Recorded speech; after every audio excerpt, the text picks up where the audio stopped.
good afternoon. We are finally ready to go racing. Looking to the sky, I see blue and I see this big round yellow thing in the sky. It's been fairly hard to spot during the Speedway season, but today it is there, fingers crossed. It stays for the next, probably 10 hours or so. This is the Outback 4x4 New Zealand Stockcar Teams Championships. My name is Paul Hickey. Pleasure to be on the microphone and doing the commentary through the course of this afternoon. Alongside me, Bianca Mudge. Finally, we're going to hear some engines roar and see some stock car teams racing. How excited are we? Oh, we're pretty excited. But before we get into all the intros and what have you, Paul, I do want to acknowledge what's going on in the country. You can't be moved knowing what's going on around there. So anyone who's watching from Gisborne, Tairāwhiti, Hawke's Bay, all the way down to Wairarapa, we haven't forgotten about you. Our heart's with you. I hope you enjoy the stream. Maybe we'll just give you a little 10 minutes to take your mind off things. We hope you enjoy. And obviously the effects of that cyclone Gabrielle last week and the flow-on effects have still affected this meeting tonight. In fact, on that note, one of the interesting things which I have been told tonight, we've got one of our local businesses, Straight Up Interior Lining. Now, Darren and Helen Prentice are sponsoring $50 per rollover in the teams racing tonight to go to a fund to help out our Speedway fraternity who have been affected by the cyclone in both Gisborne and Hawke's Bay regions.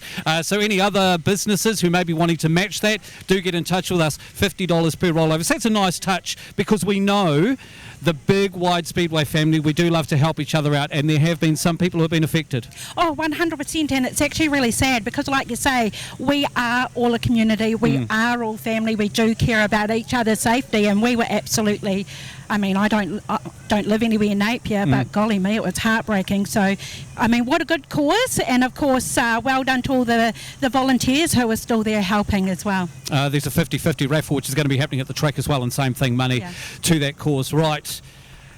What a big day we've got ahead. We all know the story of what's happened over the last 24 hours with this two-night meeting being condensed into one day. I'm looking at the race program, 32 races to get through this afternoon. Obviously a lot of support program around our main event for the Stock Car Teams Championship this afternoon. That is going to be a biggie for these drivers and the crews and the cars. We know what can happen at Stock Car Teams racing, and it's going to be a big afternoon and a lot of potential damage to those cars. The crews are going to be working hard. The drivers, their minds are going to be on it for the next 10 hours or so. It's a big ask. It absolutely is, and I've already done a semi-little pit walk, and these guys are fully focused and actually really prepared for things like that. I know that we're minus Miani and Kiki, so there was a big shift around in the program, so we're still trying to get our heads around that. So it's going to be really interesting. 4 races to qualify for each team. It's a big ask. It certainly is. So there is 2 races for the qualifying process. We then move into, that's all based on points. We then move to the top 4 who will then be able to race in a semi-final, 1 versus 4, 2 versus 3 for a spot in the final.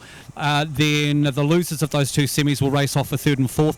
Teams 7 through 8 on points will then race in a second tier championship. And unfortunately with that late withdrawal of the Kiki Kings, team number 9 who finishes with the least amount of points after those opening races, they won't get to race in any further races this afternoon.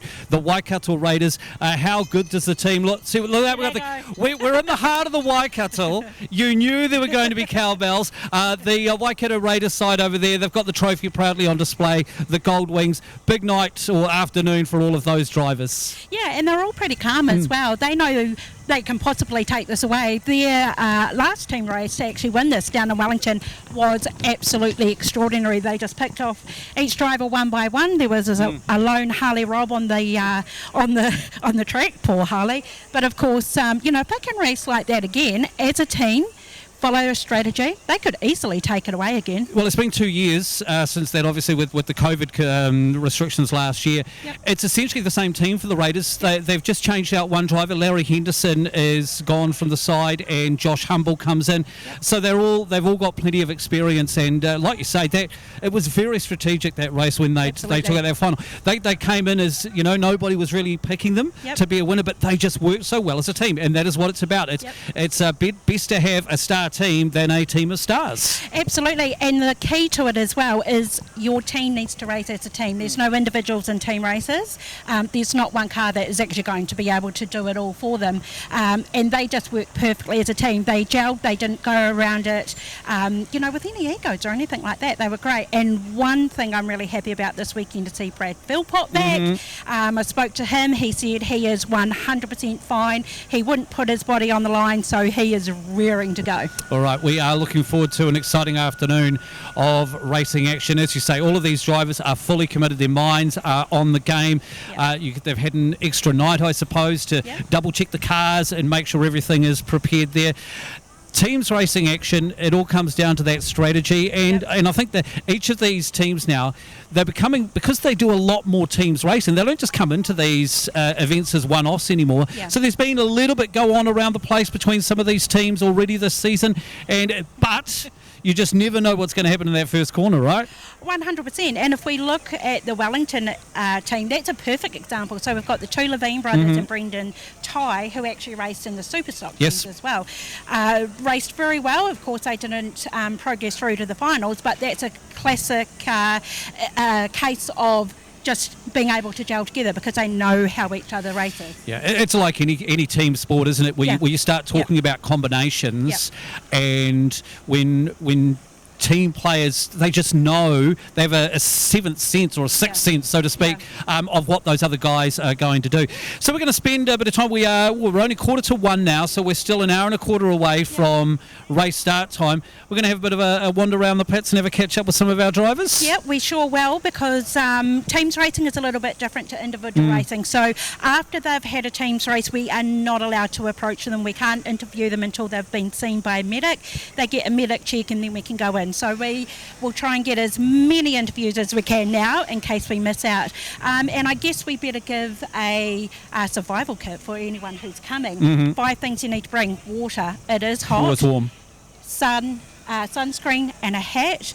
Hats and a ground rug because it's wet. And I would probably say a good attitude too. It's going to be a long day. It is going to be a long day, but it is going to be action packed. I mentioned the 32 race program. I'll just quickly bring it up. So we're starting off with mini stocks, but then we're straight into the first round of the teams racing, then another mini stock race, then into the second round of the stock car teams racing, then a little bit of a break from the teams racing, so all those drivers have the chance to catch their breath, any repairs done on the cars after their 2 qualifying races. We've got the super stocks, last chance for some of those guys to have a bit of a shakedown before we're back here next weekend. We've got the Waikato Modified Champs, again we've got the New Zealand Modified Champs in 2 weeks' time here in Huntly, so a shakedown for them. We've got the TQs here as well, and then stock cars on the support program. Then we get into the semis at race 21. The 4 semis will happen in a row. Then we're back into some support programs, and then we finish off the afternoon races 29, 30, 31 and 32 will be those final races through the course of this afternoon. So a long day. We're going to settle in and we're going to enjoy seeing some Speedway action.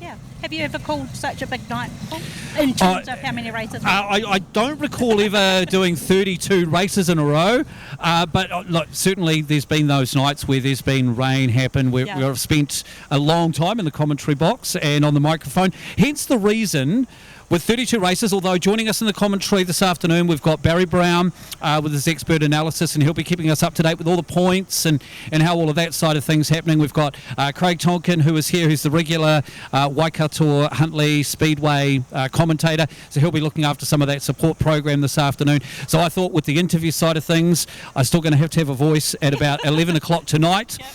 So I think I'll leave the interviews to you, eh? Yeah, that sounds like a good idea. We've got Stephen Fowler. Steph will jump in as well. We've seen Stu Russell's playing managerial positions tonight. So and silly buggers behind us. I think by the looks of him when he went past. So we're going to have a catch up with all of the drivers and the managers for a bit of info. See how they're feeling ahead of this afternoon. It is going to be a big one. Thanks again to Outback 4x4 for their continued support of the Huntly International Speedway and this big event. Another one which has been 2 years in the making. Bring it on, eh? It's going to be good. All right, over to you. Okay. Stefan here. I'd like to welcome everybody to my end of the Pits TV. We're going to float around and do a couple of interviews with Bianca. She's heading down a wee bit down the pit. So let's head into the Dunedin camp here. We'll grab a couple of the boys who are just getting here, sitting here, ready to go, mate. Are you boys all ready to go? Yeah, always ready to go. It's been a lot of preparation for you guys to come up here, hasn't it? What have you done to get all the way from just about the bottom of the South Island? Oh, I don't know, someone else organised it. I just come along for the ride. Just come along for the ride. All good, mate. Well, we'll find some of your drivers and we'll go and have a bit of a yarn to them. Hey guys, so I didn't find Harley Rob, but who I have found is Blake Brooks. Old mate Blake with the permanent smile. How are you doing today, Blake? Oh, always good. Another day in the office and we're here teams racing, so always good. And of course you were in the team, but we had a little incident last week. We won't discuss that, but you're on the Spanners this weekend? Oh, of course. If I can't be in the team, I'll be with the team, so that's where we're at. It's all about teamwork, eh? Of course, you can't win it by yourself. Now, we hear lots of laughter and what have you coming from all the drivers. Everyone's pretty relaxed here. We're in for a huge day, but they're ready for it. We're born ready. It's going to be a massive day, but hey, the team will pull through and we've got the crew to back us, so it'll be a good day. And so from you, who's not a driver this weekend, what do you think it's actually going to take to be able to take it away? Good gear. Good gear and crew, that's what it comes down to. Every team's got good drivers, but it's all going to come down to gear and crew. So I think that's what's going to win it this weekend. And so listening to hear you saying that, you think that the first couple of qualifying races will be an all-out scrap to the finish line? It's going to go two ways. It's either going to be a big scrap or it's going to be conserve your cars, because we've got 4 teams races today, so it's going to be key to keep all 4 wheels up to the end of the race and move on to the next race with 4 good cars. It's a waste of time doing those big hits, but there will be the big hits as well, so it could go either way. We're all looking forward to it. We're equipped to do each way, so we're looking forward to it.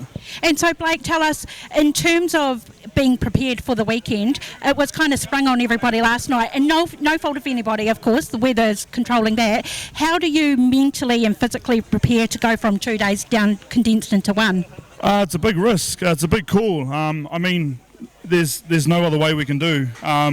The club have done what they can do, and we're going to get the meeting in, and that's what we're all here for. We just want a teams race and we want to get it done. So, I mean, we've all got to adapt our ways of, I suppose, the way you look at things now. We've got to focus on 4 races instead of just 2, and then doing the big repair.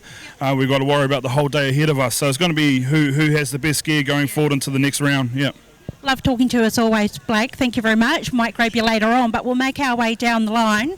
We'll see if we can grab Matt Stewart just for a wee bit. We'll see if he'll come and give us a bit of a rundown on what these guys have done to get here. It's been a pretty epic journey for you and the Otago Outlaws team to even get here. Yeah, no, it's been a marathon effort. Last couple of weeks have been stressful to say the least. We've had ferry crossings cancelled, ferry crossings mucked up, all sorts. So we didn't think we'd make it, but testament to all the support we've had. We've managed to get the guys here and we're ready to go. So the boys all ready, they're pumped up. I see you having a bit of a yarn to them. Yeah, no, we are. They're ready to go. We've just come out of a managers meeting, so we're just talking about driver safety and talking about we don't need any heroes if you're not right. Let us know. We'd rather go out with 3 cars than send someone out that's not right. So we're just talking to them about that now and talking about all the rules the referees have told us. So this is our first time at this event, so it's our debut. So we're just making sure we get all the rules right, get the guys in the right headspace and ready to go.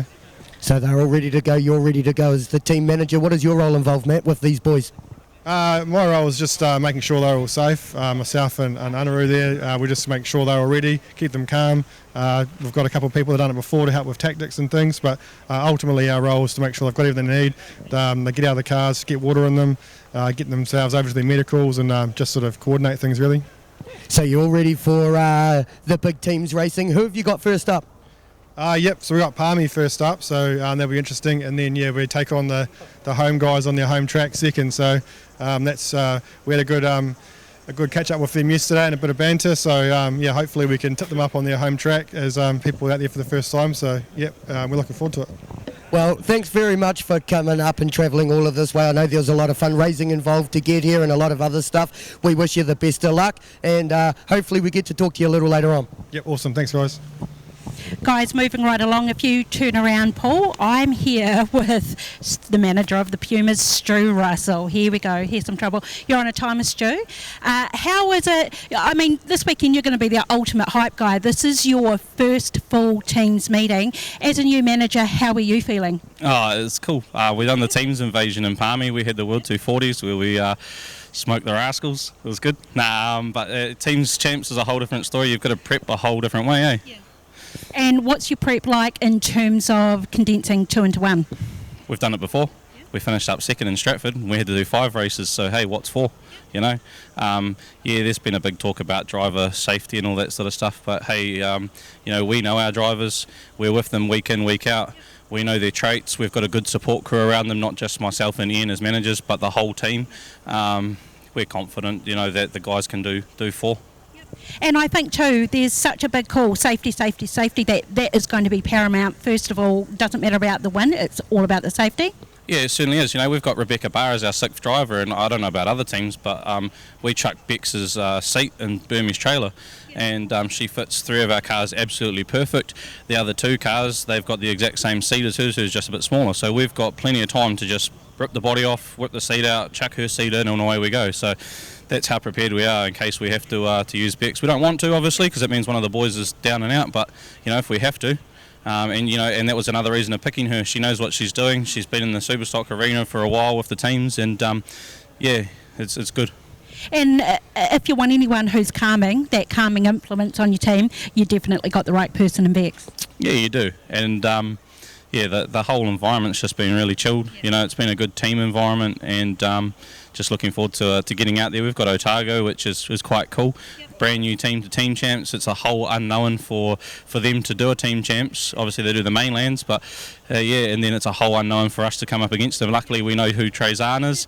Luckily a few of us know Mark Taylor from the old KB Cowboys, but hey, the rest of it, just take it as it comes at the end of the day.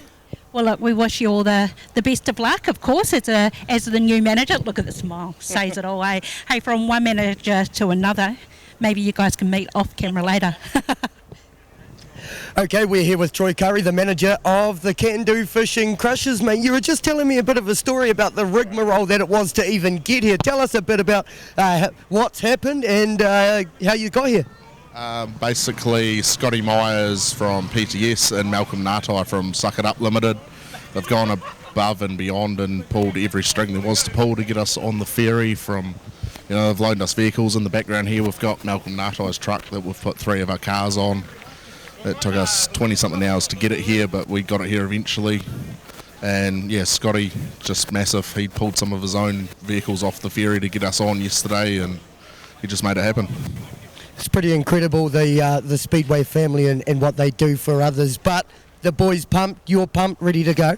Yeah, we obviously here to try our best, and we feel that we've got a pretty good chance, and then hopefully we don't have to worry about the ferry next year, someone else can.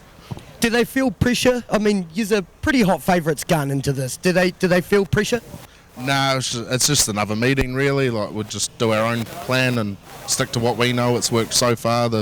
This team's been gelling really well together, minus, we've got one driver that we had to replace last minute for injury, but apart from that, haven't lost a race for the last 2 seasons, so they're all working well together, and that's really all we can ask for. The cars look $1 million, mate. How's your head? You're the manager going into this. You keeping the boys all calm, collective, ready to go? Oh, they're pretty much doing it themselves, I just hear and take the credit if they do well, and if they don't, then yeah, they obviously didn't listen to me, so call it good. Well, Troy, it's awesome to have both the South Island teams here. Yous are the favourites going into this. Best of luck, and hopefully we get to talk to you a little later on, eh? Perfect, thank you. Cheers, Stefan. So I'm right over here behind you with Swing Around. I'm finally managed to find the man of the hour, Brad Philpott. Brad, mate, how are you feeling? Yeah, pretty good actually. Back from the injury, and the body's feeling mean, and me and the boys are keen to get the business done, I guess. And you've been given full clearance. I mean, I'm not questioning your choice, of course, to race, but just for everyone who's watching at home, you've been given full clearance to race. Yeah, from the 8th of this month, I was given full clearance from the doctors and everyone else. I also went for an extra checkup last week just to double check. One question the doctor asked was, how's the pelvis, mate? Been back in the car yet? So with a sneaky smile, I said, yeah, and everything's good. So we changed the seat, we've done a few modifications, and we're pretty snug, so looking forward to it. And so we were just talking before when we did our opening about the strategy that you guys had down in Wellington. It was absolutely faultless. Are you going in with a totally different strategy this week? Oh, definitely. Like, I'm pretty sure most teams would have known what the strategy was back then. So we're lucky we got some fresh blood in. Young Josh Humble, he's a fast charger. And we've also got the usual boys, and we've changed it up. Like back in Palmy, they would have seen I don't mind running if I have to. Unfortunately, not rolling part. But yeah, no, we definitely got a few new game plans, and we're keen to try them out. Not like the season, we haven't really had much of a season, but we're definitely keen to get in there and have a bit of fun. There's a lot of teams here that reckon they're going to take this cup home. How are you going to stop them? Oh, they'll have to get past my back bumper, I reckon. Good on you. Hey, listen, it's good to have you back. It's not teams racing without you, Brad. So go hard, mate. We'll catch up with you later. Of course, Brad had a horrific injury and he hasn't been racing for quite some time. So it's really, really nice to see him back in the car. Big smiles all around. Stefan, have you got anyone lined up, or am I keeping? No, we'll just carry on down the line, I guess. It's really interesting because as we make our way down the pits, the drivers are we're about an hour away, so they're slowly just getting in that zone. So they go and, sit in the car, do their little rituals. They start to slowly suit up, make sure they're hydrated and what have you. So it's quite hard to find some of them. So maybe we can just enjoy some of the cars. But I think Stephen's got someone with us now. We're just on our way through to the Wanganui Warriors. These teams are all having a bit of a meeting and lining up their boys, getting them pumped up and making sure that everyone is all safe and know what they've got to do for the day, mate. The Wanganui Vulcans, team manager, you're all geared up, ready to go, my friend? Yeah, mate. Yeah, boys are amping. It's obviously a big day for us now, 2 meetings in one day, but it's what had to happen to get the job done, so no, we're ready. What are you doing to prepare for it? Because it is a big day. Yeah, we're just having a talk about it and, talking about safety. Safety is a big topic for all the teams, I think, at the moment, given the change of format.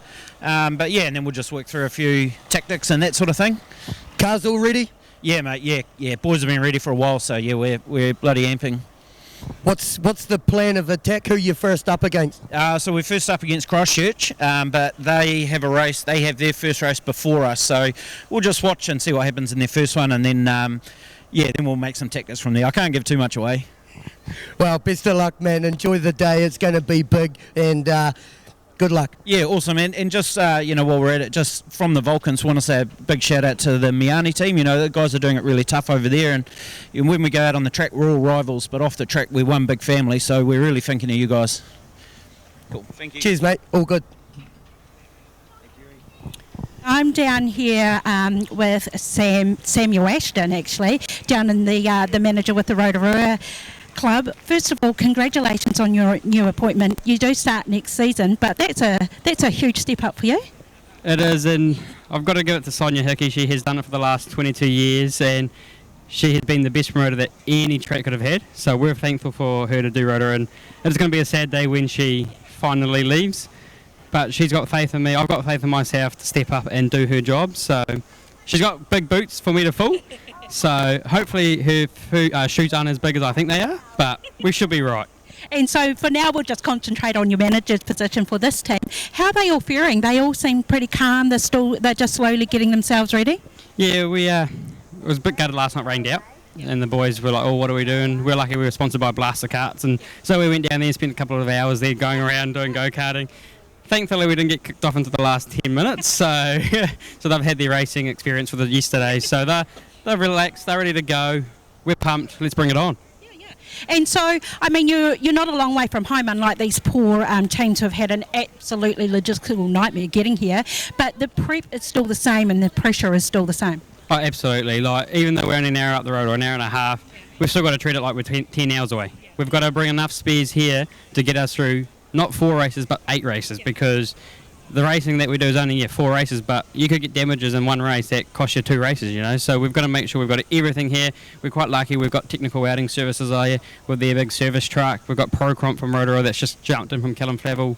He's come here to help. Dion Henderson's here to help. We've got Brent, Dale Stewart. All of the boys are here to help us. So we've got all the equipment. We're prepped. We're ready to go. Yeah, awesome. And so in terms of strategy, I am dying to know, is it your choice as a manager what happens on the track, or do you consult with spectators, crew, drivers? Who makes these decisions? So that it's between me and the drivers. I ask them what they feel like they want to do, and then we'll decide from there. I don't really go around and ask anybody else. I just stick to myself with my drivers. It's not anybody else that can win the race. It's my drivers that win the race. Not even me. I can't even win the race. I'm only here so they can go out there and wreck their cars for the crowd. So that's the only reason I'm here. So the drivers pretty much make their decision up. So, and you know, the drop of the green flag, anything can change. Yeah. And this is it, because you don't know what the other team's going to do either. So in terms of strategy, you just stick to your own. You don't change it when there's another team with a total different strategy. No, we just stick to ourselves. We'll go and watch Christchurch at Stratford because we've got Stormers up second. So we'll go see their game plan first up. And if we have to, we might change it, but I don't think we'll have to. I think we've got a team that can do everything. So at the end of the day, if somebody gets taken out in the first corner, we've got another driver that will replace them. So we're quite happy. And that's the name of the game. You've got to know all your strengths and your weaknesses and just make it happen on the track.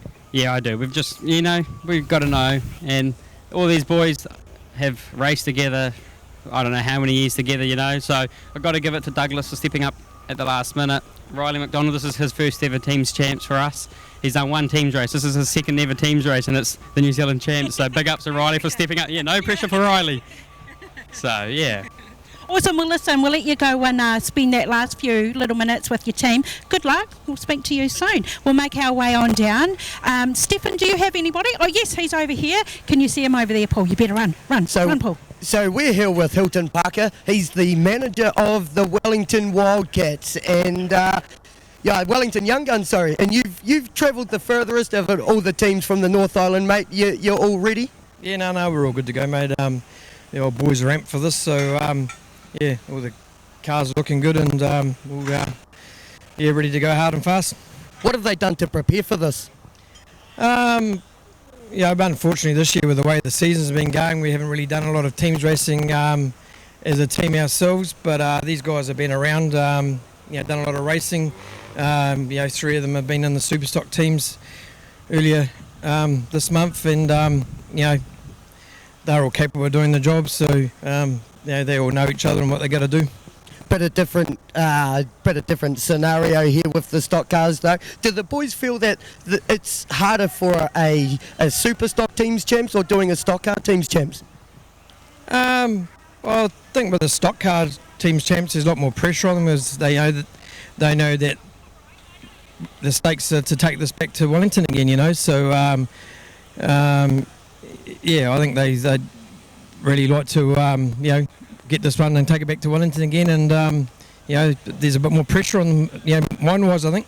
A couple of these guys doing the New Zealand Superstocks as well next weekend here in Huntly. It's going to be a big 3 or 4 weeks for a lot of your guys. It is, mate, yeah. Turn around, go home tomorrow, then coming back again on Thursday. For these guys, including myself, are coming back up for the Superstocks, and then I know the weekend after the boys are going, 2-3 of them are going down south for the Christchurch meeting as well. So there's a lot happening in the next sort of month, 6 weeks for them. It's been pretty chaotic, not doing a lot of teams racing with the weather the way that it's been. Does it hinder your the way that you get ready to go for these guys? Yeah, it can do. I mean, it's like, every other team's sort of been in the same boat, really. So, these guys, they know what to do, and they know their jobs. So, it's just a matter of getting out there and gelling, and we hopefully get the job done. Have you been hyping them up, bashing them on their helmets, getting them all ready to go? Oh, no, not too much now. These guys, they're pretty dedicated, so they don't need too much hyping. They're already hyped up themselves. You've come a long way, mate, and it's been a hindrance getting here. Is there anybody you want to thank for getting the young guns here? Oh, Renee Huya, she's put a lot of effort into the cars, and she fully backs the boys, and with our other sponsors and all that. So It's great, and the club's got behind us this year, and looking after us. We're getting up here too, so it's all been a real big team effort. So it's bloody brilliant. Well, best of luck for the day. Who are you facing first up? We've got the Auckland Alley Cats first up, so we'll see how we go with them. They're no easy slugs, so. Everyone's playing on the same field, and everyone wants to win that same trophy, eh? Oh, they do, mate. And now the teams, there's a lot of strong teams out there now, eh? So you can't really turn around and pick a weak team. They're all committed, and good gear out there now. So it should be a good weekend. Well, best of luck for the rest of the day. Looks like the cars are getting lined up, ready to go out for a bit of a parade. Hopefully we get to talk to you later on, bub. Yeah, great, cheers, thank you very much. Thank you. And of course, just staying within the Young Guns camp, is I have Ethan Levine. Sorry, my cameraman's coming. I have Ethan Levine. Mate, you're so relaxed. You are one of the crowd favourites, and of course, you're no newbie to teams racing. You've just come off Super Stock Teams racing. Golly, that was a mouthful. But how are you feeling today to step into the stock car? Been here, done this before a few times now, so all in one day. I don't really mind. That's what it is. We all got to do the same thing, so what am I, 50 team races deep now, so it's just another race meeting for me these days. And of course, everyone's worried about safety. I don't think there's much to worry about in terms of you guys being brave and saying, no, I'm not okay, I'm not going to go back out, and your teams are your managers are definitely going to pick you off as well. So that's really a non-issue, do you feel? All of us have brains these days. We know when we're not up for it, and our 6 drivers up for it all day of the week. So if one of us isn't right, we're not worried about putting him in one of our cars. Absolutely, that's a really good attitude to have. Hey, listen, you guys are going to go out and jump into the Grand Parade, so we might be able to finish this chat on the track. But we want to give a shout out to Sue as well. She's been in hospital. She's not very well, so Sue, if you're watching, hope you're feeling better. Hopefully these boys can bring it home for you. Yeah, we'll do it for Mum this weekend. Awesome. Listen, you go do your thing and we'll see you out there. Cheers, Ethan.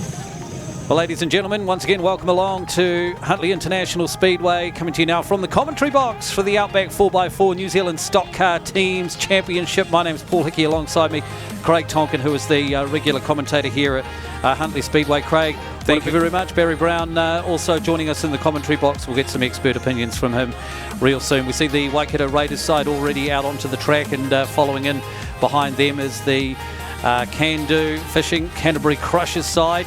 Interesting dynamic as they come across the racetrack. So look at this, the Waikato Raiders. How exciting for Waikato fans to be defending a New Zealand Stock Car Teams Championship. And good little team too, with 4 of those drivers returning from the championship win in Wellington a couple of years ago, and just the one change, so plenty of experience there. We see the Stratford Stormers side starting to come out. Torn loyalties for you this weekend, is it, Craig? It is. I must admit, it's always great seeing them up there, especially if they're racing each other. But it's great to see all the teams here. But no, there is torn loyalties between, to be fair, Waikato, Stratford and Rotorua for me. So of course. All right, let's take a look at those teams that we have mentioned. The Central Medals, Waikato Raiders, Josh Humble, Brad Philpott, Brett Aiken, Justin Hutchby and Clinton Cheatham, managed by Lance Moore and Casey Cheatham as the 6th driver. Then we saw the Can-Do Fishing Canterbury Crushers, Brendan Lennon, James Thane, Tyler McPherson, Jay Hotham, Harley Robb. Then Jaden Ward is the 6th driver. Troy Curry is the manager of the Crushers. So then the 3rd team we saw come out onto the track is the Stratford Stormers, champions a couple of years ago. They went back-to-back before losing to the Wellington side. So the Stratford Stormers, this is a completely new team from that which defended that title.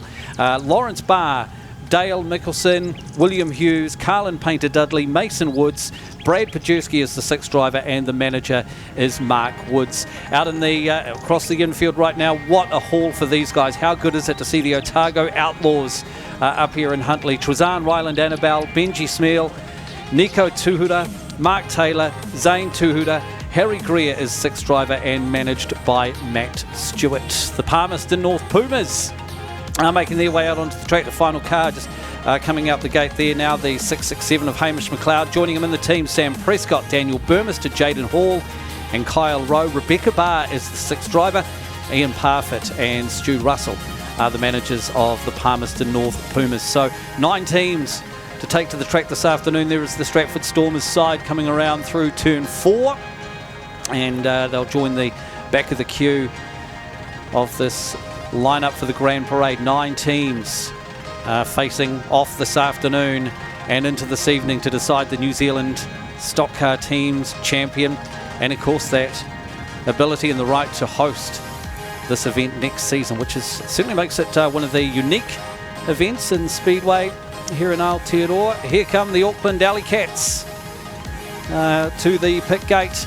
You can see tractors. We've got lots of tractors this afternoon, and we know they are going to be utilised plenty. The 2NZ leading the way for the Auckland Alley Cats. Scott Tennant, the 3NZ of Gary Lonergan. Corey Baker is there. Sam Wright in the 94. And we've got... Is there a change there? Is there a change there? Must have been. Okay, we'll have to check that one out. Our records there. So the Auckland Alley Cats, managed by Kevin Brooks.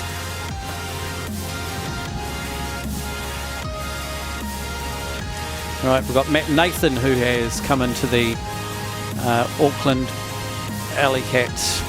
And the 6th driver was, Brad Simpson is the 6th driver for the Auckland Alley Cats. The Rotorua Rascals making their way out to the track now, and they're the first ones to turn and head around the track as opposed to across the infield. So welcome to the Rotorua Rascals side. 27 Douglas Stanaway, along with Brent Stewart, Courtney Young, Robbie Morris, Riley McDonald, Stephen Pattle is the 6th driver. Samuel Ashton will be the manager. Wanganui Vulcans, the next one's out. Caleb Gosney, Kaylin Mooney, Nathan Black, Mark Johnston, Dennis Black. Dion Mooney will be the 6th driver, and Jerry Linklater. Great racer in his own right, along with a lot of these crews here, is the manager of the Wanganui Vulcans. There is the 82 of Dennis Black making his way out. The Rotorua Rascals in the silver around through turn 2 and onto the main straight here at Huntly Speedway. Boy, it's been a tough year for everybody here at Huntly, Craig, when it comes to rainouts. It has been all around the country, but especially here, it's hit us hard. But hey, we're here, we're doing it. We've had two meets in a row now, so fingers crossed. We've got to keep positive. Oh, that's a sad thing to hear, but it's a reality of the situation at the moment. As you say, not just here in the Waikato, but across Aotearoa. And the Speedway season being well and truly turned on its head. So 3 big weekends in a row here at Huntly, with this weekend, and then next weekend is the New Zealand Superstock Championships. The following weekend, the New Zealand Modified Championships. So busy times. And then you've got some monster trucks on the way here to Huntly Speedway as well. We have, yep. Looking forward to seeing those guys ripping around the place. But something a little bit different. Looking forward to that. As you say, some great meets coming up. So here come the Wellington Young Guns, one of the winningest teams when it comes to this New Zealand Stockcar Teams Championship title. Keegan Levine in the 5, Sheldon Adapete in 9W, Ethan Levine in 46. Kane McDonald is there, and Brendan Ty wraps up your cars for the Wellington Young Guns. Brad McGee will be the 6th driver, and Hilton Parker, the team manager for the Wellington Young Guns. Of course, with the winners, the previous last holders of the Cup before Waikato took it off them a couple of years ago. Strong looking team though. In fact, across the board there's some great looking lineups, and as we were talking about in the intro this afternoon, when it comes to stock car teams racing, you can put all your plans together. Your managers can have this sorted and that sorted, but boy, by the first corner, all those plans out the window. So a 32 race program this afternoon. We'll straight into it with the mini stocks initially, and then the opening round of stock car teams races. If you haven't caught up on the news of the last 24 hours, the Key Kings withdrawing from the event. So a redraw took place, and so this afternoon we'll see the Can-Do Fishing Canterbury Crushers taking on the Stratford Stormers will be the first race. Then it's Rotorua against Waikato, Otago versus Palmerston North, and then Auckland versus Wellington. And then there'll be the mini stocks back on. Then we see Wanganui up for their first race up against Canterbury, Stratford versus Rotorua, Waikato versus Otago, Palmerston North versus Auckland, and then another mini stock race. And then we see the final race in the opening round, Wellington taking on the Wanganui Vulcans. So you may just wonder why those mini stock races kind of falling in the middle. Well, it just gives the Wanganui in particular the chance to sort themselves out, a little bit of extra time. Otherwise there would have only been 3 races between their first and their second races. So, and these cars this afternoon and drivers putting it all on the line for the right to call themselves New Zealand Stockcar Teams Championships. Right, I think we're going to head down onto the track. We're going to have a catch up with Harley Robb. We sure are. Harley Robb, how are you doing? Yeah, good. Good to be here. It's good to see a little bit of sun. A little bit of sun. It's gone and it's been and it's gone back and it's going to come out again. Hey, listen, tell us, you've had a huge ordeal to get up here, Harley. It hasn't bothered you none. You're all good to go, eh? Nah, massive credit to obviously Malcolm Natai and Scotty from PTS. You know, if it wasn't for those 2 blokes, we wouldn't be here this weekend. So credit to them. All our other sponsors, our crew, all sticking by and we all flew up. So massive effort. So you got here easy. How are you guys getting home? Yeah, well, we're flying, so the cars might stay up north for a wee bit. So, I mean, where we're going to park them? Where are you going to leave them? This is a logistical nightmare for you guys. That's the least of your problems, though, but that has to be questioned, right? Yeah, I don't know. We'll get them on the boat at some stage. I'm not too worried. That's not our focus right now, eh, Harley? No, that's right. Hey, mate, good to talk to you. You go join your car. We'll see if we can find somebody else, eh? Stefan, who are you with?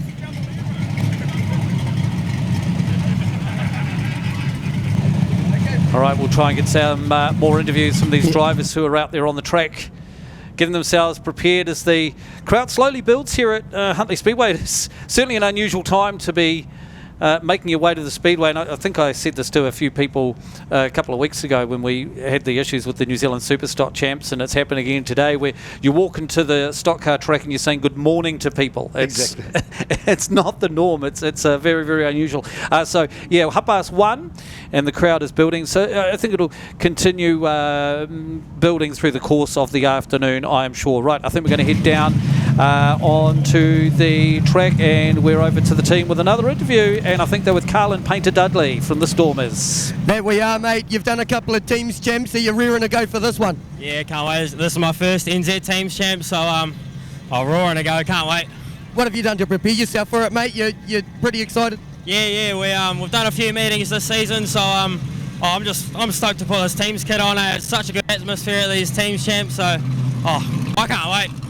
The boys all ready? You're all pumped up? Yeah, man, we're ready to go. Cars ready to go? Yeah, bro. All good. Anyone you want to thank for getting you here, mate? Oh, hey, all the Stormers sponsors, Corey and Cheyenne for the car. I mean, we've had some issues with it in the past during the season, but we're ready to go now. We're on. All good. Well, the best of luck, bro, and enjoy the day. Sweet. Thank you very much. Guys, listen, I'm here with Zane Tahura. He's from the Outlaws team. Mate, you've got a baptism of fire. You've come all the way up here. No pressure, but they reckon that you guys can take it away. How you feel about that? Oh, well, we're sort of hoping we will, eh? It's not much fun trying to get all this way up. It's the old ferries and everything. It was real hard work to get up here. But listen, how mentally taxing is that on you? Was that something you just left to the managers and said, I'll be where I need to be when I need to be, or were you quite stressed about that? Oh, well, pretty much took a big toll on all the drivers, eh? A lot of stress from everyone, but in our minds it sort of fizzed everyone up a lot more to get out there and try and win this event. Yeah. And listen, I guess once you're on the track and the flag drops, all of that doesn't matter. You're here to do one thing, one job, and that's to take home that cup. Oh, exactly. Like, we're all up here now. That's what we're here to do, so who knows, we'll just have to find out in the first race. I'm buzzed for you, mate. You go catch your team. We'll catch up with you later. Good luck. Cheers, mate. Nice to talk to you. Hey, we've got Bex Barr. Bex Barr, 6th driver for the Palmerston North. Bex, we have to welcome you here. You've had an ordeal of the past couple of weeks. We're so thankful for what you've done in Gisborne. Welcome here, and you're nice and safe, main thing. Yeah, it's good to be able to make it. I thought I was out of the team after last weekend, but lucky it got cancelled. I was able to make it here this weekend. And is Mum watching? She's down doing the Southern Ultra walkie thingy-mabob. How is she? Yeah, she just finished today, 7 days, 300 and something Ks over 7 days. So yeah, she's finished, and Mum and Dad couldn't make it, but yeah. I tell you what, old Mr. Graham Barr must be pulling out his hair going, these girls are driving me nuts. Yeah, pretty much. They weren't really impressed about me doing this, but yeah, it's pretty cool to be a part of it. Mate, you're something else, Bex. Well done. Like I say, we thank you. We're glad that you're safe. Go and join the team. Hopefully we don't see you on the track being the sixth driver, because that means someone's broken. But hey, good luck. We're going to try and pull Gary Lonergan off the car. He's like, no. We're like, yes. Gary, mate, how are you doing? Yeah, good. I'm stuck on the track. Look at all this mud, mate. I need some red band. Yeah, it'll be right. It'll be gone by the time we race, so it'll be good. Yeah. Gary, listen, you're probably one of the toughest mans in teams racing in the country. They reckon that they're going to take you out first, and if you're the man, if there's anyone to get, you're the man. If you're gone, other teams can win. What do you reckon? Try. Give it your best, We'll see what happens. To me, that is a huge mark of respect, because they know that you are hard and they know that you can do it, yeah? Yeah, it's all part of it, though. If they focus on me, hopefully the rest of the boys can get on through, and it works good. Hey man, how was that? He's just giving me some lolly. He's got to thank him later. Is he trying to sweeten us all up? Yeah. It's good for the TV coverage, the more we get. Hey, tell us, how are you prepared for this? Because we've had so many changes. A couple of teams can't make it for very unfortunate reasons, but you're all good to go. Your focus is solely on winning this? Yeah, well, we come with a team of 6 drivers. They're all capable of jumping in the car, so if one of us ain't any good, then we'll jump out, Like, we've all got families, all got to go to work on Monday, so... that's what it is. We'll race hard, but it's all on Monday as far as I'm concerned. And then, of course, you've been doing a lot of individual racing as well, Gary. So how do you mentally prepare? Go from individual to teams, back to individual, and here we are at teams again. Oh, sorry, I missed that. It was noisy. What was that? Sorry, I was just saying, how do you mentally prepare for this? Because you've gone from individual racing to teams, individual back to teams. I don't know. You always get more excited for teams racing. It's different when you're racing with the boys. It's always good. You probably want to put your best foot forward a bit harder in teams racing. Like individual racing, you only let yourself down. So. Yeah, absolutely. And if there's one person that I'd want on my team, mate, you'd be my pick. So go join your team. Good luck. We hope all drivers are safe this weekend. We hope you can do it. Awesome. Thank you very much. Awesome. Cheers, Gary. Enjoy the weekend. Well, enjoy the night, actually. We'll just swing around back to Stephen. All good. Courtney Young from the Rotorua Rascals, mate. It's your first national teams champs. You must be pretty pumped. Yeah, man, definitely, I suppose there's not too many high hopes or anything, being the first national title, but we definitely want to give it our best shot, So what's your expectations for your first nationals?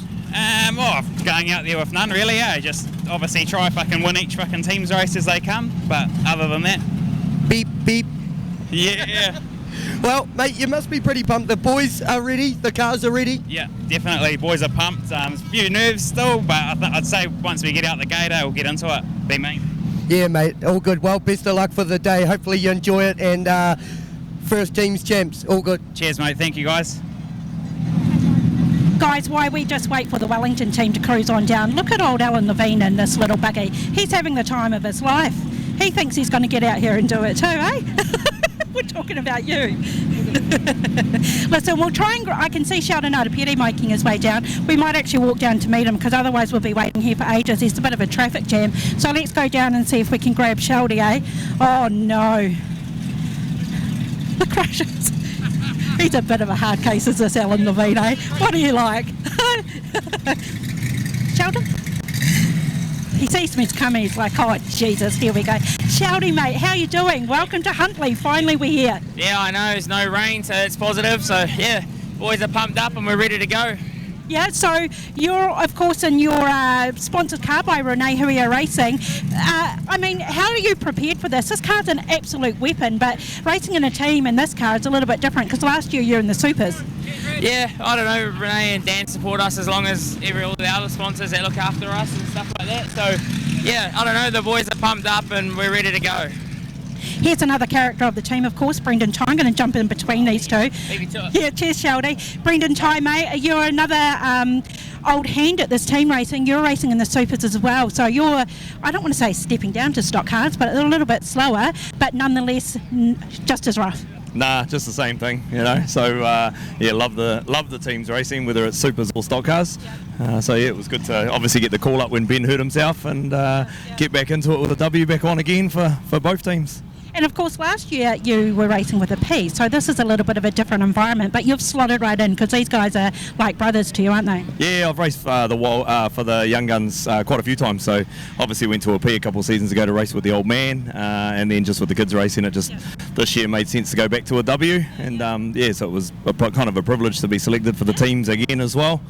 And speaking of the kids, we've seen Jaden Ward put Sheldon Arapeti up the wall last week in Wellington. I mean, I was like, what the heck is going on? Do you think he'll be warm to team racing as well? Yeah, I think so. He's already put his name down, and I'm keen to teams race. But yeah, they better to do it at club, and they all knew that we're going out to have a bit of a practice, and why not do it at home and with your friends before you come to these events. Yeah, and for anyone who didn't know, Jaden is actually your son, who is in his first year of stock car, so that wasn't an easy thing to do that. He's itching to get into a super. Do you think he'll make it one day? Yeah, he's raced the super a couple of times, just at a Hakia and that as well, and the old man's one. So yeah, he does, but he can stay in a stock car for a couple of seasons, sort of learn from there and race mine and the old man's a few times over the next season or two. Good on you. Hey, listen, you go jump in with your team. We're actually going to start the national anthem soon, so you go prepare yourself. Good luck, Brendan. Don't want to see you hurt, of course. All right, we'll talk to you soon. E hoa atua o ngā iwi matura ata whakarongona me aroha noa kia hua ko te pai kia tauto ata whai mana aki tia mai a te aroa God of nations at thy feet in the bonds of love we meet. Hear our voices, we entreat. God defend our free land. God Pacific's triple star, from the shafts of strife and war, make her praises heard afar. God defend New Zealand.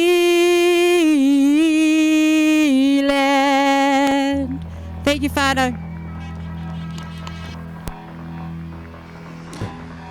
Thank you very much, Kayleen. Well done. And we are getting closer and closer to the first green flag of the afternoon here at Huntly International Speedway. The drivers are set. The cars are set. Maybe we might just bring in Barry Brown for some thoughts and comments this afternoon. Barry, nice to have you back here as well, joining us in the commentary box.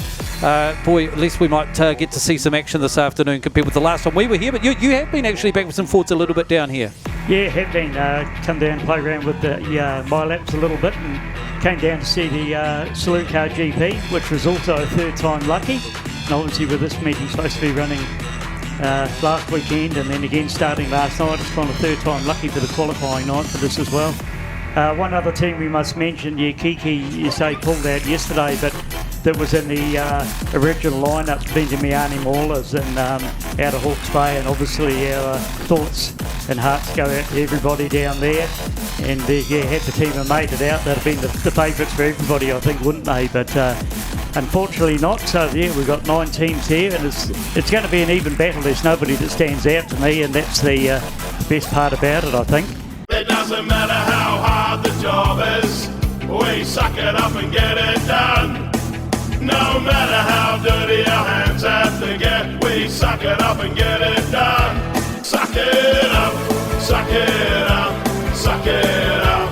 Out for suck's sake, suck it up. saying suck it up. Suck it up and get it done with suckitup.co.nz. Technical Welding Services Hamilton are specialists in the transit concrete mixer industry. From chassis drop-off to a full working concrete mixing, the team will take care of the job from start to finish. Full engineering services and general sheet metal work can also be undertaken. Need a quote? Call 07 847 2031 or visit our website www.techweld.nz. Technical Welding Services Hamilton, we are the experts.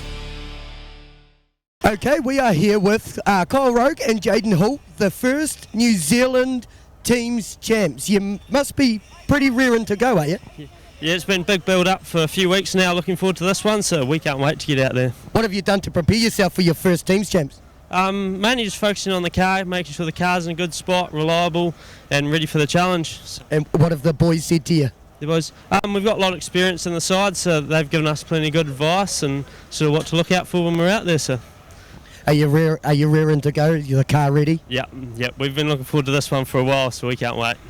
All good, mate. And then we'll head over to Jaden Hull. Jaden, this is your first New Zealand champs as well, New Zealand teams champs. How are you feeling going into this? Yeah, I'm pretty excited. I'm pretty nervous too, but we'll give it a red hot crack. What's been the plan going into it? What's been the organisation, the headspace? Yeah, I've been pretty calm about it. I mean, this will be my 5th or 6th teams race, so still eager to get out there and hit stuff. So is it the same doing the New Zealand teams as it is just a teams race? Essentially, yeah. Like you can't put too much pressure on yourself, otherwise, you might stuff it up. But just got to have fun. That's all I've had. And what have the boys said to you? Are you ready to go? Yeah, just have fun, race calm, and all that. Yeah. Well, boys, it's been a big effort to get you here. Anybody you just want to thank? Yeah, well, obviously the Puma sponsors, Demon Energy, Hornet Engineering, HSP, Pet Travel, Screenworks, Fix Auto Glass, Live In Cars. We reuse IT and everyone else behind the scenes.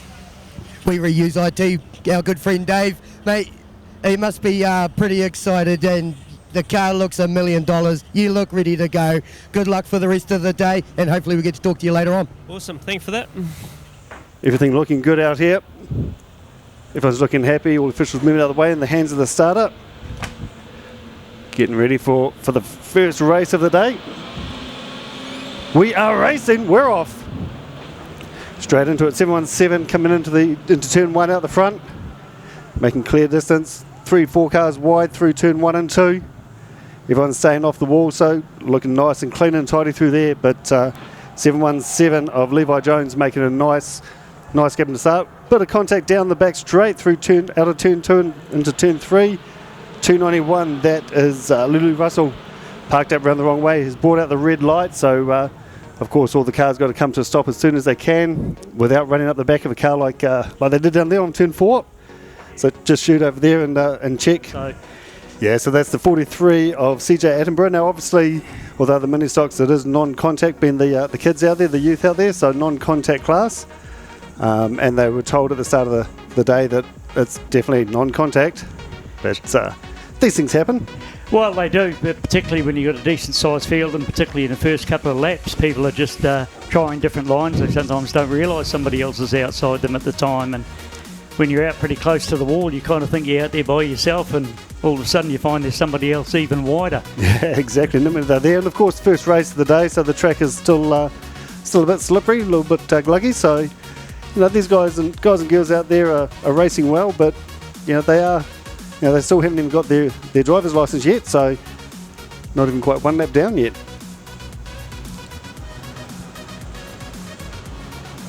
Here we go, we're racing, we're green, back into it.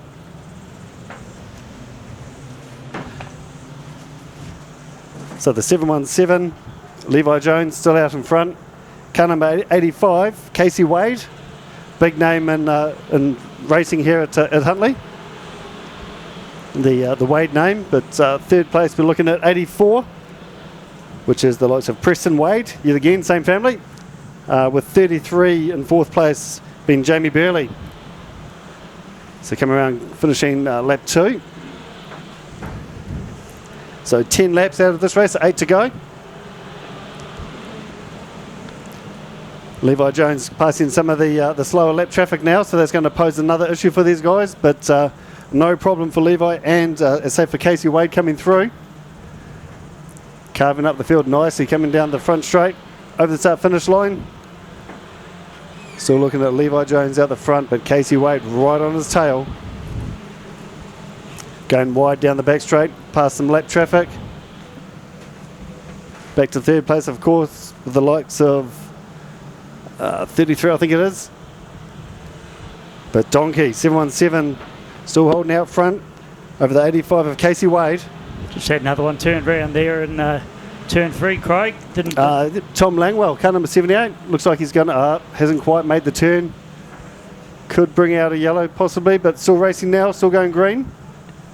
Yeah, I think just got a tap from somebody else and it was just enough to turn it around. So doesn't take much in this track conditions at the moment.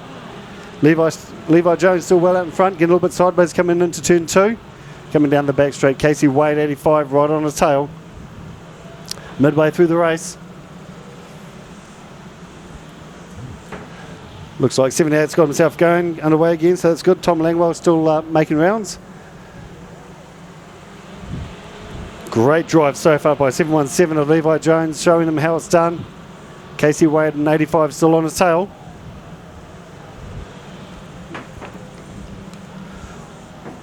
Three laps to go according to me, I'd say, by my calculations. Still looking at 717 and 85 first and second place. Meanwhile, further down the field, we're still looking 2-3 wide through turns 1 and 2. Definitely not backing off anything. Car 142, that is the car of Monique Gribble, just taking a bit of a tap from car number 24, Jade Van Verhoeven. White flag out, 1 to go. 717 coming down the back straight. Levi Jones, that's your race leader with car number 85. Casey Wade in second place, coming around out of turn 4. I'd say that's going to be how it finishes, and it sure is. Race winner 717, Levi Jones. Second place of Casey Wade in 85H. And big rollover down on turn 3 and 4 right at the end of the race. Unfortunately was following the race car, so missed what happened there. But multiple rollover. So just shoot over there, make sure they're all okay. Safety crew right on board right at the end of the race. Not the way you want to finish a race. But as I say, that's why we've got the safety crew and all the volunteers out there, so big shout out to those guys as well. That was a big rollover. Yeah, barrel rolling two or three times over, so that's for mini stock, that's a big rollover.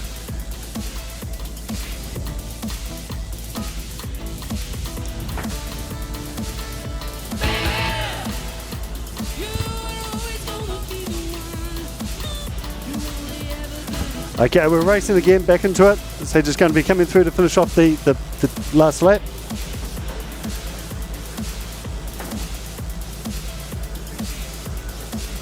So just car number 25 parked up down on turn 3 and 4. Jack Harrison parked up there, so they'll finish the race and get them all underway.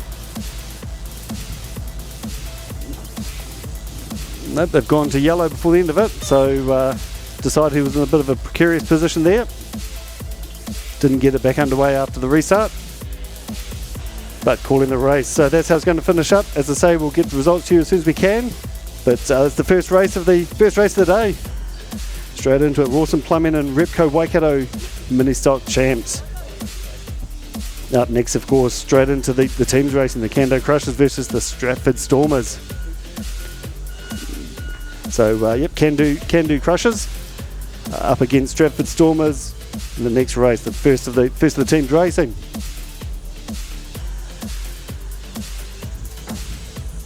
Big round of applause as 717 Levi Jones, if he gets the flag, to come around there, and we'll get these cars off and get right back into it. As I mentioned earlier on, we have got some giveaways from Repco Huntley, so we'll get them probably after the first round of teams racing. We might get Blake to come around and do some handout. Got some goodies there to give away, so we'll be doing that later on in the night. So kids, if you're after some giveaways, keep an eye out for them. I'll let you know more when he's coming around. Big round of applause as he comes around with the checkered flag. Coming around through 1 and 2. 717 Levi Jones, race winner for the first heat.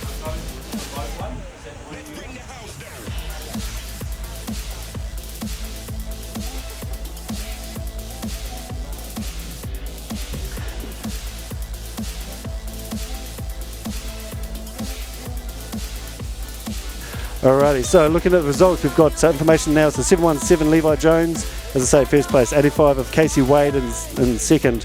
Jamie Bell in 33 in third. 616 Archie Webster in fifth place. Jack Harrison in sixth. Regan Lachimene in seventh place. Chloe Burley 41H in eighth. Monique Gribble, and then Leo Salby 194 in 10th.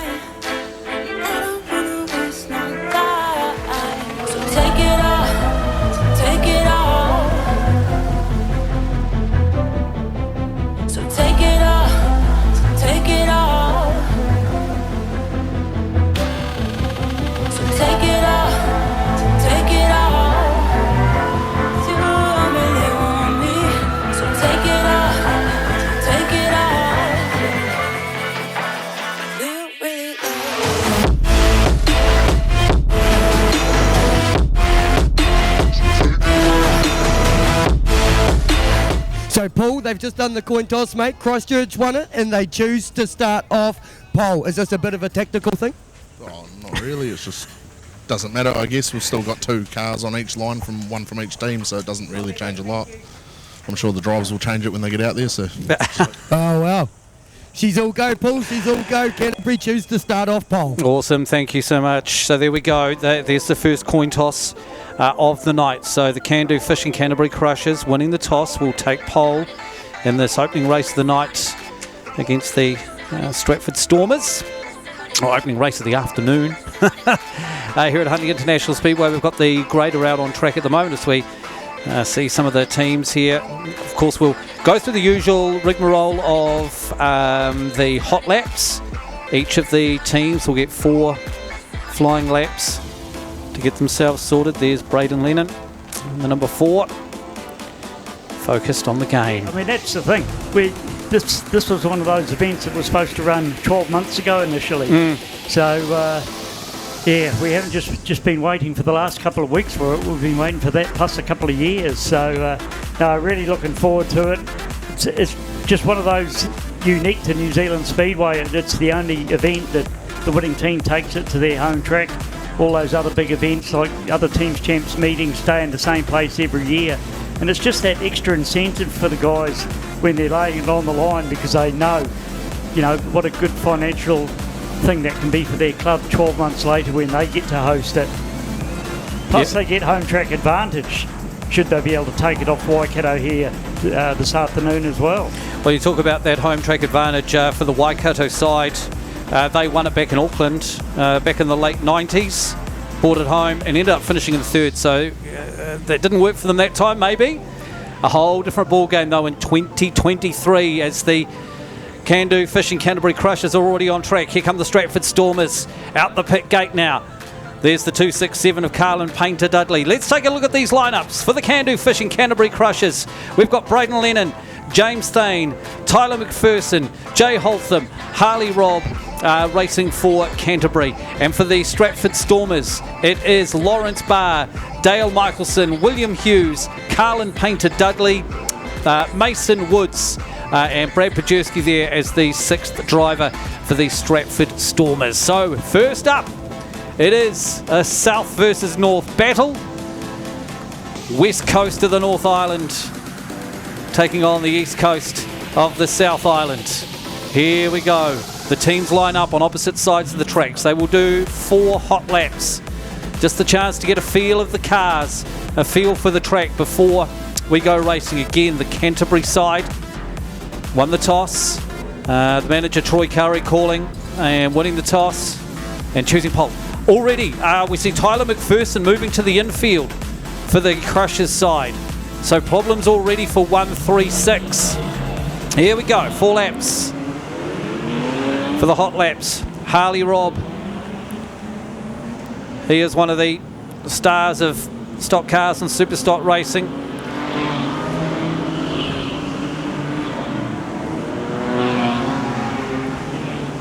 Leads this Crushers side around. So 2 dark coloured teams here, both in the black bodies. The blues on the Canterbury side and the yellows on the team out of Taranaki. We're in the proud yellow and black. Yeah, from side on we can see the difference all right, Paul, but for these drivers coming up behind another car or looking in their mirrors... Yeah, it could be a little bit of an issue. See, like from where I'm standing, when I look at a car or some of the graphics that we're seeing on our feed through the live stream, when you're looking at a car front on, it's, you know, who is that? I suppose we've got you could look at the wing, I suppose could be a distinguishing bit. There is the flag that is flying off the back of the wings of the Canterbury cars, so that could be a distinguishing feature for the drivers. So it's things like that that your managers we talked about it beforehand, these little things that somebody needs to pick up on, that maybe does need to come back to the managers to be able to pick up on something like that and ensure that the drivers are aware of these little issues that may come to the forefront during the race. It is a 10-lap race. All our teams race it this afternoon are 10 laps. Qualifying heats, the semi-finals and the finals, all 10 lappers this afternoon. It is the 2023 Outback 4x4 New Zealand Stock Car Teams Championships here at Huntly International Speedway. A big afternoon and evening ahead of us. Race time is 20 past 2 and we are set for race 2 of 32 this afternoon. So they've had their hot laps problems off the bat for Tyler McPherson, who didn't even get a hot lap in, so you would have to think that he will sit this out off the bat.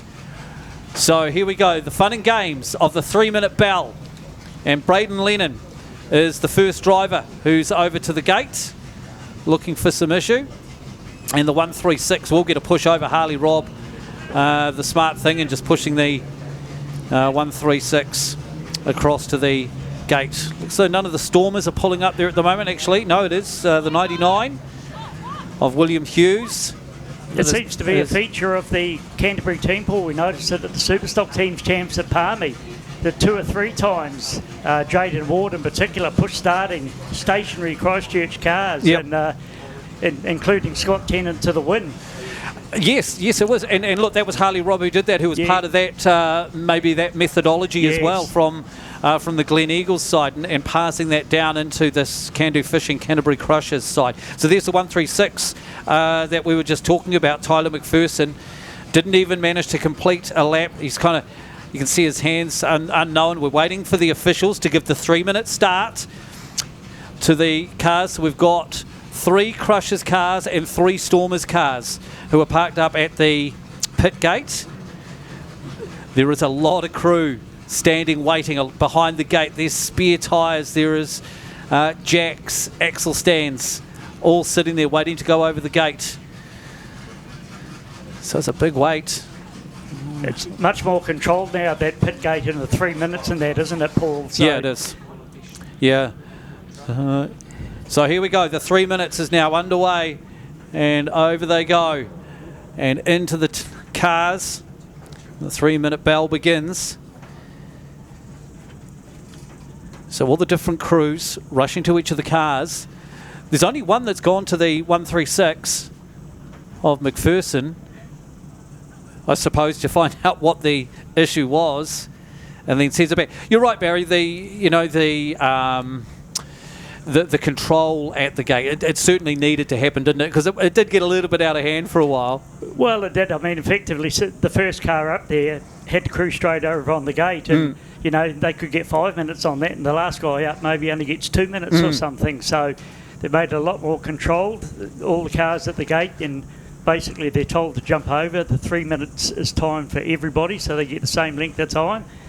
We don't get the Scotty Myers stopwatch used anymore, which was a world-famous stop clock in Palmerston North. So some shock adjustments going on the Braden Lennon car. We've got a bit of tyre pressure change happening out there on, I think that's William Hughes, the 99.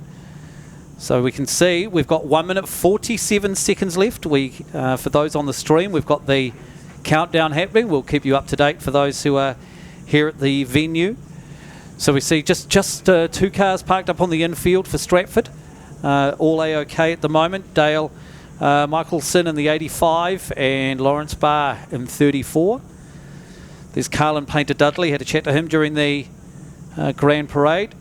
Looks to be okay. No crew working on his car. Still one in the window of Mason Woods in the 617. So just looking at the crew out our commentary box, they all look to be away from the cars now with a minute to go. So we seem happy. So we'll just see what happens here with Tyler McPherson. So we saw him get the push start pushed across to the finish line, to the pit gate. So now we've got crew back on the left rear of Carlin Painter Dudley's car. 40 seconds remaining on our countdown for our 3-minute bell this afternoon. First race of the Outback 4x4 New Zealand Stockcar Teams Championships. Waikato Raiders, defending champions. They will be up in the next race facing the Rotorua Rascals. After that they will take on Otago. In fact, after these, as the night went on, Canterbury Crushers will take on Wanganui and Stratford Stormers will face Rotorua in their second qualifying race tonight. So the 3-minute bell, the 3 minutes is done.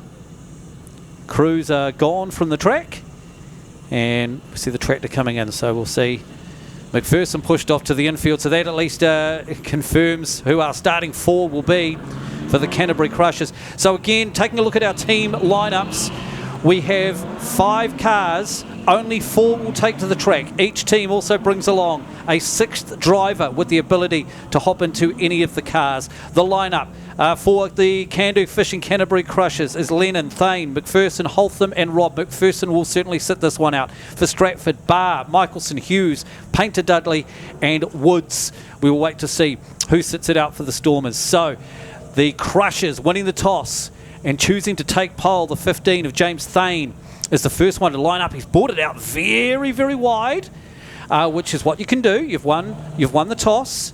As the pole sitter, you decide where you're going to start. So this is where we also see sometimes when you win the toss and people choose to start on the outside of the front row, that gives you the ability to then set the position. So you win the toss, and you can see what we've done here with James Thane. He's brought it right out close to the concrete wall. If you win the toss and choose grid 2, you can actually push it all the way into the pole line, away from the wall, which, you know, can change your tactics. So he did line up a little bit close. The officials told him, no, just reline up a little bit further away from the wall, James Thane. So he lines up on the front row. William Hughes comes in alongside for the Stratford Stormers. Then on to row 2. It will be the 317 of Jay Holtham and the 85 of Dale Michelson. Braden Lennon and Mason Woods line up on row 3. And it's Lawrence Barr who comes on the back with Harley Robb. Sitting it out for the Stratford Stormers is 267 Carlin Painter Dudley. So 10 laps. Ladies and gentlemen, boys and girls, race fans, tighten those belts. Here we go. It is teams racing to decide the New Zealand champion for 2023. Qualifying race number 1, Canterbury taking on Taranaki. It is the Crushers versus the Stormers. 10 laps at Huntly International Speedway in the starters' hands. Maybe a flat tyre on the number 4. We've just been here. Yeah, look at that. It's inside front. The inside front tyre on the number 4 of Braden Lennon is already flat.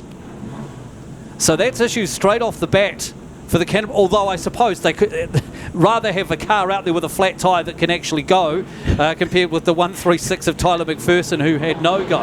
Yes. Green flag is up. Let's go. We are racing, and William Hughes straight on the brakes immediately, and this is so there we go. The car, the number 4 car, he's got that flat front, so he's not going to go anywhere in a hurry, but taking off to the lead is James Thane. Lawrence Barr zips around the outside and moves into second spot. So the other 4 are now slowly moving as well. Hughes has taken off from the front and he's up into 5th place. So it is the 15 who leads the way from 34. Round the outside goes James Thane to hold the lead. So William Hughes has now moved up into 4th place after sitting on the brakes right at the start. So we've got a couple of laps gone. And it's still 15. Who is your race leader? James Thane.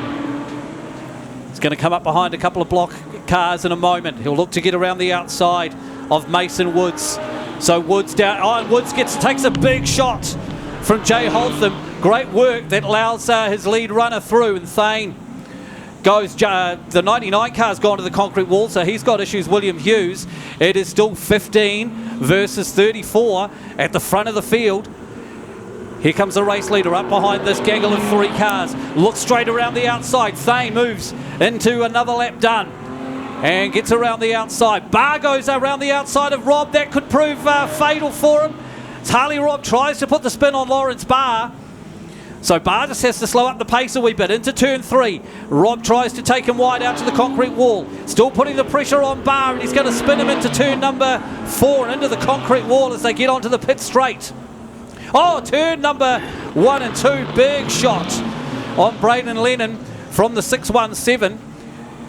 So the race leader, he is still circulating untouched at the moment. James Thane in the 15. So he's going to come up now behind the 34 of Barr, who was running in second. Slips up the inside, no issues at all. Next, though, he's going to come up along the side of the destroyer of William Hughes in the 99, down in turn 3 and 4. So Barr's still under pressure. Here we go. Thane puts expert spin on Hughes and clocks up another lap. 4 to go. It's a 10-lap race, remember, all about qualifying action tonight. Harley Robb keeping everybody busy in the 991. Now he's got Dale Michelson up behind him. Barr goes past and Robb decides, I'm going to chase him. He knows that the 34 is up there. He's still running in second place, so it's Thane for Christchurch, then Stratford at the moment in the top 3, then Christchurch to round out the top 5. Harley's after Barr, gets a little tag on. Again, Barr comes off the pace a wee bit. So Barr still running in second. He gets turned around. Oh, and almost up and over. So the white flag is out for the race leader. So around, here's your race leader coming down onto the pit straight now. Round to the outside, takes the checkered flag. So 15 will come home in first place. So he'll pull to the infield out of the way. And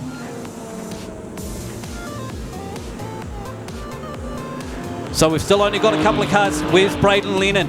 Trying to find him on the track. He's still running in third place at the moment. He should come around here. So we'll get Barry onto the points. So as they cross the line, it is Christchurch first, Stratford second, Christchurch third, Stratford fourth, Christchurch fifth. So we'll just get that confirmed and sort those points for you. So there you have your top 5. At the end of the day, it's only those top 5 that matter. And Barry? Yeah, so unofficially at this stage, obviously Christchurch 135 points, Stratford 60 points. Now the points, 100 for first, 40 for second, 25 for third, 20 for fourth, 10 points for fifth. So based on that, the first 5 cars home unofficially, and we have got a bit of ELS clocking in now. It would appear to be 135 points to 60. Christchurch being the winner over Stratford. So the 15 car, there we go, with the checkered flag. Manager Troy Curry on the back there and taking the win for Christchurch. The 85 of Dale Michelson ended up home in second place, a lap down. The race winner, the only one completing 10. Michelson and Lennon, Braden Lennon, even with that flat tyre, still managed to get home in third place. And 9 laps completed. Then 4th and 5th, Lawrence Barr. We saw him get attacked there a couple of times by Harley Robb. He completed 8 laps for 4th place, and Jay Holtham for 5th. So 135 260. The Can-Do Fishing Canterbury Crushers over the Stratford Stormers. And, well, it was a pretty powerful performance from Canterbury straight off the bat. Right, onto the track is our defending champions, the Central Medals Waikato Raiders, set to take on the Rotorua Rascals. The Rascals, last time they won this championship back in 2014. Winners back-to-back a couple of times in the early days, but in the modern era, I suppose you could call it, just the one win for the Rascals. Let's take a look at how they are lining up here. The 27 of Douglas Stanaway, 93 is Brent Stewart, 96 Courtney Young, 638 Robbie Morris, and 733 Riley McDonald. That is your Rotorua Rascals side. For the Central Medals Waikato Raiders, we've got 4 H Josh Humble, 24 Brad Philpott, 27 Brett Aiken, 88 Justin Hutchby, and 361 Clinton Cheetham. So we've got your team out this time, Paul, against Craig's second team. He's with Stratford Stormers losing that last one. His allegiance now be switching across onto the Waikato Raiders. Yeah, he's rubbing his hands with glee. Although he spent a bit of time living in Rotorua as well, so he's got his third team as well, born in Rotorua, that's it. So his third team. Yeah, so this is going to be an interesting battle. As you mentioned earlier on, Barry, all these teams are relatively evenly matched. I don't think there's one which really does stand out as a favourite this afternoon. No, it's. I think the ones that are going to have the toughest battle are going to be Otago, obviously, with being new to the championship for that reason alone, whereas a lot of these other guys have done a number of Stockcar teams championships, but yeah, and amongst all the other teams, very, very hard, and that doesn't mean Otago couldn't upset them either. So the hot laps begin, and so these two sides very easily distinguishable. The Rotorua Rascals side in the silver with the Rotorua Club colours down the side, and the Waikato Raiders in those famous Mulu colours, along with the Gold Wings. Another nice touch. Yeah, nice to see. Yeah, so we've seen that with both the previous Rotorua Rebels side in the Super Stocks, and now the Waikato Raiders. So perhaps, maybe, might just become a thing with the gold roof or gold wings on these team sides. So white flag out and one to go. Now, one of the things, Paul, I thought Waikato were particularly good at when they won this title in Wellington 2 years ago was very gently taking the opposition cars to the wall right through the two nights without doing too much damage to themselves. And that meant they got to the final with all their cars still in pretty good condition. And considering we're now going to do the whole championship in one afternoon, if they use that same style successfully, they're going to be very hard to beat, aren't they? Yeah, they are. And I think that's probably something that all of the teams have taken on board this afternoon. You know, big hits that is going to potentially do some major damage to your own car. Is it really worth it with the afternoon and evening that we've got ahead of us? And the final, perhaps. But different story come the final. You've got to get there to actually make it worthwhile, and you've got to take that more gentle approach earlier on. So a couple of the Waikato cars around at the pit gate. It is the 4 of Josh Humble and 361 Clinton Cheetham. Robbie Morris for the Rascals comes and takes a spot there as well. The 3 other Waikato cars all A-OK, parked up on the infield. Likewise with the other 4 Rascals cars heading to the grass, so no issues there. Right, officials on track saying, yep, we're good to go. And our 3-minute bell will begin. So, of course, this all adds to the length of the afternoon. You know, the hot laps and then the 3-minute bell is essentially the time that takes is essentially what might normally be another mini stock race or another stock car race. It is, yes. So we've only got that for the first round of races, though. Obviously, once every team has been out once. So we'll get it for the first 4 races. And and then also one team in the fifth race. Unless we end up with a sixth driver in a car later on this evening. Not sure, didn't see the toss for this one, so we'll see if we can get that information, what may have happened with the toss.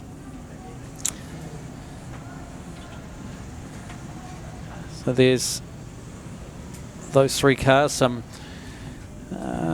adjustments happening to the left rear of Clinton Cheatham's car in the 361. Yeah, they're happy with that.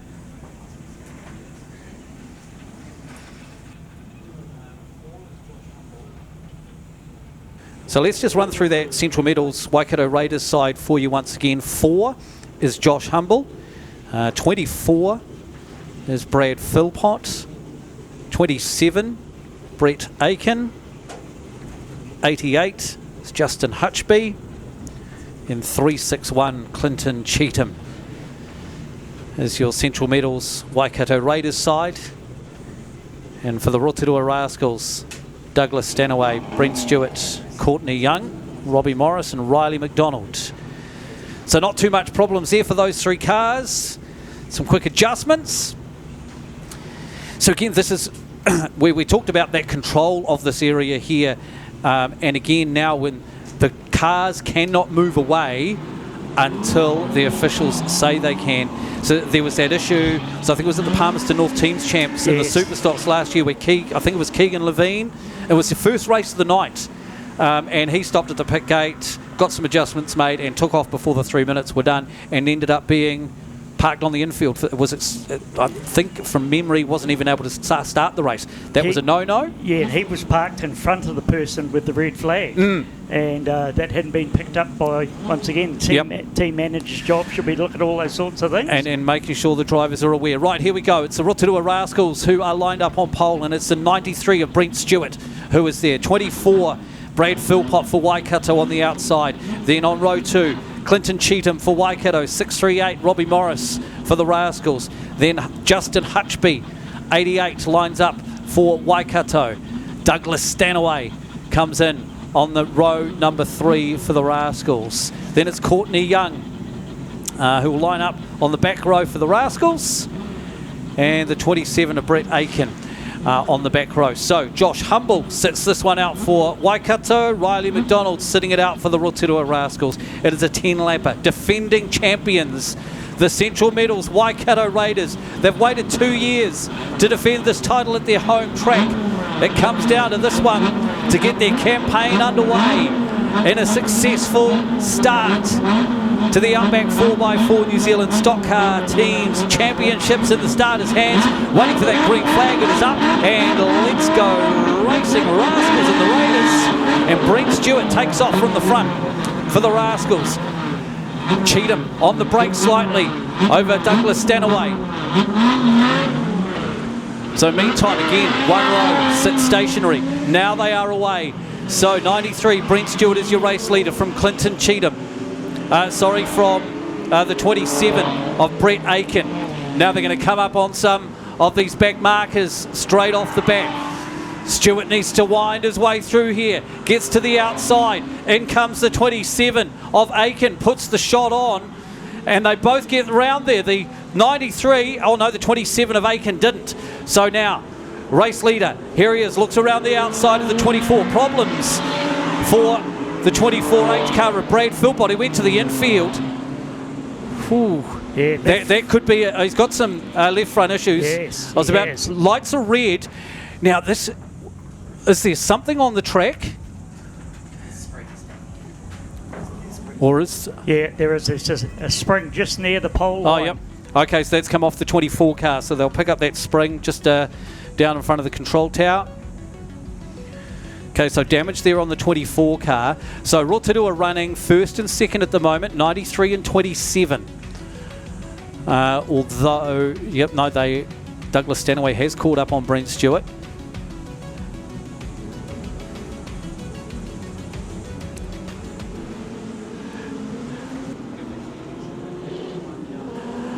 So around the outside goes the race leader, and this is first and second down the pit straight, 93 and 27 for Rotorua. The 27 of Brett Aiken is running in third place. He threads the needle a little bit. He's going to have to try and get past Courtney Young here. Cheatham comes in to try and take some pressure off Aiken. Aiken looks around the outside, puts the move on. So Brent Stewart's through on the block car.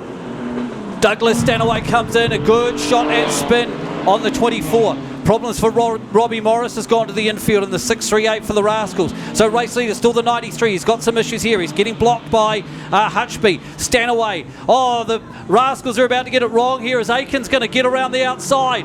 No, Stanaway charges on through now. Up the over the car goes Clinton Cheatham.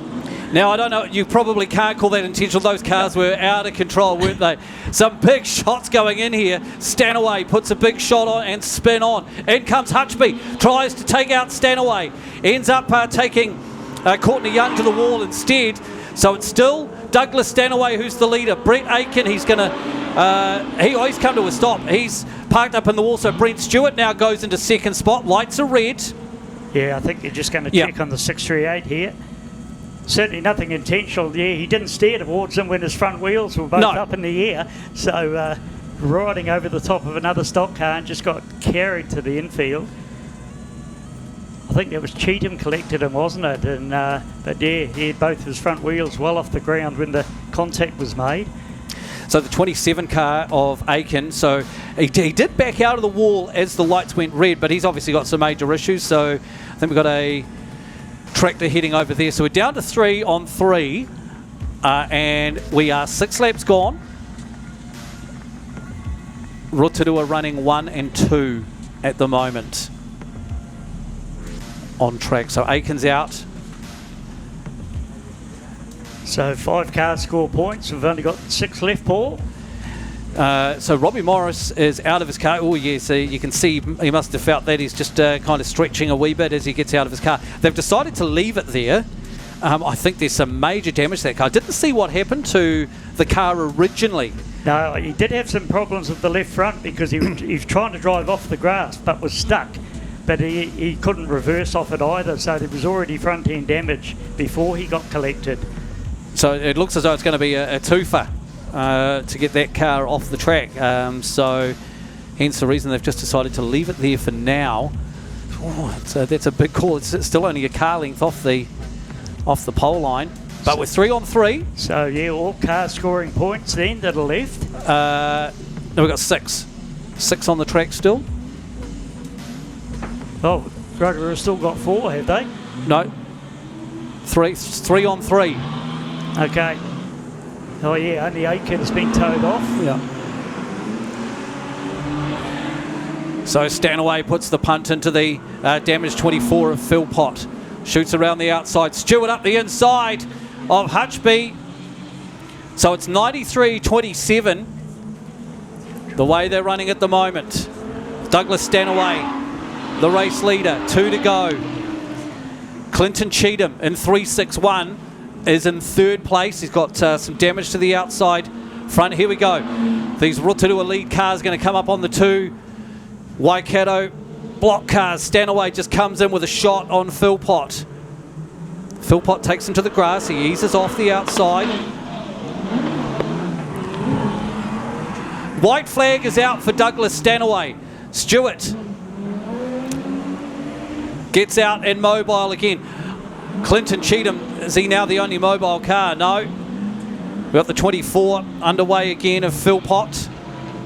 Hutchby's front end's looking pretty sad, isn't it? It certainly is. There's some damage in this one as Rotorua come home to take the win. First place for Douglas Stanaway.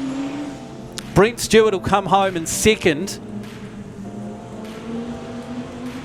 So Courtney Young has crossed the line. Clinton Cheatham will come home here in 4th. So we will only have 4 cars finish here. Oh no, 24 is Philpott still limping around the track. Are we still green? Are we still under green? So this will earn them 10 points. So Philpott, okay, so 160 to 35. Again, I think that was the same as the points earlier on. 135, 60. Okay. Yeah. So 100. So there you see your finishing positions.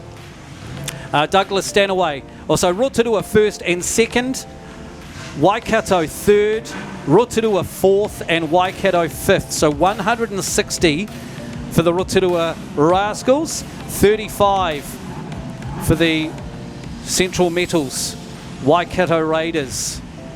So not the start that the defending champions would have been wanting.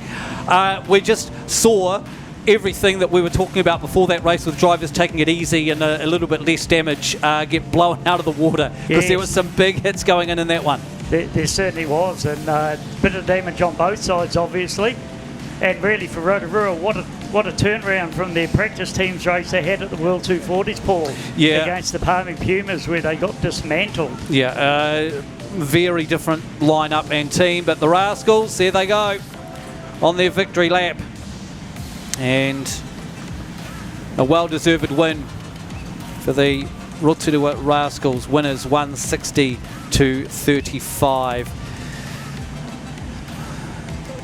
So we talked about the teams being pretty evenly matched, Barry, but the points that we've seen, not really reflecting that. No, certainly not. Two quite big wins. 135 to 60, yeah. Not a huge win, but 160 to 35, yeah, that's a big win there for the Rotorua Rascals. So we mentioned earlier on, as the Rascals complete their victory lap, tonight we've got a couple of fundraisers going on. For those who are here at the track, there is a 50-50 raffle, with all profits from that going to the Speedway fraternity who have been affected by the weather events in Gisborne and Hawke's Bay.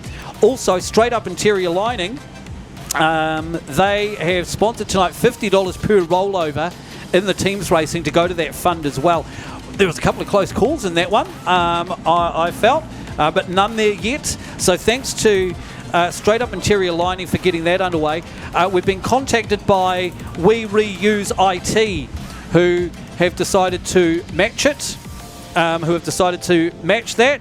And so We Reuse IT are also going to contribute $50 per rollover to that fund tonight as well. So good on them for coming on board. Likewise, any other businesses, sponsors, fans around Aotearoa, if you'd like to join us on that one, feel free to get in touch and we will give you some publicity and add you to that fund. So we've got Straight Up Interior Lining and We Reuse IT.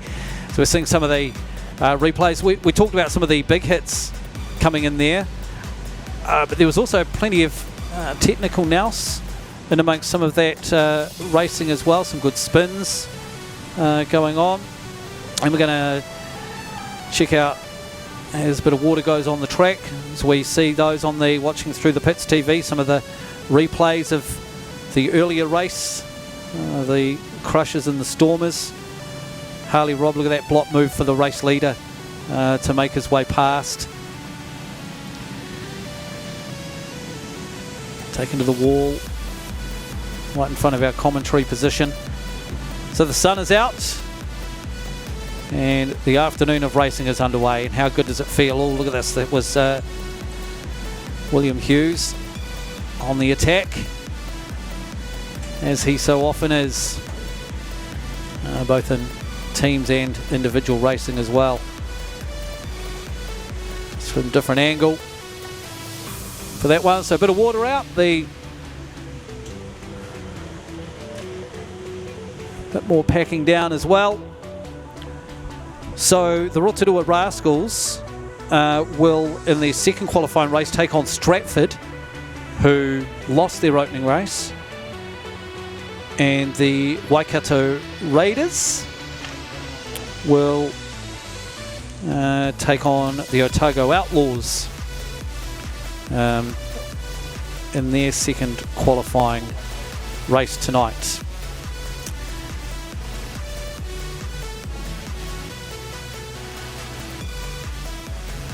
So on the dummy grid, well, nobody. But we were set for Otago versus Palmerston North. Should be the next race. Oh no, they are there. The dummy grid moves positions here at Huntly, depending on which gates are being used. So the 361 of Clinton Cheatham, the final car to be towed off the track. Harley Robb taking on Lawrence Barr there in that replay from the earlier race tonight. So our support program this evening, we'll hand back over to Craig and he will call us through our support programs tonight. We've got the mini stock champs, so it's the Waikato mini stock champs. We saw heat 1 of that happen earlier on thanks to Rawson Plumbing and Repco Waikato. We've also got the Waikato Modified Championships. We've got Super Stock, Stock Cars and TQs in our support program tonight as well. So it is a full program of racing throughout the course of this afternoon and into tonight. And anytime we can, we'll be crossing down into the pits for some updates and interviews. After the end of each round, we'll bring some updates. So here come the Otago Outlaws. What an effort for these guys to make it up here.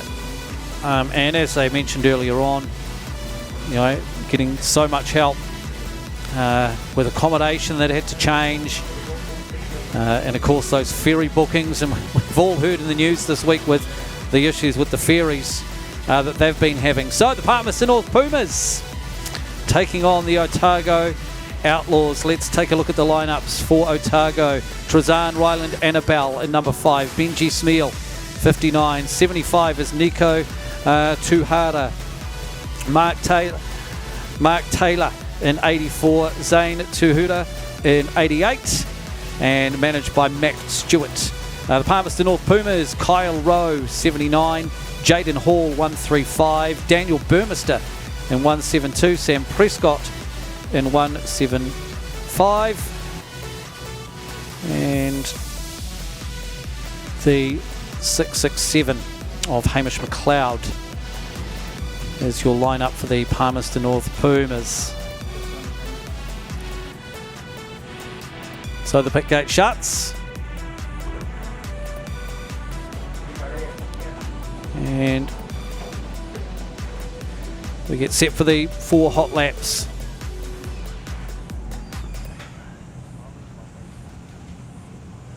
So in Otago, wearing the traditional colours of the region, the blue and golds. And the Palmerston North, yeah, it's always been black, hasn't it, when it comes to stock car teams racing over the years. Panthers and the Pumas. Of course, we do see the Manawatu Mustangs and the Superstocks. So the Manawatu Steelers did win this team's championship 1 year.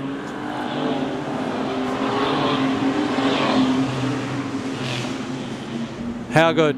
How good to see the Otago side turning laps. Hello to everybody down Otago Way. Great to have you with us through the Pits TV.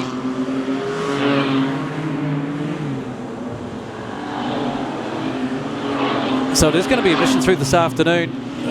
We've seen a bit of water go on the track between these races. Yet there's a bit of dust rising already in the early part of the opening laps. So it is going to be a big job for Red and the track team through the afternoon to keep this track in top nick. Oh, we've got a tyre just go on the 79 of Kyle Rowe. So he'll pull to the infield and their crew will now swing into action. And they've got the looking up the pits.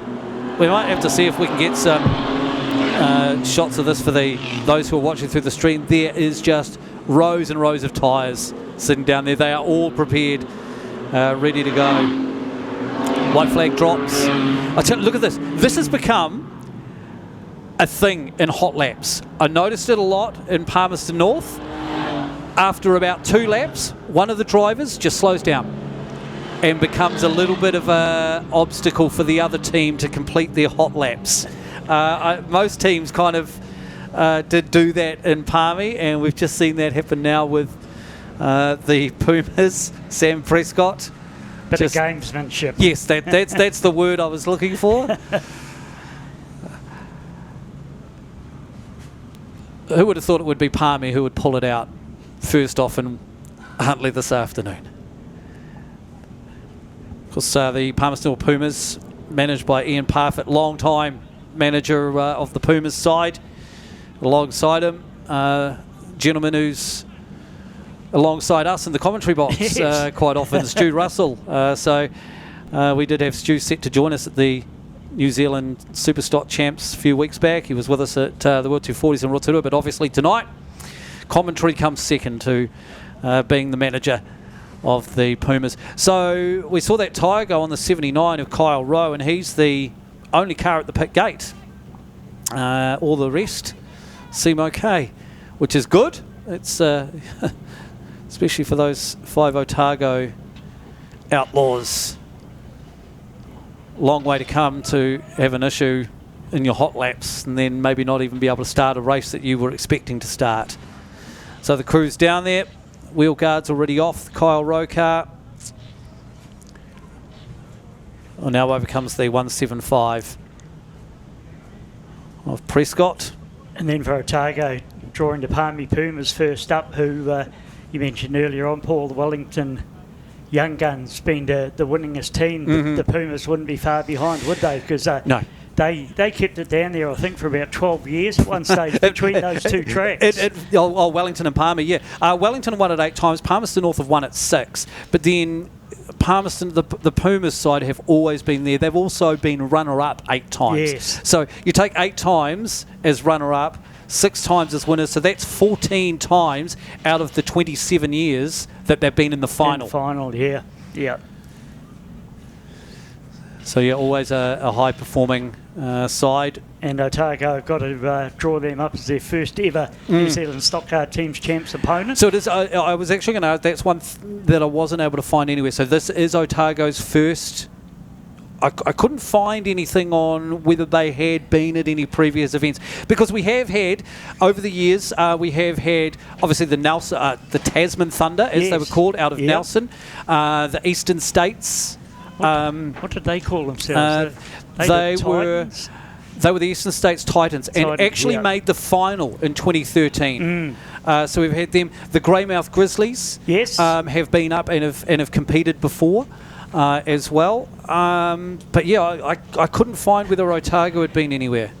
Had been part of it before. So I don't believe they have. I mean, I have been to quite a few of them. And I think they were the only ones. Certainly, Greymouth appeared at the Rotorua event when it was there. No, I just got to say, what an effort. Yeah. It's not like they've maybe just crossed the ferry and done some racing in Wellington. It's one hell of a drive. All right, so update from the Rotorua Rascals race. Douglas Stanaway, 27R, has been disqualified from the last race for making contact after the flag. Wow. And I saw something start to happen down in turn 3 and 4. With Brad Philpott? Or Brad, with Philpott. Philpott, sorry, yeah. And I didn't see where the contact was made. I saw, oh boy, I did start to think. Yes. Anyway, back to the race at hand. We'll come back to that. Trizan Ryland Annabelle for Otago is on pole. On the outside is 135 Jaden Hall. Row 2, Daniel Burmester for Palmy. And the 59 of Benji Smale. Then we go to row 3. It is Zane Tuhuda on the inside for Dunedin. And then we go to Hamish McLeod. And on the back row, Kyle Rowe is there alongside Mark Taylor. Sitting it out is Sam Prescott for Palmerston North and Nico Tuhuda for the Otago Outlaws. All right, here we go. Qualifying race 1 ever for Otago up against the experience of the Palmerston North Pumas. And we are underway, and it will be Trizan Ryland Annabelle who takes the lead with Daniel Burmester right on his bumper. And he's just got their bumper in the spot there and is able to put the spin on as Burmester. And so the 667 of Hamish McLeod will jump up into second place. Ryland Annabelle straight back on the pace though and running up into third. So the Palmerston North guys will come up on a block car of Zane Tahuda first off. We've got some real crawlers going on around. Here's the action starting to happen now in turn 3 and 4. And the 88 gets turned and spun. Both Palmy cars zip around the outside.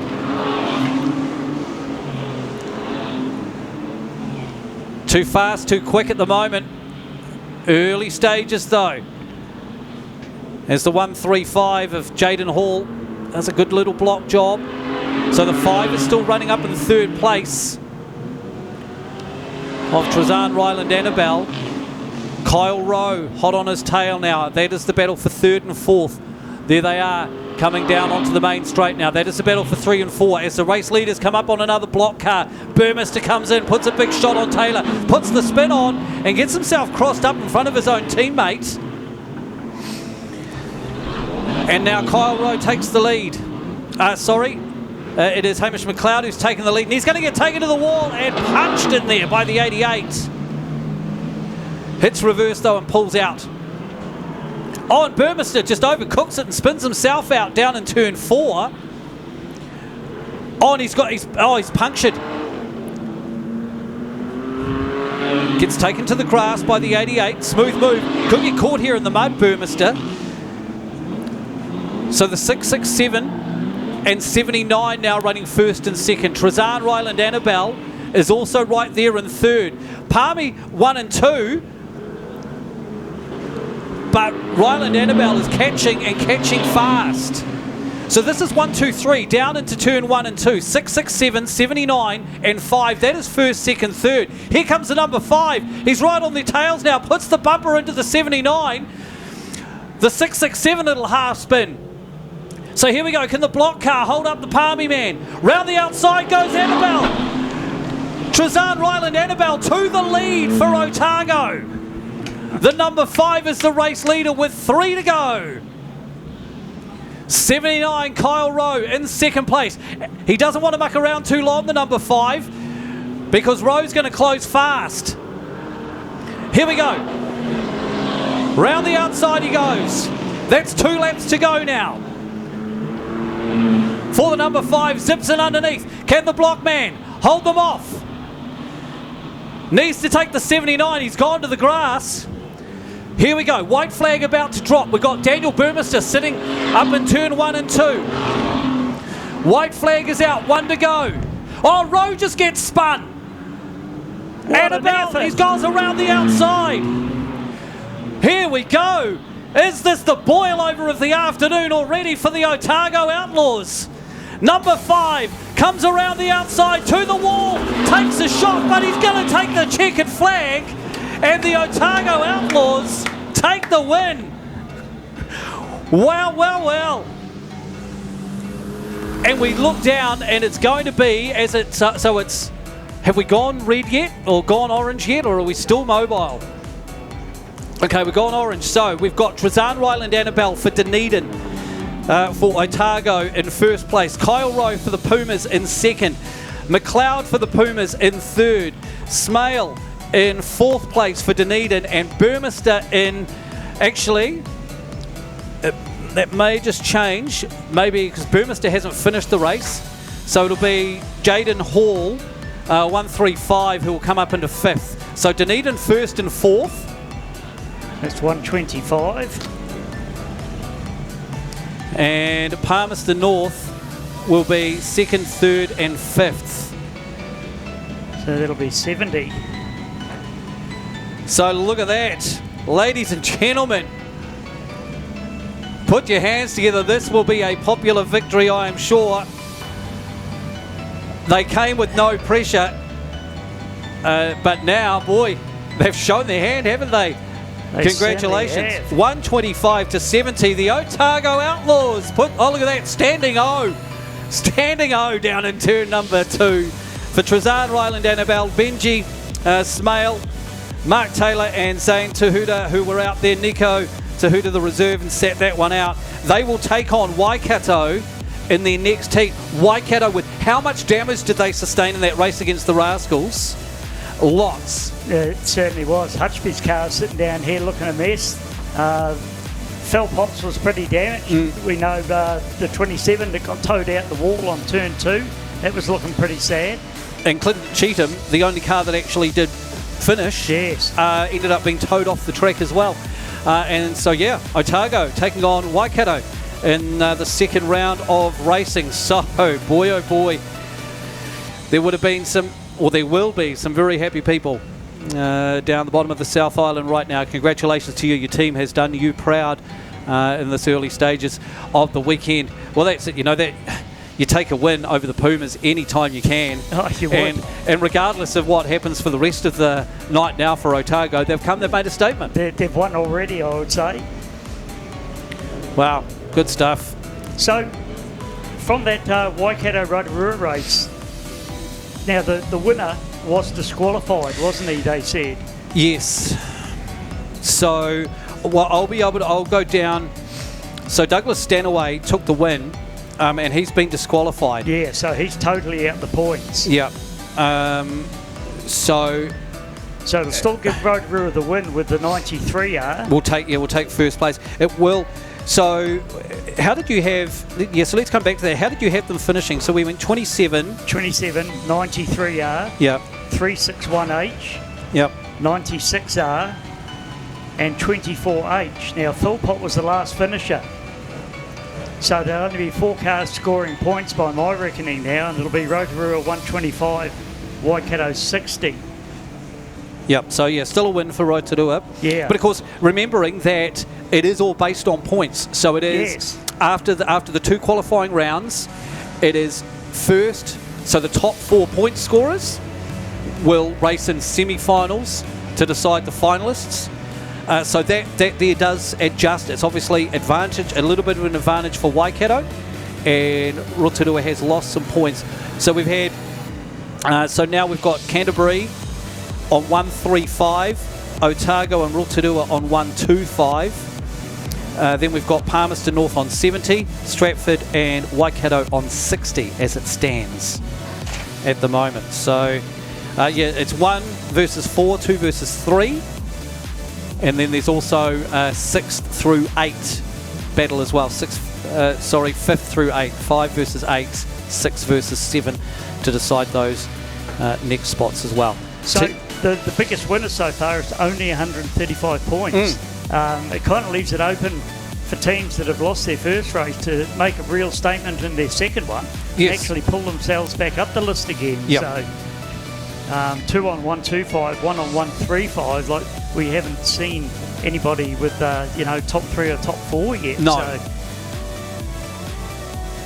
well, we did with Rotorua initially. Initially. Yes.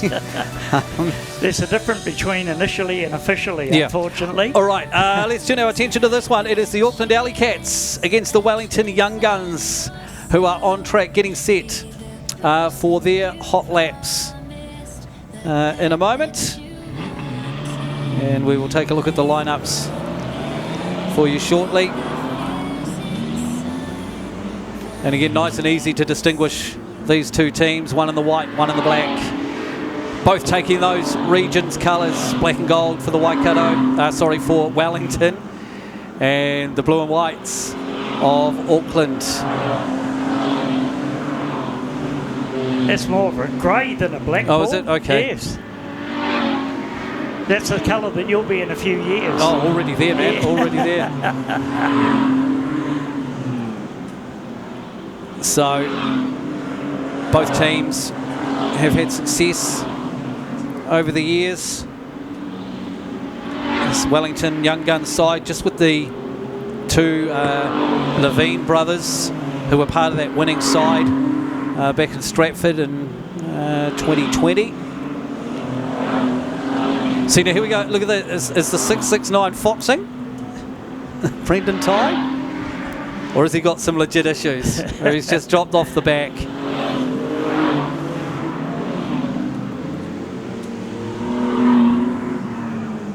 White flag out. 1 to go.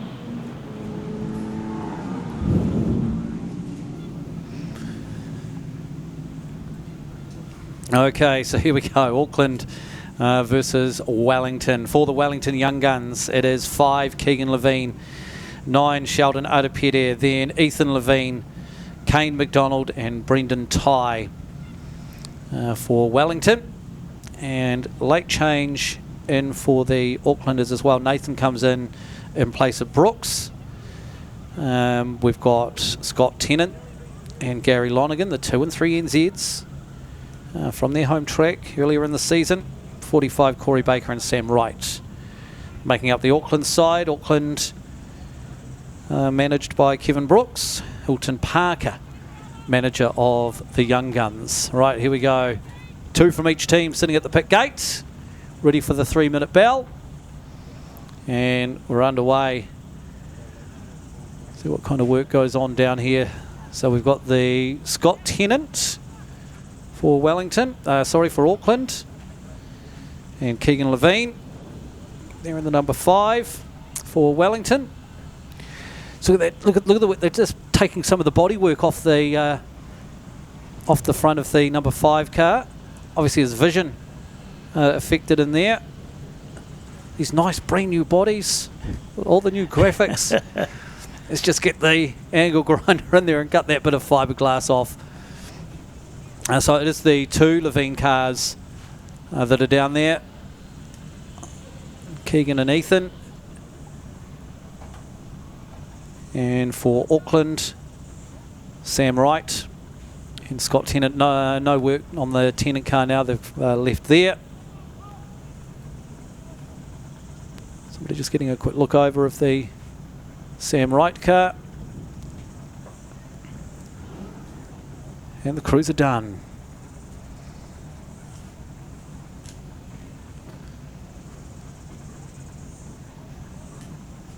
So pull those cars to the infield and start gritting up. Final teams race in this opening round. The only team we get to see will be the Wanganui Vulcans. They will take on Canterbury. So we've got another mini stock race coming up, which does just give a little bit of a break. Otherwise, the Crushers would be out again straight after this. And not that they had too much damage in the opening race, but obviously just to give a little bit of extra time between races for these cars with the short turnaround. So here we go. It's the 45. Oh no, I thought Corey Baker was coming into line up. He's going to pull back onto the infield for Auckland. Make it the 2NZ of Scott Tennant, who will line up on pole. Actually, just want to correct a little bit of my adding there. The last race was actually a target was 120, not 125. And the Puma's 75, not 70. So it was my fault and nobody else's. Can't blame the computers? Cannot blame the computers. All right, Scotty Tennant, 2NZ, lines up on pole position. Outside him will be Sheldon Adapede in 9W. Then in comes the 5W of Keegan Levine. What a lineup, eh? When you mention those 3 names, bang, bang, bang. Then we go to the 94 of Sam Wright. Gary Lonigan, 3NZ on row 3 on the inside for Auckland. Then to the 669 of Brendan Tye. And on the back will be Ethan Levine and Corey Baker. So the 669 of Brendan Tye sits this one out. Oh no, sorry. No, it is the 69 of Kane McDonald sitting it out. We're in the starter's hands.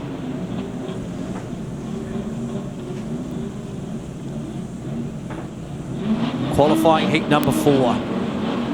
Still no rollovers, no money in that fund yet. Let's see if that can change in this one. Look at all that straight away, taking cars to the infield. So they've got to pull back and retreat. It is the 9 of Sheldon Adapede, who is the race leader. From Tennant, then Wright. So Ethan Levine just holding Baker in at the back on the start line. At the front, Tennant slowly closing in on Adapede. He's got him now. Adapede tries taking him to the wall. In comes the 94 of Sam Wright with a big shot on Adapede. Takes him to the concrete. Oh, there's a big crunch. Follows him in there too. They're all going to come out. And in comes the 669 of Tye. Tennant drops down a wee bit here. So there's your top 4. As Adapede comes in with a shot, ends up spinning both himself and Wright. So the 669 of Brendan Tye is now your race leader with Scott Tennant chasing him.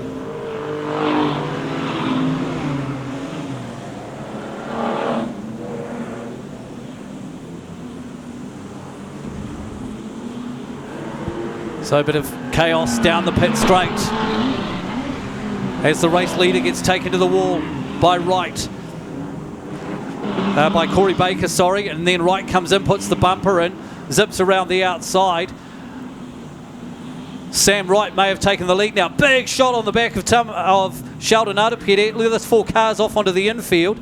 Through will come the number 5 of Keegan Levine. He'll just zip around the outside. And the 3-inch edge just retired to the infield by the looks of the ball halfway down the back straight. Well, he's trying to reverse back out, but he's got no steering at all. All right, we've just lost our connection with the lap scoring. So I think, geez, all over the place here now. And I wasn't watching for it. I think the 94 and the 5 are now towards the front, which makes it. I would have been making notes otherwise. Oh, here we go. Scott Tennant. No, we are back mobile. Scott Tennant's just updated his numbers. He'd lost a fair bit of ground though. I didn't think he was the race leader. Okay, no. So No. we've just changed. We've got jumped 4 laps on our lap Yes. scoring. So 94 is your race leader. Keegan Levine is closing the gap on him though. And the 3NZ is back out on the track of Gary Lonigan. So Keegan Levine's going to come up behind him now. Oh, and no, Lonigan's got big issues. Right, 8 laps gone. Still the 94, but he's got some issues here. Getting blocked by Ethan Levine. In comes Keegan in the number 5. Looks in underneath. Has to skip past his brother on the infield. So it's 94, then 5, then the 2. So it's Auckland running first and third. Here comes Levine. Looks around the out. No, he's going to dive to the inside. So now Scott Tennant round the outside. The number 2 has just taken the lead. Good team driving there. Yeah. So the 2, he's got to look around the outside of Ethan Levine here. So Tennant will come through and he should take the checkered flag. No, the white flag stayed out. The white flag has stayed out. Should have come down for the 2. So we are still actually racing. It is 2 and 5 are running first and second in the race. If Levine, here he comes in looking for a big shot. Can't catch him. Now the checkered flag is out. Who did the checkered flag come out for? 2 on the last lap. So, because it didn't click over another lap on the electronics. No. It stayed on 10. Hey. So, well, we'll have to wait on the official. I see it as Scott Tennant taking the win. Scott Tennant. Okay, so Scott Tennant takes the win. Keegan Levine in second for Wellington. Sam Wright in third for Auckland. Brendan Tighe in fourth for Wellington. And Corey Baker in 5th place for Auckland. So Auckland first, third and 5th. Wellington second and 4th. 135 to 60, same as race 1. Okay. Right, yeah, the white flag definitely stayed out. Scott Tennant didn't get the white flag after that first lap. So we see whether that was classified as an 11-lap race or. But the result, as it is, 135 to 60. Auckland over Wellington, and again, Barry, not that big. Nobody getting a big advantage there. Well done to Auckland over Wellington. No, it's certainly very close at the moment. We've got one team with a race in hand, obviously, at the moment. Still with 2 to go in qualifying, where the rest of them have got 1. But, yeah, very, very close between all the 4 winning teams. The highest is on 135, the lowest is on 120, so it's only 15 points, which is the difference between a 2nd place and a 3rd place, basically. So everything's still up for grabs at the moment. So the Auckland Alley Cats on their victory lap. Congratulations to them. First blood for them. They end up in that top half of the field. Some big hits. Here's Sheldon Adapede got dished up big time down there in turn number 2 with Sam Wright and Scott Tennant both pushing in and through there. He did come out of it okay though and continued on. Right, our big afternoon of racing at Huntly International Speedway continues. We'll hand you over to Craig, who's looking after our support programs tonight. Alrighty, thanks Paul.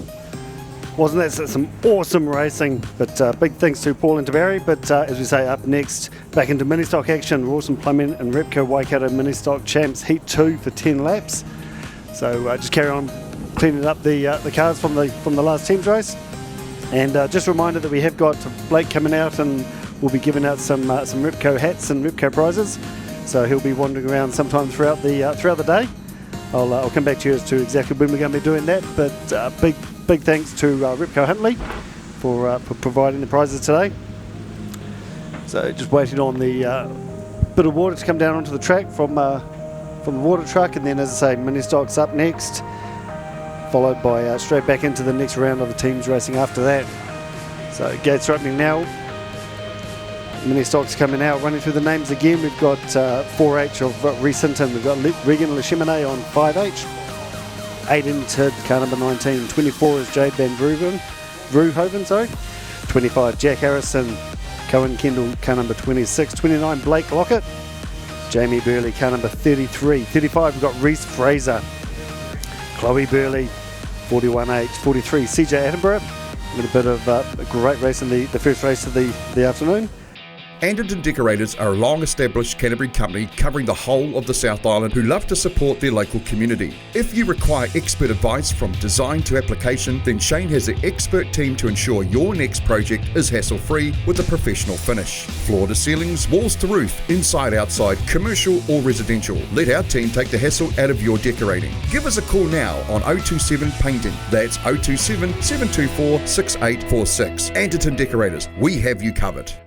We Reuse IT should be your first port of call when you need help with your PC, laptop or tablet. Whether it be a fault with your machine or a warrant of fitness checkover, the team understand just how important it is to lessen your downtime. And if your old machine cannot be repaired, We Reuse IT have huge stock of refurbished or new PCs, Macs, tablets, printers, screens and much more. Visit them in store today at 135 Cuba Street, Palmerston North, or head to their website at www.wereuseit.co.nz. Heat 2, Rawson Plumbing and Repco Waikato mini stock champs. Gates are all shut. Looking good. We are green. We're racing into it. Car number 29 straight off the lead, Blake Lockett. Pole position into the first turn, nice and tidy. Bit of a traffic jam back through turn 1 and 2 with 3, 4, 5 wide. But everyone through safely. Car number 29, Blake Lockett, first place. Chloe in 41, and then the car number 19 of Aiden Tid, first, second and third. Meanwhile, we've got 717 race leader from the first race, Levi Jones, making his way up through the field. Not quite enough herbs to get past down the back straight. We've gone red. We've got car number 25 in the wall down on turn 4. So it's Jack Harrison, car number 25, just parked up in there. Doesn't look like anything too major, but again, we've got to check on these guys, make sure they're all okay. Just wait for the officials to get back to their safe zones where they need to be. Lights are out. Keeping an eye on the starter. We are green, we're racing, back into it. So car number 29, Blake Lockett, race leader. And of course the 41 of Chloe Burley right on his tail.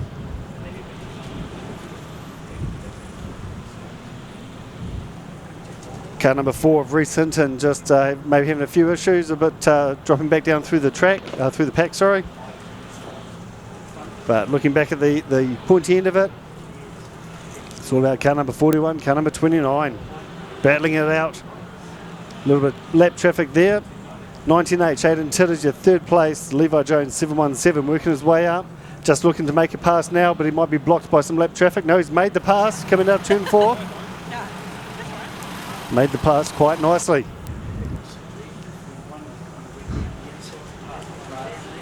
Alrighty. You say car number 4 just working its way through. Not posing any issue for the pointy end of the race. But 5 laps down, 5 to go, midway through the race.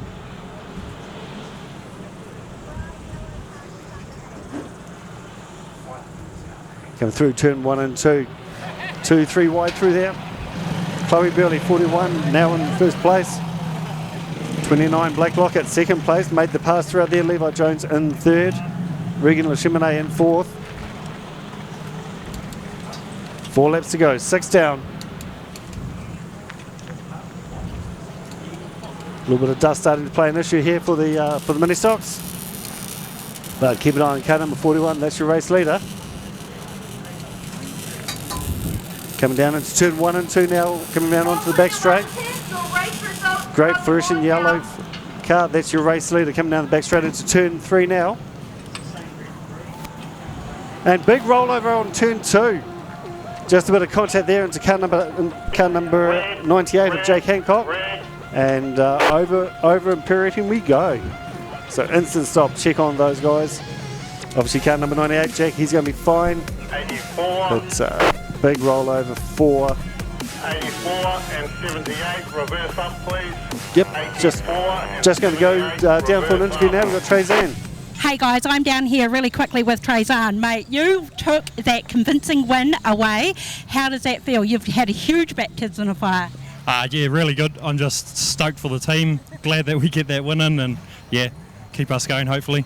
You guys have had a while of a time to get up here, so it must be so rewarding to take that win. Oh, most definitely, yeah. It was a big effort from everyone included, so we'll just keep doing what we're doing and hope for the best. Well, I was privileged to actually watch that race, and I can tell you got a standing ovation. That was really unexpected. Oh, you guys are staying with us, so I expected you to take it away, but next you're facing the very wounded Huntley. Yep, yeah, definitely. They're going to come out firing, so we'll just have to come out, expect what the unexpected, really, and give it our best shot again. What's your main focus right now? Get the cars sorted, get the drivers sorted, and just keep this group together, really. You guys didn't sustain too much damage either, did you? Because you kind of snuck in through and took them all by surprise. Yeah, pretty much. Just cosmetic stuff, bit of bent bumper and side rails and whatnot, but it's all sorted, so the boys have been on. Yeah, mate, a few little love taps here and there. You're all good. Listen, we're going to cut back through to the mini stocks now, but well done, mate. We wish you all the best for your next race. Thank you. Cheers, Trezan. 5, 4, 3, 2, 1, green, green, green. There's a car.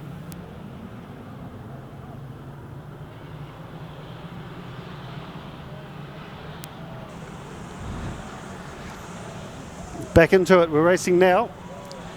Just a bit of technical issue there, not too sure what happened, but we're back into it. And as I say, we've got Chloe Burley as your race leader. Blake Lockett, 29H, in second place. 2 laps to go, 1 lap to go. White flag is out. So race leader just coming around now. 1 lap to go. Chloe Burley, 41H, and 5H of Regan Lashimene is the cars to watch. There is checker flag out, so Chloe takes it. Chloe Burley, car number 41, takes the win. Regan Lashimene, car number 5, in second place. So that's how it's going to round up for Heat 2 for the mini stocks.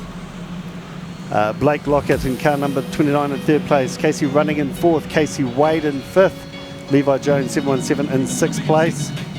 Aiden Tidd 19 in seventh. So that's how we're going to be rounding up this race. As I say, up next we're back into the teams racing with what have we got? We've got Wanganui Vulcans and Can Do Crushers up next, but big shout out as they come around with the checkered flag. Chloe Burley taking a well-deserved win in first place.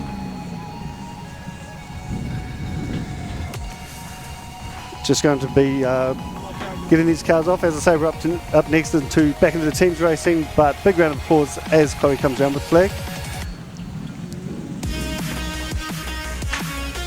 And as I say, big round of applause as she comes around. So looks like we're going to be going down. We've got an interview down in the pits. Yeah, I'm down here with the winner, well, we believe the winner of the last race against Auckland and Wellington, Scott Tennant. Now, there's a little bit of confusion. The white flag came out, we believe, for 2 laps, but you were the winner, we believe. Yeah, I think it was a bit of a melee on the front straight, and they probably lost track of who was winning. But I passed the 2 cars in front of me, so that would give me the win. So, yep, absolutely. And how does it feel to beat Wellington? Because they are they're a hard team to beat. You took it away quite well. Yeah, Young Guns are always a real quality outfit, and I've known the Levine boys and all those guys on the team for a while now, so it's it's an honour to race with Alley Cats and come away with a win with that one. And now you've got a little bit of a break or a little bit of a in between while you come back out, but I can see Gary Lonergan's car's getting a lot of attention. What's happened to his car? Oh, I mean, Gary's always in the wars in teams racing, so, you know, that's a common sight. You know, I'd be asking what's wrong if it wasn't, you know, all beat up. So, no, he just got a little bit of a bump, but their guys are pretty good there. They'll get it fixed. Like I say, they're probably used to it with old man Gary. Yeah, he gives his crew a hard time. So, luckily, I think the rest of the boys got through pretty good. So, we'll be out there in full force the next one. Scott, tell us, how's the track coming along? For the amount of weather they've had, you know, Red and his crew did a pretty awesome job, and, you know, only them would probably have the balls to run this meeting. So, no, it's awesome. It is rough, but it is what it is for everyone. So, we'll be out there enjoying it. Yeah. Well, listen, let you go focus again. Well done on the win. Good luck for the rest of the night. Cheers, mate. What you think you do with your four-wheel drive. What you actually do with your four-wheel drive. No matter what you do with your four-wheel drive, we've got the right tyre for you. So come on down to Mag and Turbo. It doesn't matter how hard the job is, we suck it up and get it done. No matter how dirty our hands have to get, we suck it up and get it done. Suck it up, suck it up, suck it up. Out for suck's sake, suck it up, suck it up, suck it up. Out for suck's sake, suck it up. Suck it up and get it done with suckitup.co.nz. Ladies and gentlemen, it is the Outback 4x4 New Zealand Stockcar Teams Championships, and we do have a few little updates. I've just been for a wander around the pits. There's a bit of action happening behind the scenes, and I haven't had time to check it all out and find out what's been going on. I do know Rotorua was still questioning the disqualification of Douglas Stanaway, and I've also heard Kyle Rowe from the Palmerston North Pumas has been excluded.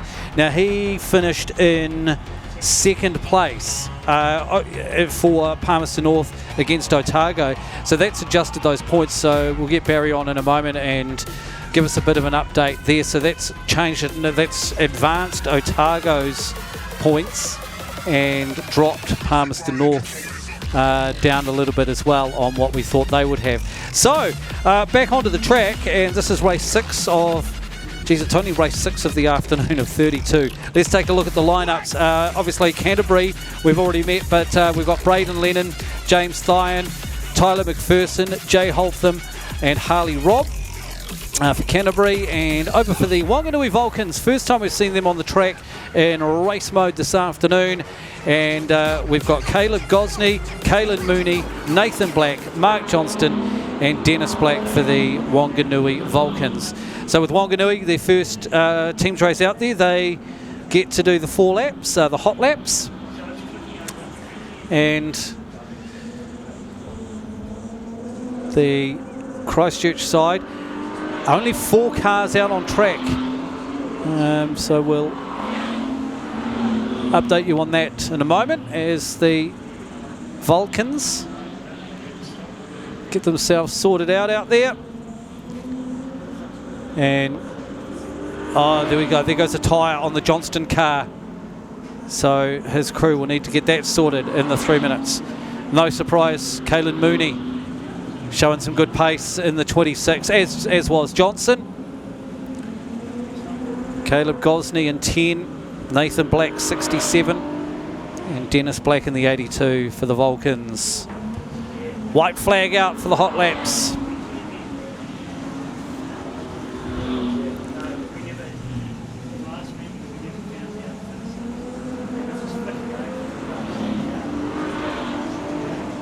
So the crew all set there ready with the tyre for Mark Johnston. They'll have that 3-minute bow to do it.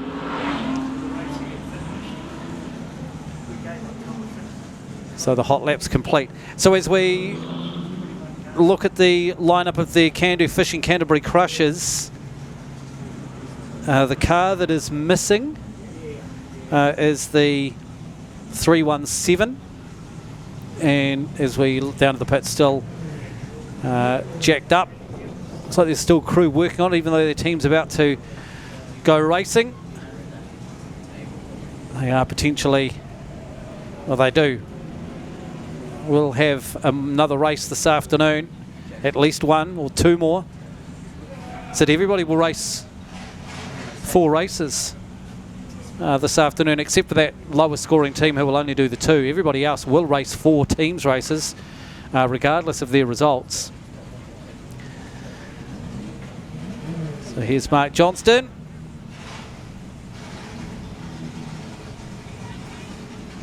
So the puncture on the right rear. And those hot laps. Everybody else starting to the Crushers side, starting to move around the infield and look to take positions. So we've actually got 4 of the Vulcans side over at the pit gate, all with a bit of looking for a bit of help, except for Kaylin Mooney, 26, parked up on the infield. Right, Barry, a bit of a points update for us. There's been a little bit of shuffling. The information coming through to us a bit bitsy at the moment, but we have seen some adjustments there.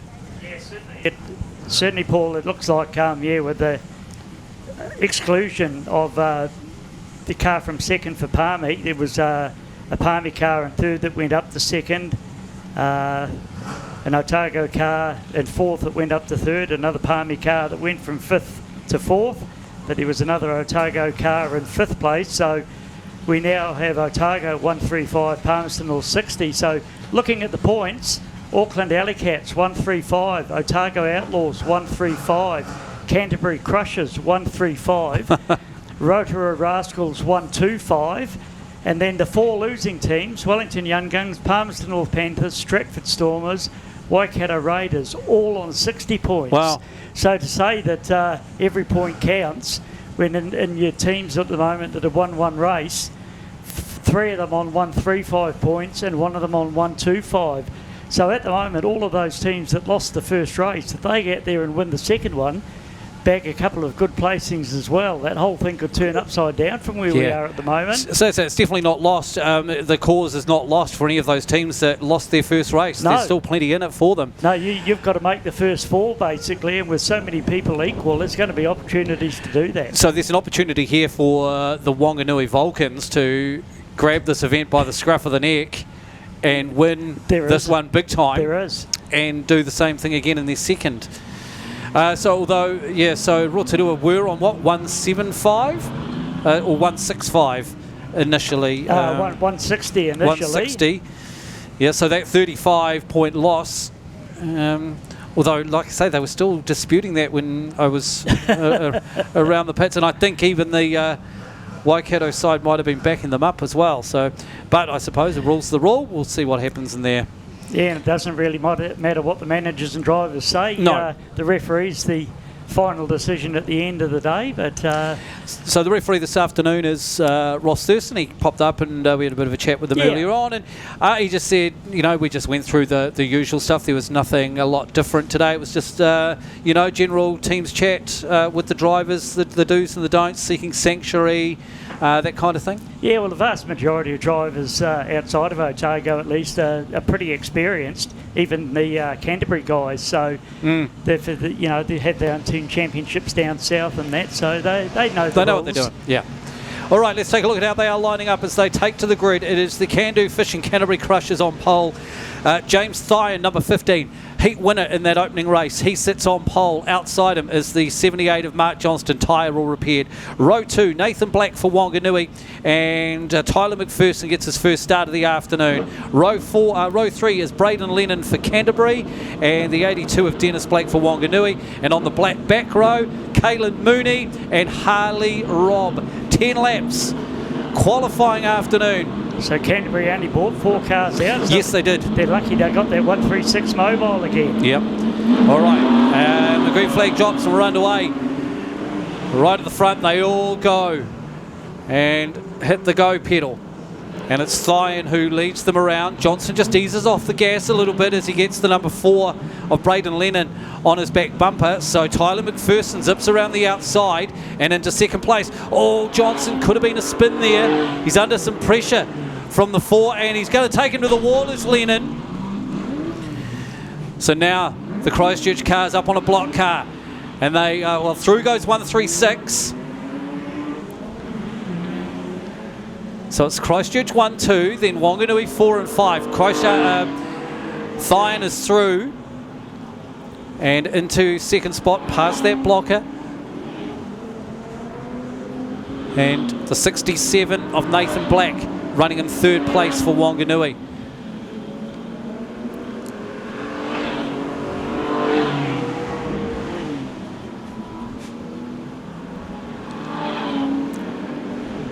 So 136 and 15, still the leaders. Harley Robb comes in with, oh, look, just a little bit off the back end. Thought he was going to come in for a big shot there. Just takes a little bit of the attention off the 136. Now Harley Robb looks to take the 82 to the wall. But he certainly got his attention, and here comes Thyan in second place and up the inside. So Canterbury running 1 and 2 in this one. Then it's the 67 of Nathan Black, who's running in fourth place. Johnson, tried to take a big swipe there at Harley Robb, but missed. He's got to do a big circuit of the infield. Johnson, with all the cars and stuff parked on the infield. Wow. I don't think I've ever seen somebody have to do that big a circle across the infield before. Mooney's come to a stop. The 26 car has stopped coming off turn number 4, just parked up on the grass. So that's not helping the Wanganui cause at the moment, as Christchurch still run 1 and 2 with 6 laps gone. They really are doing it easy at the moment. This big shot there, Harley Robb on the 82. Dennis Black, he's not afraid to turn right. He's put in some big wild shots. So here's your race leader. Coming around the outside here, down into turn number 1 and 2. 136 is the leader. 4 goes wide, and that just takes the attention of Black in the 82. So 136 continues on his merry way. Christchurch running first, second, and fourth at the moment. That fourth place car parked up in the concrete wall at the moment, though. Braden Lennon. So 136 still leading. There's not any block cars out there at the moment for Wanganui. White flag is out, 1 to go. Oh, look at this. Harley Robb comes over and tries for a push start on Braden Lennon. We talked about that earlier, Barry. Yes. The checkered flag is out, and the 136 takes the win. Here comes Thyan. He's under some pressure, but he's going to make the pass here and will get home in second place. Harley Robb will push the number 4, Braden Lennon, home to score points. He'll come home in fourth place, Braden Lennon. And Harley Robb's there in fifth. So there we go. There is the statement. There's the statement event. It wasn't going to be Wanganui. It was the Can-Do Fishing Canterbury Crushers. First, second, fourth and fifth. Yeah, 170 to 25. That is a pummeling. Not helped by Caelan Mooney. That car just coming to a stop in turn 4. 82, Dennis Black. Geez, he was trying everything and anything he could. Nathan Black was the sole kind of runner out there. Mark Johnson fell off the pace. Not helped by that big circuit he had to do on the infield after he took that swipe at Harley Robb. But 170 to 25. And that'll put the Crushers, well, right up there. That's the number to beat now, isn't it? That is, because there was 3 teams equal on 135. Canterbury Crushers was one of those. They've just scored 170. Now 170, that's a big score, isn't it? It is. Well, they're 1, 2, 4, 5. There's only a couple of ways of beating that. So 305 points, the Canterbury Crushers, and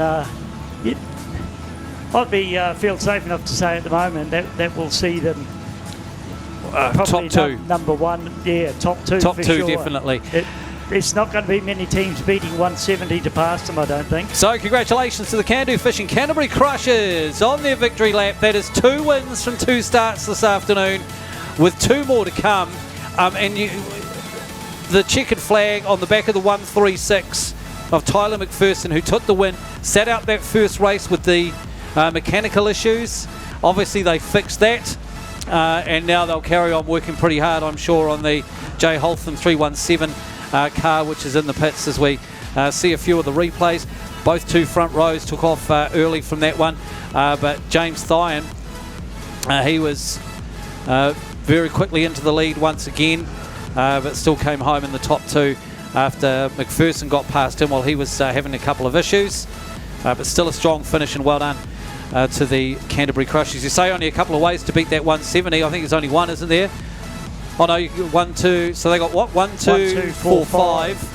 So you could do 1, 2, 3, 4. Or 1, 2, 3, 5. Yeah, there we go. Yeah. So yeah, it'll be tough for what we've seen so far this afternoon for anybody to do that. But it could swing the other way too. Like we said, it could be one of those teams that lost their opening race, yes, who could bounce back and score a 170 in one of these other races. So it's still all on. And next up will be the Rotorua Rascals taking on the Stratford Stormers. So we've got a winning and a losing team head to head. So that's it. Are we going to, just looking through the program, have we got any winning teams? So we've got winner and a loser from round one. Then Otago Waikato again, so that's a winner and a loser. Yeah.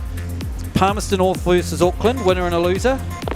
And then Wellington versus Wanganui, so that's a loser versus a loser. Yes. So plenty on the line in that one. So that's interesting how that's all unfolded. Yeah, well, I mean, that's a random draw, isn't Yeah. it? And to get that winner versus loser in most of the races. Because the other thing we haven't looked at yet, we've got two winning drivers from the Canterbury Glen Eagles Superstock team from Palmerston North competing here as well, but not for the same team this time though. So we could get a winning driver from the Palmerston North Superstock Teams champs, which is considered the unofficial New Zealand Superstock champs, being Scott Tennant, obviously, and Harley Robb, yes. And although they do have a Jaden Ward, a 6th driver, I think, don't they? I think there may have been a late change to that. I will chase it up. I think there might have been a late change, okay. but we will check up on that one for Canterbury. Yeah. So here we go. This is Stratford versus Rotorua. For the Stratford side, Lawrence Barr, Dale Mickelson, William Hughes, Carlin Painter-Dudley, and Mason Woods for the Stratford Stormers side. And for the Rotorua Rascals, Douglas Stanaway, Brent Stewart, Courtney Young, Robbie Morris, and Riley McDonald. Rotorua winners over Waikato. Stratford losers were beaten by the Canterbury Crushers, who we've just seen pull out a pretty convincing performance there as well. So is Canterbury the form side? They just show out strongly over Stratford. Can Stratford bounce back? Okay, and here we go. So we got the 6th driver in. We must have. Yep, that's the only reason they'll be letting the 93. Oh no, is he lining up? Oh, he's lining up. Okay. All right, I thought he was lining up for some hot laps. So did I. Yeah. So Rotorua on pole. And it is the 93 of Brent Stewart who sits on pole. 85, Dale Michelson will be on the outside. Row 2, Lawrence Barr for Stratford. And 733, Riley McDonald has his first race of the afternoon. Sits on the outside of row 2. In comes the 617 of Mason Woods. And then it's the 27 of Douglas Stanaway. 267. Carlin Painter-Dudley will line up on the back row for Stratford, and Courtney Young will come in for Rotorua. So Robbie Morris will sit this one out in the 638. We saw some major damage to that car. Made it back out there though, and Stratford sitting out William Hughes for this one. It is another 10-lapper. The Outback 4x4 New Zealand Stockcar Teams Championships.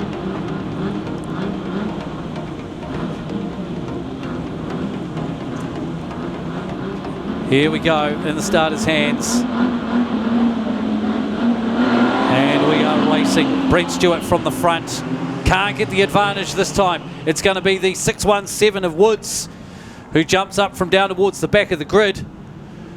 Who's going to take the lead? Douglas Stanaway, a little bit hesitant to race away at the moment. Stewart will jump around. Here we go. Courtney Young in the 96. He sat on the pole, sat on the starting grid, watched what's happening, and he'll be the first block car that Mason Woods comes up upon. Douglas Stanaway in the 27, hard on the brakes. Here we go. So the race leaders being caught will come up behind a blocker of Courtney Young. Tries pushing Young out of the way. Takes Young to the wall. Oh, that's a big hit.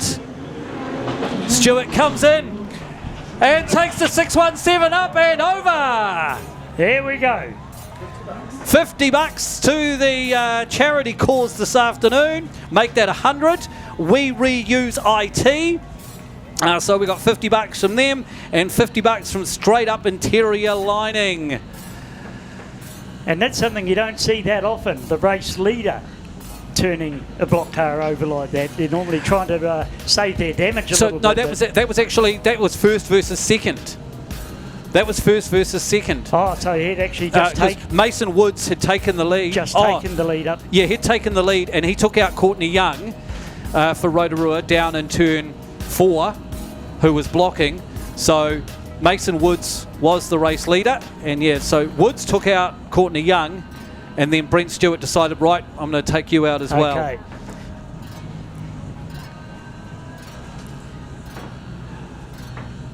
So they're just going over to check Courtney Young as well. He's fine. All right, we're going to take in the replay. So here we go in the replay. There's the race leader. So Woods takes Courtney Young to the concrete wall. Coming off turn 4. So Young was a block car. Woods was in first. Here comes Stewart up the inside. So this is now first versus second. Rides up the concrete wall. And it was that, I think that second go of when you watch the replay, Stewart possibly could have come out of it and Woods would have come down off the wall. But actually, as Woods bounced up and Stewart turned into him again, which certainly forced the rollover. Onto the pit straight. That's second and third now, as it stands. And they've been having that kind of race long. Well, when I say race long, it's been it's been a couple of laps for them. So they're having that battle. 93 your race leader, and he's going to come up behind Lawrence Barr in the 34 as a blocker for Stratford. No doubt they'll get to work on that, because no one's going to know straight off the bat whether or not there's only the one team that won't go back out and race again. No one's going to know straight off the bat. Stratford sitting on, especially with those points the way they are. Lights are out, ready for a restart. Green.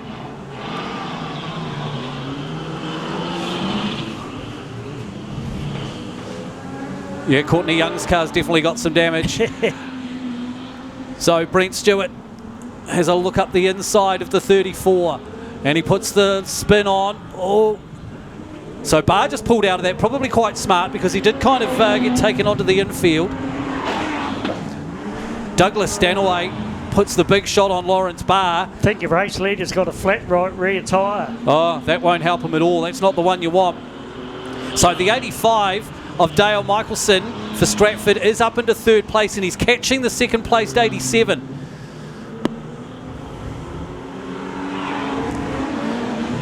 So can Stewart hold him up and block him? The 27 is your race leader. 85 is in second place. Stewart's going to look to try and take him to the concrete wall in turn 2. And down the straight. Oh, good work there by Brent Stewart. Now the 267 of Carlin Painter Dudley will move up into second. Still the 27, who is your race leader. Now that's one of those where you're switching from a plan A to a plan B pretty quickly. Yeah, it certainly is. From race leader to taking out the lead car for the opposition team. The problem here for the Rascals, though, is that now, because Stewart is slow, one of these other cars needs to actually become a runner. Although I think the left rear that's been smoking on the young car, that's just popped. Yep, and the 267 just rode up over the 733, and that's popped the tyre on the Riley McDonald car. Douglas Stanaway, good spin on Lawrence Barr. He's going to have 2 laps to go next time around, the 27. So it's Not going to be the huge points all Rotorua would be looking for, but the race wouldn't do at this stage, wouldn't it? Yeah, Stratford are throwing everything at them. Geez, there's not much going on, is there? 27 is your race leader. He's still got 2 to go.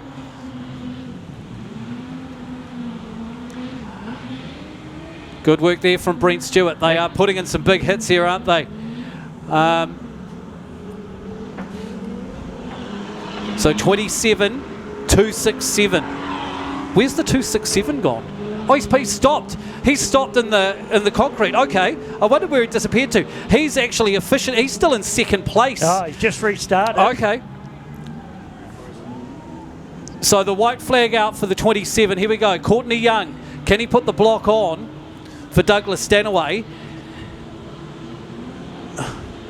So Stanaway will zip around. He doesn't need to zip. He doesn't. He's so close. Checkered flag falls, and Douglas Stanaway will take himself to the infield. He doesn't want that same issue again. So the 267 will finish in second place. Brent Stewart doing, oh look at, he's got nothing left on that back tyre, pushes Riley McDonald home. So we've got our top 5 home. Riley McDonald won't be a factor, but it'll be Rotorua first, third and fourth, and Stratford in second and fifth. So we'll let Barry sort out the points. Douglas Stanaway, then Carlin Painter-Dudley. The first 2. So Carlin Painter-Dudley, he was stopped down in the concrete wall for a lap or 2. So there we go. Douglas Stanaway takes the win in the 27. Look, 2 laps behind Carlin Painter-Dudley in second. Then Brent Stewart in third. Courtney Young in fourth place for Rotorua. And then Dale Michelson in fifth place for Stratford. So Barry, points updates. Yeah, 145 to Rotorua and 50 to Stratford. So Rotorua in their first one, I think, got 125. 125, so that's 260, 270.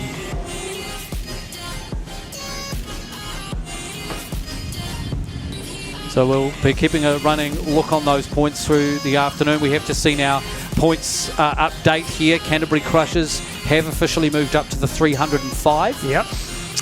Rotorua still on their 125, so those points in front of us are being adjusted officially, I guess, once the referees are happy.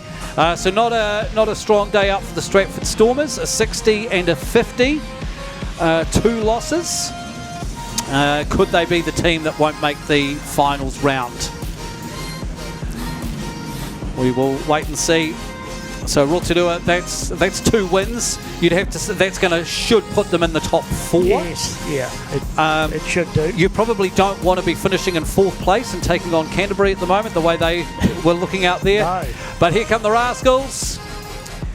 Great race. There was some action in that one. Ebbed and flowed. Had some action-packed moments, some slow moments as well, as they all drew a breath. Yeah, like they did all stop to quick drinks break and then carry on. It was. Boy, the 93 car of Brent Stewart took a pummeling. Douglas Stanaway is just so good with that flick and spin to make the passes. So congratulations to the Rotorua Rascals. Douglas Stanaway, Brent Stewart, Courtney Young. Took a big shot in there, but then went on, carried on hard. Riley McDonald out there, and Robbie Morris as the reserve for that race. So congratulations, Rascals. I'm happy. 2 from 2. Yeah. 270 points. That's not a bad haul. Although certainly with all those other teams that were sitting on 135, a replication of that puts them on 270 as well, doesn't it? So it's still going to be close. I think, Canterbury, that 170 they scored should just see them clear. And the team that's missed out at the moment is Wanganui with 25 points, where all those other losing teams scored 60. So Wanganui are going to need a big statement to not be the team that misses out. Well, here we go. This is, and that's it. So it's kind of eyes on those other teams that were already winners now, isn't it? With Auckland and Otago. Yes. And we've got Otago out here now, so taking on the... Well, they are still defending champions until they can't defend it anymore, I suppose. That's right, yeah. Like a really... Well, then they move from defending champion... If they don't make the top 4, well, then they're no longer defending champions. They are just the current champions. Yeah, something like that. I guess until you hand that trophy across. You're the current champion. Yeah. Still, the 34 car is still sitting out on the infield. Lawrence Barr, he took some punishment. I don't think there was a driver out there in that race that didn't take some punishment in that one. That was pretty brutal. I guess the thing is now, the second round of qualifying races, you've got to make a statement there. You've got to get through, and you have got a bit of a gap until the semi-finals. Like that, that's the biggest gap of the day, is between your second qualifying race and your semi-finals. So I guess you can afford to do a little bit more damage there if need be, and they both certainly laid it on the line in that one. Yeah, you're right. So as we look at our race program, the last race of qualifying rounds is race 12, and then our semis isn't until race 21. Yeah. So there is a big gap there. And then the semis, the first 2 semis is for the second tier. So it's 6v7 and 5v8. So these teams who are up there and are going to race for the championship actually don't come out till race 23. And so when you think we've just seen, race 8, and we've been going for 2 hours. Yeah. But hey, that's teams racing, isn't it? That's the way it goes. It can be a long afternoon with not a lot of numbers of races, but certainly plenty of action and lots to talk about and digest. I mean, it'll be interesting to see what they do for the semis, whether they bring back the 4 laps back in with the big repairs, because normally on the second night of teams they do go back to that, but we'll see. We'll see, but yeah, and it's not just a long night, it's a long day, isn't it? Because they're in those crews working in the hot sun all day. I'm glad I'm not one of those. Oh yeah, look, everybody take a bow, I think, regardless of certainly for the drivers and the crews, the crews more than... Obviously the drivers do a lot of work on the track, but in an event like this, traditionally the drivers just take a bit of a backseat once the cars, they need time out. They need to go and do their medicals and get checked over. But you don't want your drivers slaving away on the ends of sledgehammers or welders or anything when you've got big crew there all to do it. Just the drivers, bit of time out, but the crews, they are working real hard. But to everybody who is here today, came along knowing that this is going to be a marathon effort today, not a sprint. To the people working in the burger bars over those grills, shout out to all of them today. And obviously to the crowd who are here in that sun. It's nice to see the sun, though, isn't it? Waikato. That is true. If you got the option. Yeah, exactly. The Central Medals Waikato Raiders. Number 4 is Josh Humble. 24, Brad Philpott. 27, Brett Aiken. 88, Justin Hutchby. And 361, Clinton Cheatham. And for the Otago Outlaws, it is Trezan Ryland Annabelle, Benji Smale, Nico Tuhura, Mark Taylor, and Zane Tuhura. So Waikato loses in the opening race against Rotorua. Otago were winners over Palmerston North. No hot laps. Here we go. We are lining up. And it looks like it's going to be Josh Humble who will be the first one lining up here for Waikato. So Rotorua on our score screen is clicked over to 270, and the Stratford Storm is up to 110, which we gave out unofficially before, so I think we can assume that one's official now. Okay. So Canterbury Crushers sitting on 305, Rotorua Rascals on 270. So we've had 3 teams that have raced twice. Hang on, Stratford Stormers have just clicked over to 110. 210. Which to me, 50 plus 60 only equals 110. Yeah, I think they'll sort that. Yes. Now, just looking down here, okay, so I did just wonder that for a moment. So Josh Humble's pulled up in the number 4 car, and he's actually gone for a 3-minute bell. I suppose that is potentially one of the little bit of confusing things here, where they pull up to that exit gate is also where they do start kind of lining up, don't they, for the grid. So a 3-minute bell for the number 4 car, which, this is where it catches them out, because after in the opening round with the hot laps, all the crews are standing down there ready and prepared and waiting with bits and pieces, whereas here they're not all standing by the gate because they just think, nope, driving out on the track and start the race. But whatever the problem was, it's been fixed in 34 seconds.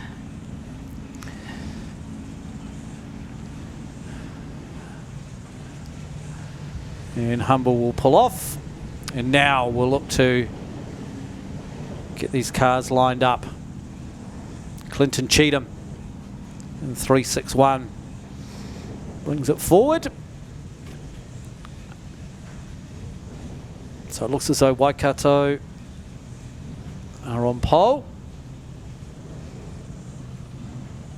Oh no, okay. So no, so Waikato must have won the toss and have chosen the outside. So there's where Clinton Cheatham's bought it. So right to the middle of the track, as opposed to, so yeah, traditionally what can happen is you can either start on pole and push it right out wide, or you could start right on the pole line if you wanted to as the pole sitter, and then as number 2 you can come up and line up right out by the wall if you wanted to. There's nothing that says the 2 rows have to be within within a set distance. Yeah, they only have to be in a straight line, one behind the other, don't they? Yep. So the 84 of Mark Taylor will be on pole for the Otago Outlaws. Clinton Cheatham outside him. Josh Humble lines up on grid 3 for Waikato. 88, Zane Tuhuta on grid 4. Then we go to the race 1 winner for the Outlaws, Trizan Ryland Annabelle on row 3.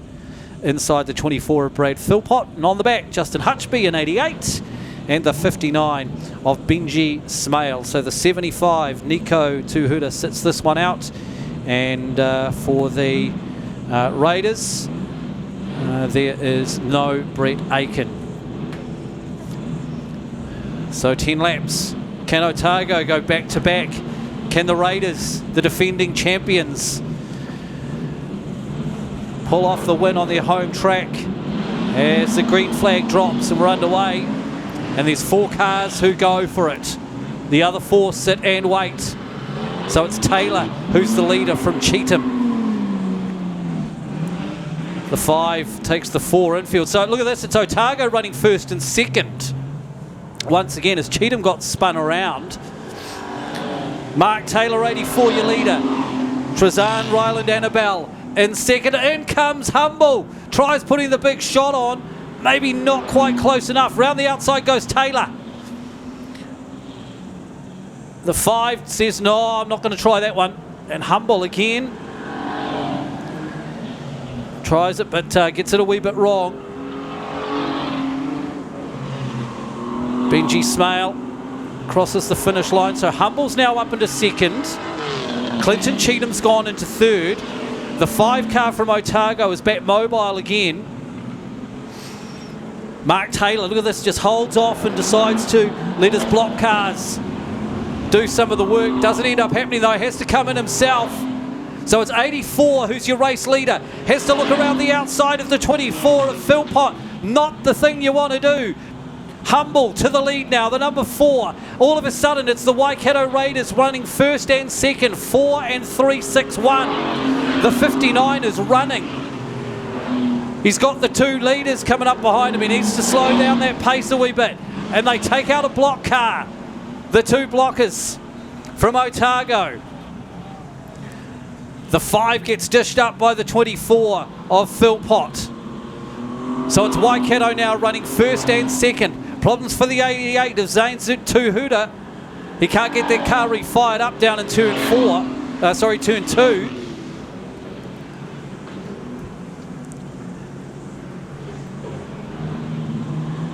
So at the moment, I was going to say they're not getting any attention, the two runners, but there was just a shot there on Josh Humble, but just too much pace at the moment. So it is Waikato first and second, Dunedin running third, fourth and fifth, or Otago I should say.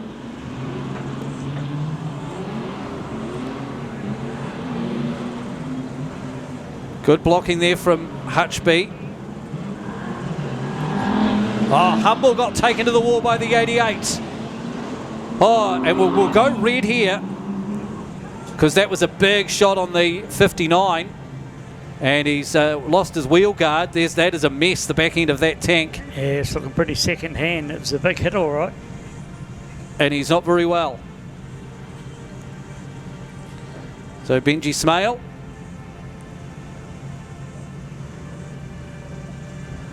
So I did miss that. He was dicing down there with Justin Hutchby. All right, so ladies and gentlemen, here at Huntly International Speedway, give them a round of applause. These drivers putting everything on the line in these teams races for our entertainment. And we love seeing the big hits. We don't like seeing people get hurt. So we've got the good Kia here. I'll obviously just take them off just for precautionary reasons. He is conscious. Yep. So it's just, again, just for precautionary reasons, as opposed to stopping things for the next 10 minutes or him having to sit on the infield. So we're going to take in a replay, those who have the pit stream. So we can see him sitting there on the track, and he was mucking around with Hutchby, and so he got hit by the 24. Yeah, it was a big hit. He must have had his eyes in his mirrors, because there's look at that. He can see him. He's coming straight forward, so he's obviously watching another car, because that was nasty. Because that is an illegal hit, because the car was in a non-attacking position. You can hit a stationary car as long as it's in an potentially attacking position. Yeah, the direction it's facing downstream, basically. So anyway, let's go back racing. Oh, and straight away the race leader's been slowed down. Oh, he probably should have stayed there, the 88, and held him. Again, that could be the little bit of the inexperience, because here comes the 84. Oh, and he's going to get spun. Oh boy, so this is first and second down the main straight. 361 and 84. It's going to be white flag next time around for Cheatham. So there it is, white flag, and this is second place right here, right now. Can they take Cheatham? No, he's going to have a clear run to the flag. So it'll be a Waikato win.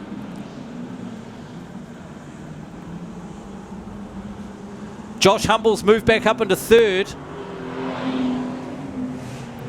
So Cheatham takes the win for Waikato. Here comes Mark Taylor down the inside, and he'll finish and home in second place. So 84 for the win. 84 for second. Josh Humble finishes in third. Here comes the 5 of Trezana Ryland Annabelle, and he'll finish in fourth, and Brad Philpott's in fifth. So it is Waikato first, third and fifth, and Otago will be in second and fourth place. So yet another one of our 135 to 60s. So there might be some coin tosses to decide positions. So Otago they were on a 135, weren't they? Yes. And Waikato were on a 60. So they will finish up with 195 each. Yeah, and our points have just updated for us, and yeah, that is the case. Well, at least my maths is matching up with the screen now, not like at the beginning of the day. But hey, I did drive down here in my sleep. It was an early morning get up this morning for me. So the Waikato Raiders, the defending champions. That's more like the Waikato we know. Yes. and they have, well, not quite made a statement, but shown that, yep, they are still here, they are still in the running, but that at the moment has them in third equal place. Now, which car caught the Dunedin tank down here? That was the 24 of Brad Philpott. So he scored 10 points for fifth. If that car was in a non-attacking position... And this is going to be the interesting call, because the car was in a non-attacking position. Yes. So in theory, that was hitting. It was an illegal hit. Regardless of the excuse of I was looking in my mirrors, that's what we can probably read into it watching the replays, because the car was right in front of him. The moment he came off turn 4, there was nothing blocking his view that tank was all across the middle of the track. Yeah. So he was obviously using his mirrors, watching the cars that were around him, but that's not an excuse. No, you'll use that as an excuse. Yes. I doubt that you'll get away with that as an excuse. Yeah. So, I mean, that could be 10 points taken off them. Now, whether that affects the top 4, at the moment, they're both in the top 4, but we've only had a couple of second-round races so far, so they could both get dropped out points-wise at the moment, but that could cost Waikato 10 points. And, I can't remember who came 6th in that race. No. Because that would be, if Philpott does get excluded, it may be another Waikato car might come up and take that 10 points anyway, or it could be 10 more points for one of the Otago cars that might have been in 6th place. All right, here we go. Barry's going to bring that up. So 6th place was Hutchby. So it ain't going to make any difference. No, it won't. No. Thank you, Barry. I forgot we've got that technology now. Yeah. I was lucky I remembered where it was. I bet you by next weekend I'll forget again, no? Yeah. We do have a lot of options on this new system. It's just remembering what we've got and where it is. So it is still advanced. Well, so Canterbury and Rotorua, 2 wins. Otago, win and a loss. Waikato, win and a loss. Stratford, 2 losses. We've got Auckland, Wellington, Palmerston North and Wanganui to come. And it will be the Palmerston North Pumas up against the Auckland Alley Cats in race 10 of the afternoon. The Pumas on track. Here come the Alley Cats out the gate. The 94 as Sam Wright leads them out. These two teams went head-to-head in the final of the this New Zealand Championships. Back-to-back in 2000 and 2001. In 2000, Waikato were the defending champions. So the team's champs were held here in Huntly. It was Auckland versus Palmerston North in the final. Auckland won it. Took the championship to Auckland. The following year in 2001, up at Waikaraka Park, it was these two teams again in the final. Auckland versus Palmerston North. This time, though, the Pumas took the win and took the trophy and the championship back to Manawatu. On the line this afternoon in this race, we can see it being carried out to the infield. The Rees Shield is on the line, currently held by the Auckland Alley Cats, and they've decided to put it on the line in this race against the Palmerston North Pumas. So I still sometimes forget it's got to be defended at least once at the team's championship and once at your home track and once on the road each season if you're the holder, or it's something like that. We talk about that Palmerston North side that were winners back when these teams went head-to-head. Peter Rees, part of that team. So we line up, and it is the 79 of Kyle Rowe for Palmerston North on pole. Then the 2NZ and the 3NZ, Scott Tennant and Gary Lonergan for Auckland. Daniel Burmester, another one of these guys who races the super stock teams and the stock car teams in the 172. 667 Hamish McLeod on row 3, along with the 94 of Sam Wright. And on the back row, Corey Baker in the 45, and Sam Prescott gets the start. This time for Palmerston North. Jaden Hall sitting out for the Pumas. Right. So this is where Auckland will be looking for a win, most importantly, and Palmerston need to win with a big score, don't Win they? well. So, Yep. yeah, they've got to win and win well. A win alone for Auckland should see them in the top 4. Well, that's it. We've okay. We'll come to that in a moment. We've green flag drops. Yeah, with this win and loss thing, you could make the top 4 with a win and a loss at the moment. So Kyle Rowe is your race leader. Pressure on him from Gary Lonergan. Scott Tennant kind of on the brakes in front of Hamish McLeod for the Pumas, and McLeod puts the spin on Tennant. And then Sam Wright almost took out Scott Tennant. Had to go to the infield. That was interesting. That was close. And how might that get called? Because he was able to keep the pace up. Yes.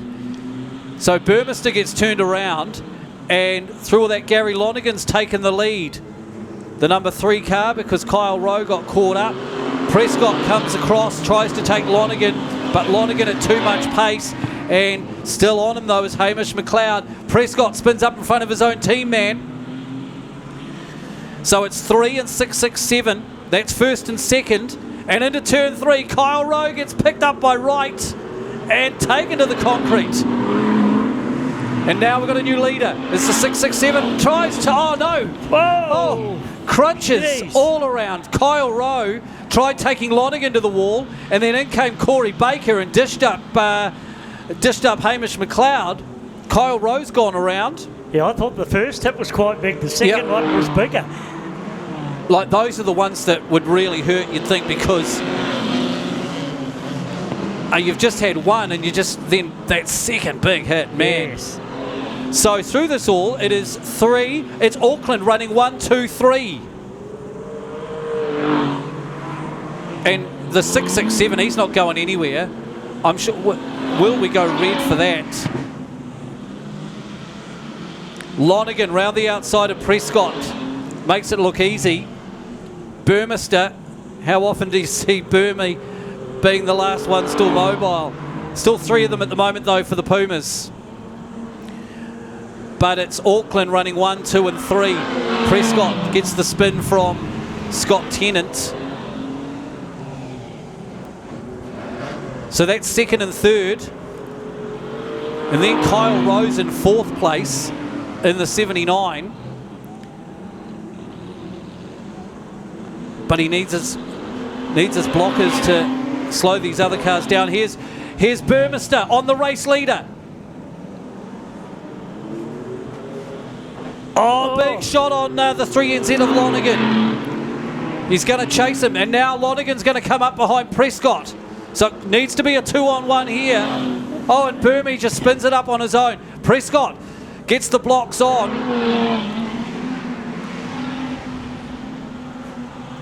Oh, Kyle Rowe, turn 1 and 2. Oh, and then hard. That's why I honestly thought we'd see a red light there with Hamish McLeod sitting in that concrete wall, because now he's just taken a big shunt as Scott Tennant drove Kyle Rowe in over there.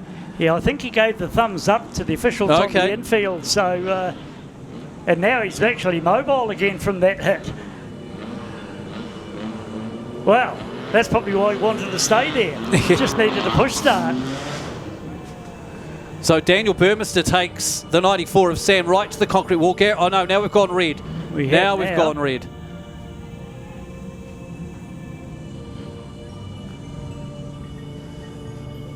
So there's been some big... Look, as you said there, Barry, Palmerston North need to come out and win this one and win it well. Yes. But boy, there's been some brutal hits going in here. Yeah, when you've got to win well and you're against a team like the Auckland Alley Cats, you've got to throw everything at it, don't you? So you're not just going to outpace them when they've got the 2NZ and the 3NZ cars from the this season's New Zealand Individual Championship out there. So that was rugged with Hamish McLeod when he that double whammy with that initial incident down there. But then also the secondary take. See, here's an issue here. Look, Sam Prescott can't actually get moving on the mud on the infield. They asked him to reverse up, but there was just no grip there with the track, with the infield the way it is. So, yep, that's the way. Again, applause from the crowd over there for the 667 of Hamish McLeod.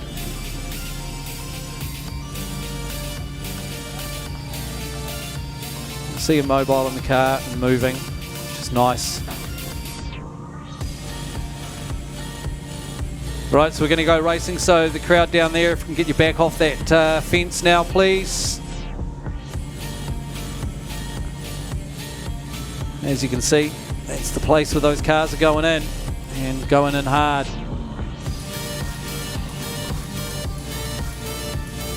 So race leader is actually on the last lap. Is the white flag out? No, it's not. Okay, so yeah, so the checkered flag is about to come out. Sam Wright is the race leader, just coming off turn 4. So all he's got to do is come down the straight to take the checkered flag. We're just getting the cars back into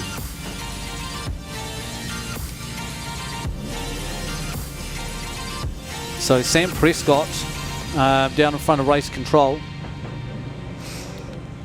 getting moved back to where he was when the lights went red. No communications between the officials, between the referee and the drivers in teams racing.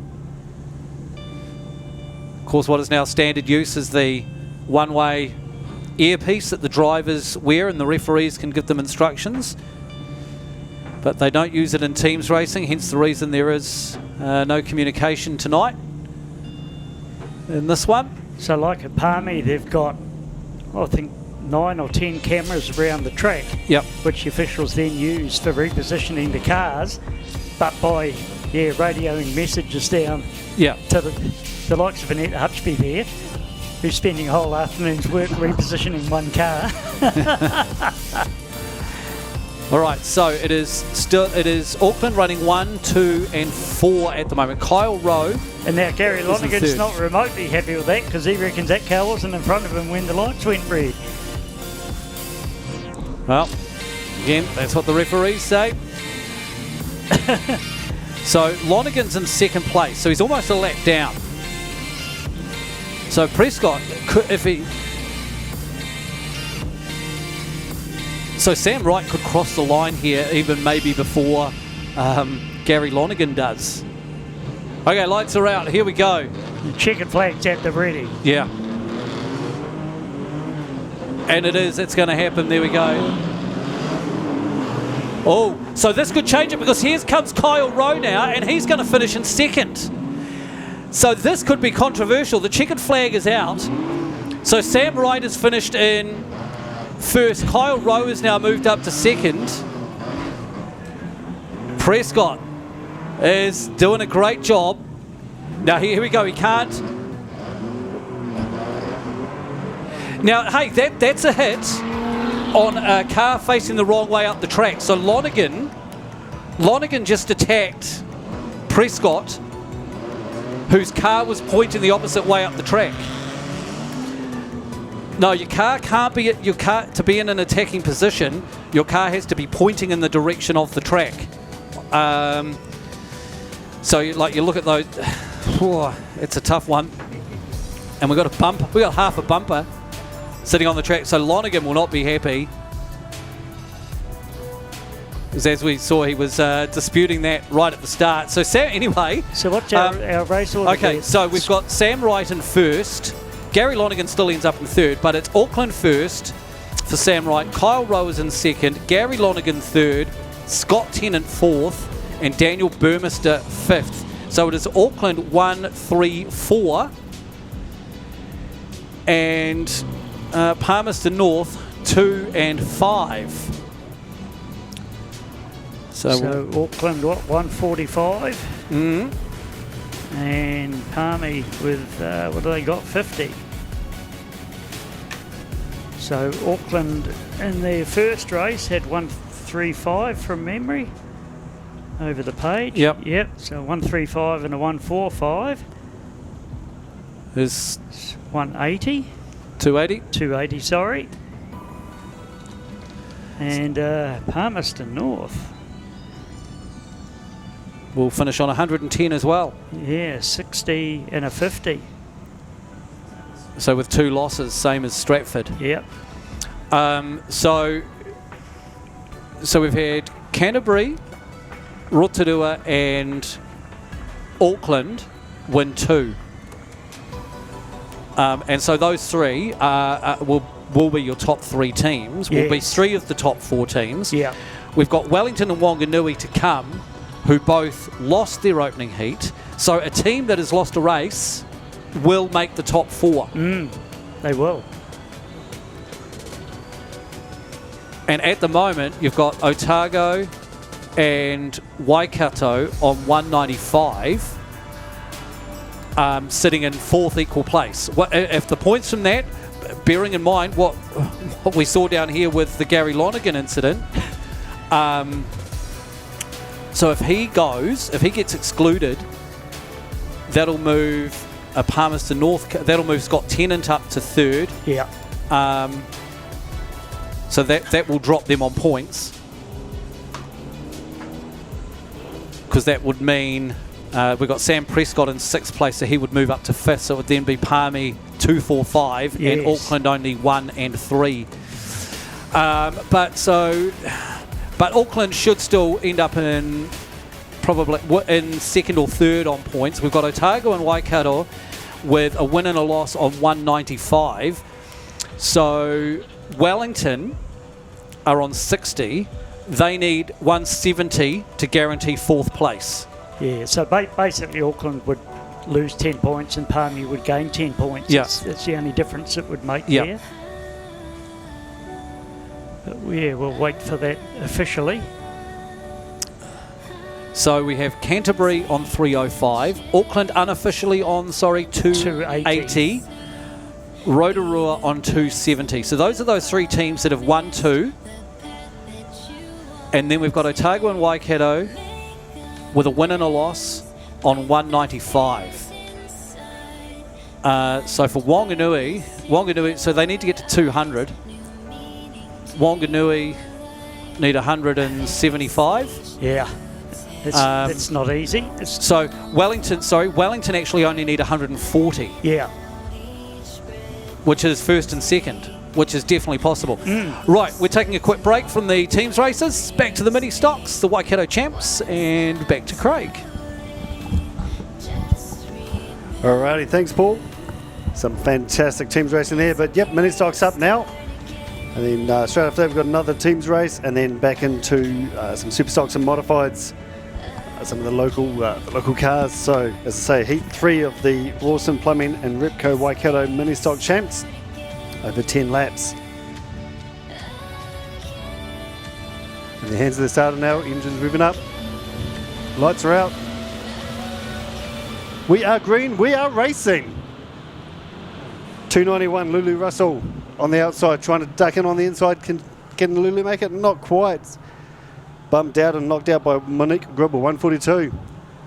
But it's a battle down there between Monique and Regan Lachimene. But Monique making the win. Regan Lachimene getting a bit sideways and going wide, coming through 3 and 4. Giving away about 4 positions there. Looking at Monique Gribble, 142 in 1st place. Jake Hancock, 98 in 2nd. Casey Running, 61 in 3rd. Chloe Burley in 4th, and Lulu Russell rounding out your top 5. 69 and 25 just parked up on the infield at the moment, but getting back into it. Monique coming a bit wide out of turn 4. 4 wide into turn 1. There's a spin out of 26. Cohen Kendall just losing it and doing a bit of a donut there. Totally safe. All racing continuing on. Red. 2 laps down, 8 to go. Gone red. Didn't quite manage to keep the car going. Cohen couldn't move the car out of the way. And of course, coming into turn 4, As the red light comes on, one of the other cars spinning around, Car but 4, you Jihan need to Cohen, move make sure he's all forward okay. ahead of 142. Car 4, move ahead of car 142. So the crew just running over, obviously with something on the track.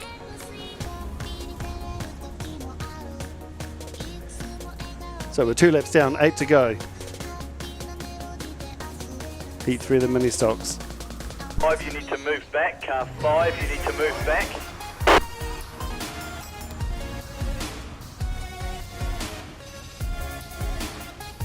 Thumbs up, all good.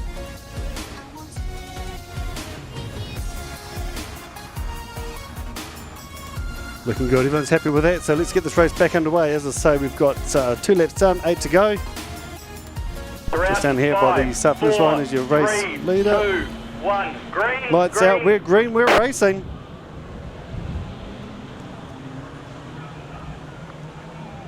Bit of contact between Casey and Monique, but all good on the hood. Car number 41 making advantage of that though.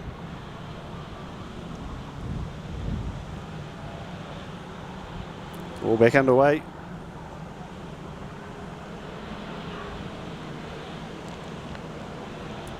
Four wide out of turn 4. Chloe Burley, 41 now, your race leader. Casey Running, 61 in second place. Car number 5 going slowly around the outside, trying to keep out of trouble. 5 laps down, 5 to go. Chloe Burley, Casey Running, Monique Gribble, Jake Hancock, Levi Jones are your top 5. Car number 41, Chloe Burley, parked up on the inside on the infield.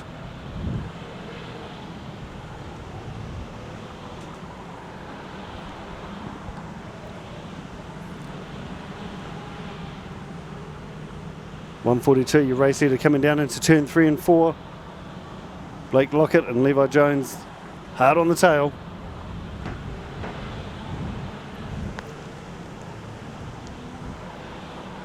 Three laps to go. Oh, 142 straight into the wall. Monique Gribble, not sure what happened there, but she's made it onto the infield. Big contact with the wall. Nice driving there by Monique to get off the track and avoid any stoppages.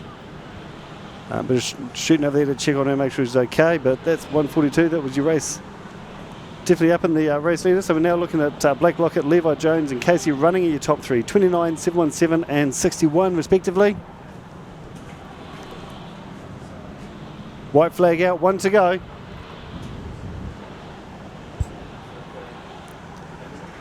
Big contact into the wall for Monique. 29H, Blake Lockett is your race leader, coming down the back straight into turn 3 and 4. 717 of Levi Jones hot on his tail. Is he going to make the pass? Can he make it stick? Has he got enough time? Don't think he has, no. That's it, race done. 29H, 717, first and second. So Blake Lockett, Levi Jones. Third place was 61H, Casey Running. Then Casey Wade in fourth place. Lulu Russell in fifth. We've got Hancock and Burley 6th and 7th. That's how it's going to wrap up for the Heat 3 of the Rawson Plumbing Repco Waikato Mini Stock Champs. Yellow. Great racing from the youth mini stocks here today. Again, a great example of getting into it. If you sit in the crowd and you want to think, that's a bit of me, I want to do that, have a look on all your marketplace, Trade Me, that sort of thing. There's cars popping up for sale all the time. When the kids get to 16, they have to move up into a different class so the cars can come up for sale. As I said before, great way to get into motorsport of all kinds, but especially into Speedway. So, big round of applause for Blake as he comes around with the checkered flag. Just grabbing that now, 29H. Great run. Well driven. As I say, up next we're back into teams racing for another race with the Wellington Young Guns and the Wanganui Vulcans. And then after that we've got some of the other support classes with the super stocks, modified stock cars, TQs, all coming up. Then we'll be back into the teams racing with the semis. Let's say up next, Wellington Young Guns versus Wanganui Vulcans. Big round of applause as car number 29 comes round. Well earned flag There's all the mini stocks coming off. And of course, 142 Monique Gribble being towed off by the tractor. Big contact into the wall. Great to see there. The St. Nicholas is a familiar sight around Bluff as she steams out to capture Can-Do Fishing's famous Bluff Kinner. Once caught, the kinner is brought back to the purpose-built factory in Bluff where it is processed, packed and shipped fresh to you. But that's not all that Can-Do Fishing can do for you. Try some of their green-boned fish or delicious power products and you will soon see why seafood from the Bluff is world famous. So head to your local fish market or supermarket and ask for Can-Do Fishing Kinner, fish or power. Can-Do Fishing, there's nothing we can't do for you. Technical Welding Services Hamilton are specialists in the transit concrete mixer industry. From chassis drop-off to a full working concrete mixing, the team will take care of the job from start to finish. Full engineering services and general sheet metal work can also be undertaken. Need a quote? Call 07 847 2031 or visit our website www.techweld.nz. Technical Welding Services Hamilton, we are the experts. Anderton Decorators are a long-established Canterbury company covering the whole of the South Island who love to support their local community. If you require expert advice from design to application, then Shane has the expert team to ensure your next project is hassle-free with a professional finish. Floor to ceilings, walls to roof, inside, outside, commercial or residential. Let our team take the hassle out of your decorating. Give us a call now on 027 Painting. That's 027 724 6846. Anderton Decorators, we have you covered. Welcome back, everybody, to the Huntly International Speedway, the Outback 4x4 New Zealand Stockcar Teams Championships. Talking teams racing in a moment, but Craig, we just saw the third and final heat for the mini stocks, and it was the Waikato Champs. Yeah, we have. Yep, definitely seen them come up, and unofficially, we've got Levi Jones, 717, sitting in first place on 63 points. Casey Wade, 85. Currently second on 61, and Casey running 61.8 on 57. So that's your top three. Chloe Burley 1 point under in position 4. But unofficially, of course, until we get everything sorted and hear otherwise. But yeah, unofficially, we're looking at Levi Jones, Casey Wade, and Casey running. All right, congratulations to those three. So during that mini stock race, I was able to take a wander around the pits, and there's some fired up people in the pits discussing various aspects of races that have just gone on. At this stage, we haven't heard of any changes to any of those races that have taken place, but definitely a few disputes going on behind the scenes. Right. So one of them that one of the people I was talking to actually thought that the argument with Gary Lonergan, we saw him throwing his arms up in the air before the tank got put back in front of him at the stoppage, was that Gary Lonergan had actually already crossed the line to win the race. Now, I can't remember in my head whether Lonergan was in the lead.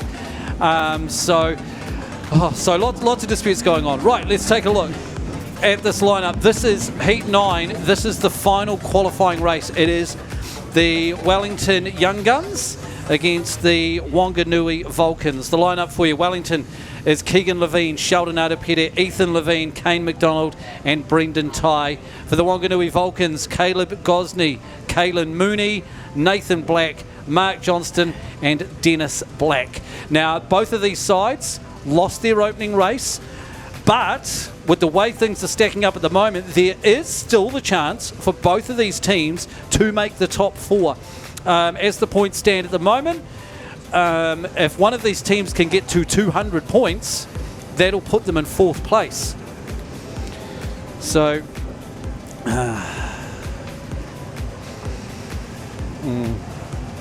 so we've got the 9W who starts on pole, Sheldon Adapete.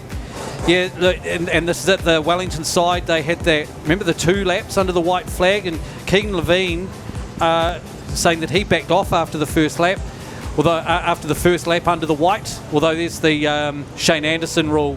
Ethan. That's the Shane Anderson rule, I suppose, from Old Bay Park days. Yes. Race to the checkered flag. Don't pull off. Don't slow down until you've definitely been under the checkered. All right, so Sheldon Arapeti on pole for Wellington. On the outside is Nathan Black. Row 2 is Caleb Gosney and Keegan Levine. Row 3 is Brendan Ty for Wellington, Mark Johnston for Wanganui, and on the back row is Kaylin Mooney and Ethan Levine. Here we go. Can one of these two sides demolish the other to make the top 4? Let's see how it unfolds, and it's the inside row who will take off with Arapeti leading. Oh, and Mooney spins Ty around. So it's advantage Wanganui in the early patch. Running second and third. Arapeti is your race leader, but he's going to come upon 2 Wanganui cars first off. And Arapeti comes in, puts the bumper into the 67, then into the 78. He's going to get caught down here. Goes on the brakes to try and get himself out. So the 10 car goes to the lead now. Caleb Gosney is your race leader. Kaylin Mooney on the back bumper of Arapeti. Oh, good work from Ty. We got cars going into the concrete wall. Ty has got the race leader tangled up and takes him to the infield, but now Gosney gets away. So 10 is still your race leader. Ethan Levine will chase him in the 46. He's a lap down. He was one of those ones who sat there on the start line. So 5, Keegan Levine is in second. Sheldon is in third. Sheldon Arapeti, that is. Oh, look out, down in turn 1 and 2 as Gosney gets warped into the concrete wall courtesy of Ethan Levine. He continues. He's still mobile, so Levine's going to come back at him. Keegan comes in the back, gives him another push. Oh, that was a biggie, and over. Another $100. So that was the help of Keegan, who came in there, just got that extra bit of momentum and push. The Levine boys dishing them up. Caleb Gosney. Extra bit of push, an extra 1,500 kgs of push. Yeah. And another $100 into the fund thanks to our great sponsors. We've got Straight Up Interior Lining, and the other sponsor, need to find my notes here because it's all over the place. We Reuse IT, donating $50 each for every rollover in the Stockcar teams racing tonight, and that is just the second. So Caleb Gosney, he was the race leader. So it was Keegan Levine on him first. He dished him up, didn't he, down in, Ethan Levine in turn 2. Gosney still kept going though. It was quite smart from Ethan Levine. He just eased off the gas and then settled in back in behind him again. Keegan in the 5 was coming up. He's running in second place and put that extra bit of a shunt in there, and that just sent the 10 car hard into the concrete, bounced up. Ethan got in underneath and over he went. So he's out, he's okay. It was a biggie. So tough luck, Caleb Gosney, as we check out the replay. So yeah, see, it was just that extra oomph. It was kind of like, so the 5 of Keegan just kind of came in and gave his brother just a little bit of a nudge, which just gave that extra momentum to send the 10 hard out into the concrete wall. So Gosney was the race leader, so he's now out. So that now puts Keegan Levine into first place and Sheldon Arapeti in second. And there we see them sitting side by side. That's coming onto the pit straight. The 67 of Nathan Black sitting inside them. So that is first and second. We then go back to third place will be the 26 of Kaylin Mooney. So they're actually all on the same lap. So 26 Kaylin Mooney, hard to miss with the bright orange chassis. He is in third place. And then Ethan Levine will be in fourth. So they need 100, well, they only need 140. And they've well and truly got that at the moment. 140 is first and second. They've got backup. Oh, look out, turn 1 and 2. Ethan Levine is making the statement, isn't he? He is. Well, look, this is it, isn't it? If you stop the opposition, you're going to score lots of points. As long as you keep going yourself. As long as you keep going. Yeah, that's it. Did just mention that just before the race, that Ethan Levine was feeling a little dark about the white flag thing in their first race. So with this at Wanganui, oh, now Kaylin Mooney just gets dished up by Ty. Yeah, I think that was a Mooney attack that went wrong. Was there, it? Really, Okay. just about rolled himself. Now that could be bad for Keegan Levine in the number 5. He's just driven him straight into the parked car. So it'll take, we've got 6 laps done by our leaders, which is 9 and, well, it was 5, was running in 2nd place. So Kaylin Mooney is now actually up into 2nd. So how many cars are we going to actually have on the track? We're down to 4.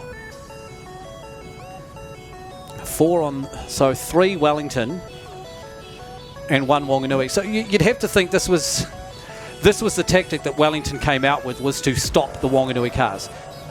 So the only way Wellington can't make the top 4 is if Kaylin Mooney wins the race. Or Kaylin Mooney can stop another one of these Wellington cars. If one of them dies... Yeah, they've still got to get to the end. Yeah, all three cars need to finish for Wellington to make the top 4. So meantime, Sheldon Utterpetty is just circulating. The inside, good blocking from Levine.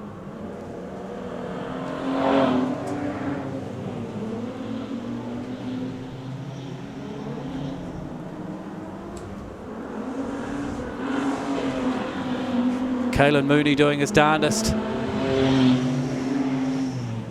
Oh, look at this, Ethan. Look how smart Ethan Levine is. That's very smart.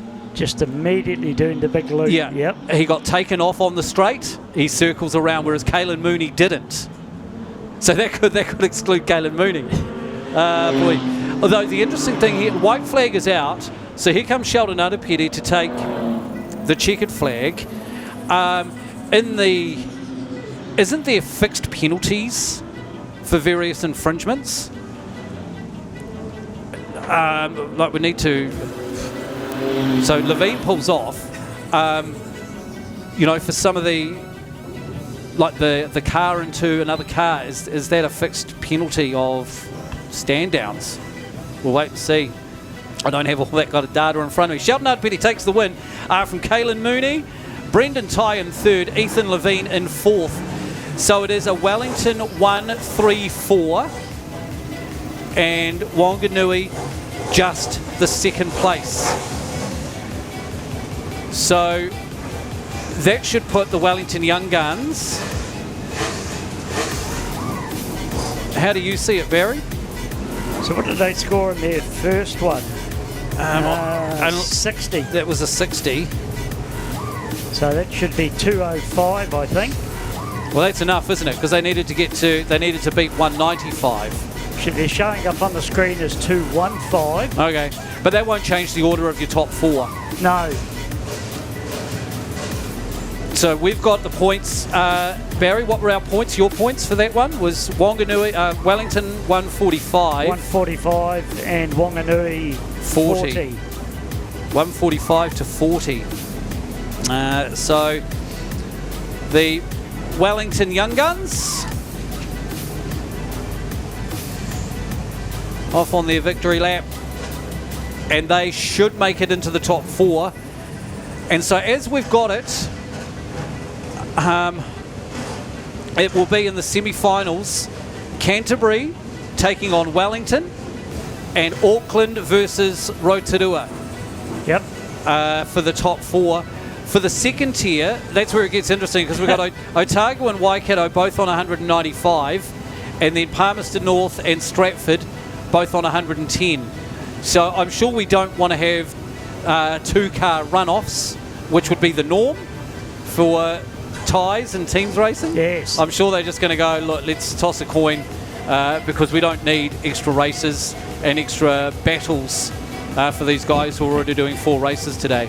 No, I think they'll be happy enough with that, because all 4 of them are still going to be in that battle for 5th, 6th, 7th and 8th. Yeah. Right, the racing continues. We're taking a break from the teams. Okay. They've just changed Wellington's score on the screen to what I had. Okay. 205. Good on you, Barry. The maths is still working. My ballpoint pen beat the computer this time. All right. So we've got the afternoon taking shape. Thanks again to Outback 4x4, the crew there for their continued support of this big event this afternoon. We're now kind of, I guess, into night 2 of racing, which when you look at it, it is only 20 past 5. We started at 2, so we're actually starting night 2 maybe an hour and a half ahead of what we normally would. So I think we're going to head down to the pits shortly and catch up with some interviews. We'll get Craig to take over the commentary and run us through what some of the next events are that are coming up. I'm going to go and take a wander. See, this... I'm just going to say they've closed the gate. While there's still Wellington cars, they need to get themselves out and sorted, you would have thought. And I'm going to go for a wander around the pits, see what kind of info I can gauge and see where everybody's moods are at, because there were certainly some fireworks when I was wandering around half an hour or so ago. So, Canterbury versus Wellington, Auckland versus Rotorua, the way it's shaping up at the moment. We will get that confirmed as our big afternoon here continues at Huntly International Speedway.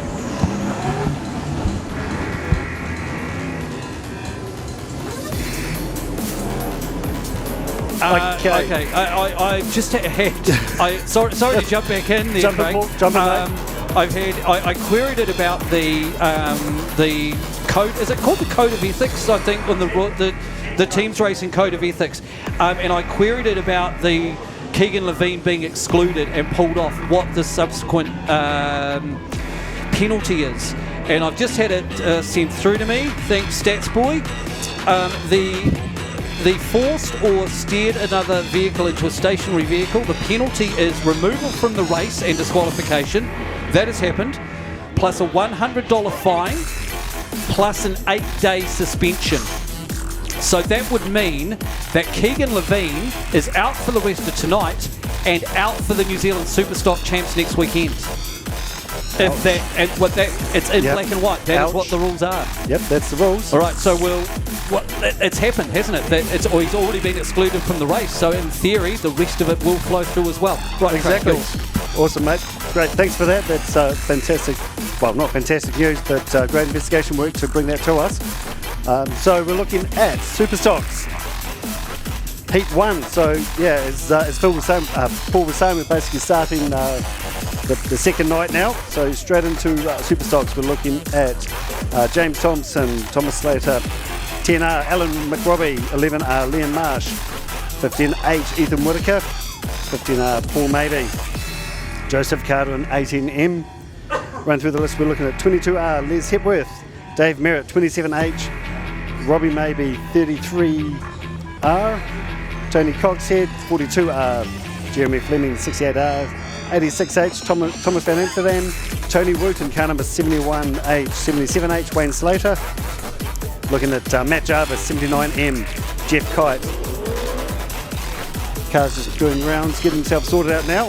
Running through 115A, Jonty Short, Mark Costello, 198R, Aaron Alderton and Bailey Coleman in 858M. So that's running through the list of Superstocks that we've got. We're looking at 42R, Tony Coxhead sitting on pole position, with the local boy Tony Wooten right next to him on the outside. Love to hear the sound of these Superstocks kicking up. It's the start of the support classes tonight. We've got Superstocks up now, we've got Modifieds out next, and then of course the rest of the stock cars that aren't in the teams racing are out for a spin as well. And as I say, that will be when I'll be sending Blake around with some giveaways thanks to Repco Huntly. Appreciate the support, actually season-long support from Mike and the team at Repco Huntly. Appreciate that. So Blake will be wandering around giving out surprises. But we're looking good. Still got lights on, but in the hands of the start, we are racing. 42R straight off the line on the pole and swamped. Drops back 93, dives up on the inside, makes the best out of that. 198 coming up on the inside as well. That's Mark Costello. But 93 of Jeff Kite was the biggest victory out of that. Costello looks like he's making the pass on the inside now, coming down over the start finish line. First lap down, Costello, then Kite, Merritt, Alderton. Top 4, 68 heading into the infield. So Jeremy Fleming not quite making it into lap 1. Everyone else safely through the first lap. Cars running wide, contacting the fence out of turn 4. by 6R. James Thompson all on his own, just put himself into the wall. But 198 is your race lead of Mark Costello. Jeff Kite of 93 and second. And Luke Irvine fourth, but just about to be smacked into the wall. Big time by Carson 71. Hooked up and spun around. So Tony Wooten then big contact into the number 4, Luke Irvine. Hooked bumpers, spun him around, but they're both underway. 79 parked up down on turn 4. Matt Jarvis in the precarious position there. They have gone red. Obviously he can't get the car restarted, facing the wrong way in a very precarious place there. So pull the race up, check them out, get them out of the way. But some amazing driving by Tony Wooten and hooking up and attacking the 4R of Luke Irvine. So while we hook up and pull number 79 out, that's Matt Jarvis. We've got 9 laps to go, just under 3 laps. Mark Costello, 198R is your race leader. Jeff Kite, 93H in second place, and Tony Coxhead, 42R from Rotorua in third. So that's how we're looking at the moment. So they are, yep, your race leader, Mark Costello, is actually just midway through turn 1. And then, of course, the 93H of Jeff Kite just approaching into turn 1, so no gap between them. So 79 Matt Jarvis just been pulled into the infield. Check on everyone else, get everyone safe and sound, and we'll get back into it. As I say, 3 laps down, 9 to go. Heat 1 of the second day, race 13, Superstocks, 12 laps. Everyone's looking happy.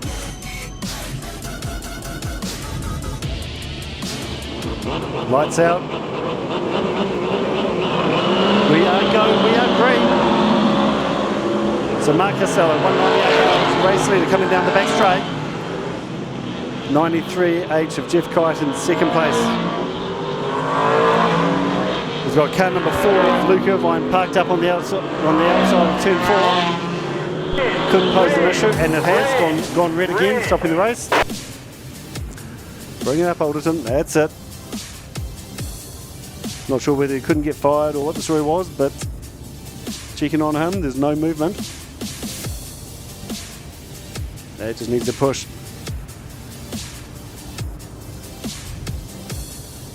So 5 laps down from Mark Costello, 198. Parked up midway down the back straight.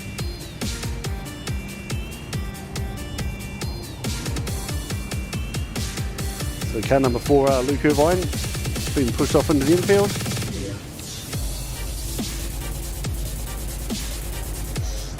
Nice looking car there. But unfortunately couldn't keep it going. So Costello, Kite, Coxhead, Merritt, Maybe and Whitaker.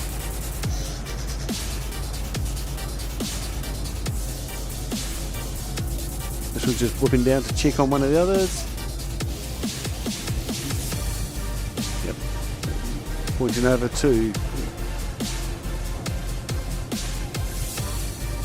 car number 27 of Dave Merritt, just checking on him.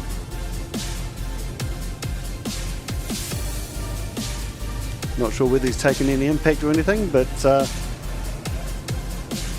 infield marshals were pointing over to him, so obviously some issues there, but as I say, 5 laps down, 7 to go.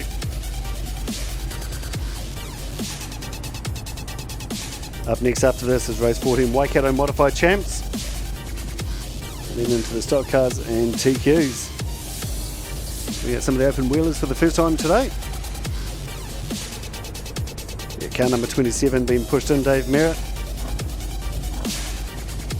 See issues with the car there, so bring him in. Lights out. We are racing, we're green.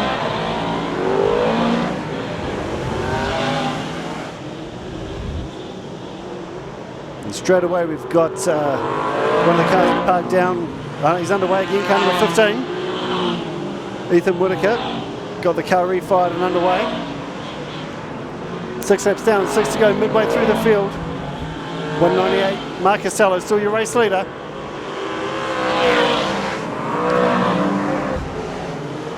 Lots of cars on the infield now, but still doing this, still going. 93H made the pass. Coming down onto the back straight. 93H, that's your new race leader, Jeff Kite. 42R of Tony Coxhead. In second place from Mark Casello, dropping down to third. But hard on the attack. He's fighting to get that back. 8 laps down, 4 to go. Kite, Coxhead, Casello, maybe, Thompson. Contact from 6R of James Thompson into the wall again on his own accord. Coming out of turn 4, 93 of Jeff Kite running wide. 9 laps down, 3 to go.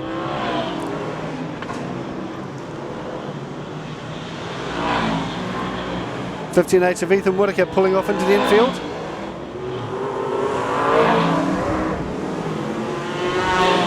Jeff Kite, Tony Coxhead, Mark Casello, Robbie Maybe.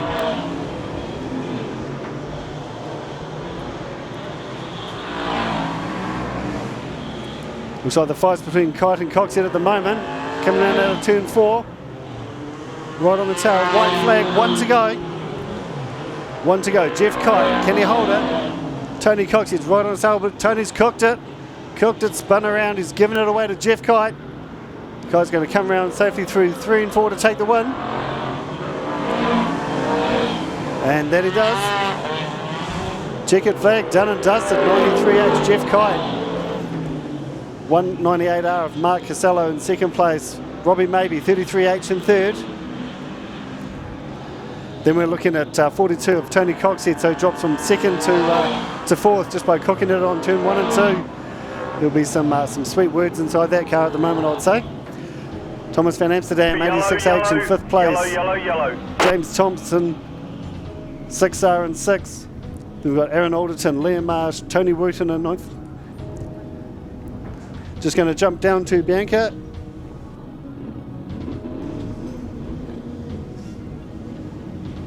Nope, Bianca's not there, so we're running through. So, as I say, Jeff Kite, 93H was your race leader.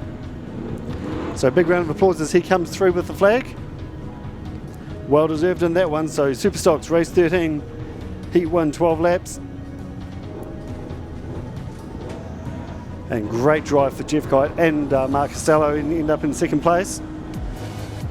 But as I say, big round of applause as he comes down with the flag, because that was well earned race in that one. As we say, up next, Waikato Modified Champs, heat 1, 12 laps. Get their open wheelers out here for the first time today.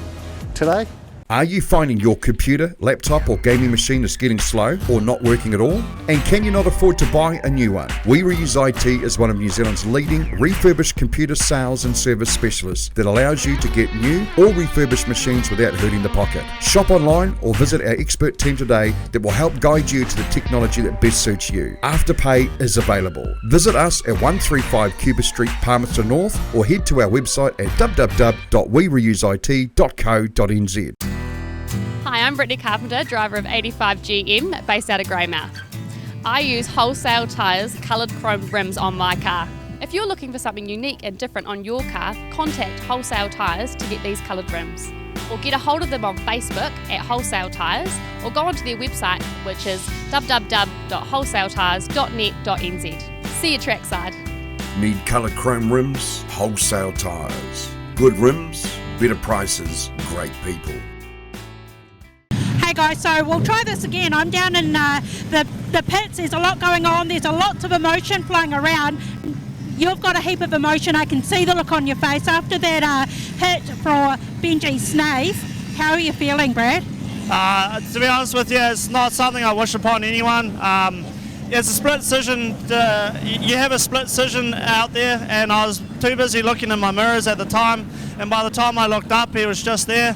I wish him all the best, and it's honestly not something I wish upon anyone, and I don't consider myself as a cheap racer either. So I have nothing but apologies for Benji Smale, and I wish him all the best. I did go over and check on him. He is in the back of the bus. He's not okay. He got a good whack. But listen, you've gone over to apologise as well? Oh yeah, definitely. As soon as I hopped out of my car, I went and talked to the crew. They did say that he was in the ambulance and stuff like that. So as soon as he comes out of his bus, I'll come and apologise to him, but I've apologised to everyone else and his team and his crew, and that's just not what I'm here to be.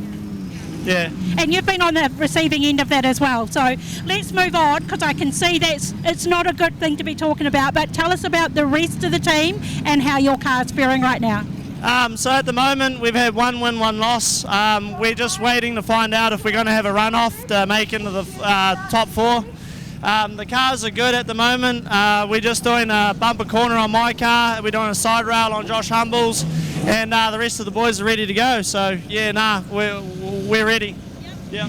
And so after the break and what have you, I mean, these cars have got a lot of work on them, but that was almost like 2 races from 2 different teams. You had your loss, but then you had a ferocious win. Did you guys get a bit of a rev up from the manager? Oh yeah. Lance gives us the silent treatment a little bit. Like, we know when he's disappointed. We're here to have a bit of fun, defend our title, and we just had to go out there and have a bit of fun and just, yeah, pretty much we had to change our tactics. What didn't work in the first one worked in the second one, and we just had to adapt, really. Okay, well, we'll wrap it up, but do you have any final words, Brad? Yeah, I'd just like to say it's not the same without the Hawke's Bay boys and the Gizzy people here. We wish you guys all the best and hope to see you next year. Thank you. Yeah, awesome. Well said. Put it there, mate. Good luck, all right? There you go. That's a very emotional Brad Philpott. All right, just jumping in there, Craig, with some more info on the teams. Alrighty.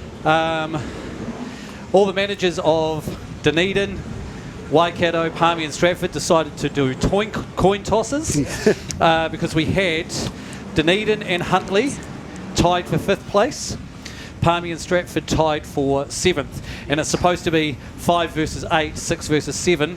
So Dunedin won the coin toss, so they are in 5th place.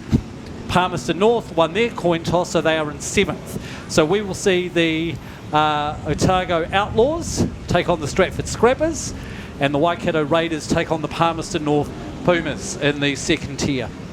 So D versus S and H versus P, and confirm those top 4. It will be Canterbury versus Wellington, 1st versus 4th, and 2nd versus 3rd will be Auckland Rotorua. Alrighty, no problem. Thanks for that. Great to get that information as soon as it happens. Back to the open wheelers, back to the modifieds. Dirt Track Cowboys out on the track. Gates are shut, lights are out. Lights are out, front row. In the hands of the starter. Side by side together. Waikato Modified Champs, Heat 1, 12 laps. Starter's looking happy, flags up.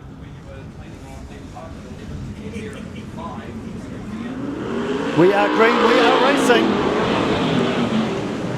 The 119 of Brad Lane straight out in the front. Getting a nice gap, lifting that front outside wheel up the whole way down the back straight. He's hard on the gas. Popping a wheelie through 3 and 4. Pays to have those front wheels on the ground, you steer a lot easier. Look at him just lifting up though. Brad Lane on fire, running on rails. 2 laps down, Brad Lane, Cody Harder, Sean Blumen, Jamie Fox, Sam Lane, Luke Brown. Michael Welch running wide through 1 and 2, but gets it back under control. Brad Lane just pulling away down the back straight. Cody Harder in the Kiwi Finish Movers car. 2nd place, but getting a bit of a gap between him and 1st place. He's got to keep an eye on the likes of Sean Blumen from Stratford. He's going to be putting pressure on now. Cody runs wide, has to brake. Opens up a bit, but he's pulling the gap away. We've got Jamie Fox, Carter Believin in 4th place. But keep your eyes on 1NZ. He's lurking from behind. He's coming up. 5 laps down, 7 to go. Lane, Harder, Blumen, Fox, Brown, Lane and Pottinger in your top 7.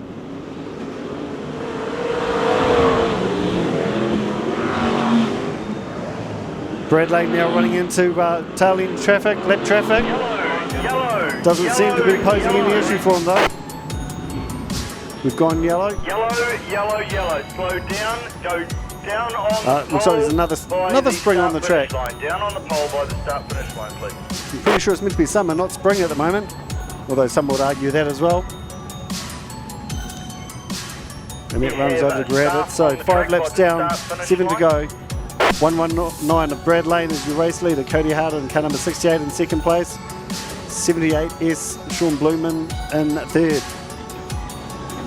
So Jamie Fox, former multiple champion in the car 11A, and the 1NZ Luke Brown, current New Zealand champion, obviously, and from Auckland, but spends a lot of time running here at Huntley in the yellow 1NZ. So there'll be another one to watch in a fortnight's time. Did keep an eye on them, but I think we're going to go racing now. We are green. We're back into it. Keep an eye on Brad Lane. Just puts that pedal to the metal and he's gapping it already. Look at that, wheels just off the ground. Just showing us how it's done. Cody Harder, 68 hard on his tail, but he just can't catch him, can't gain on him.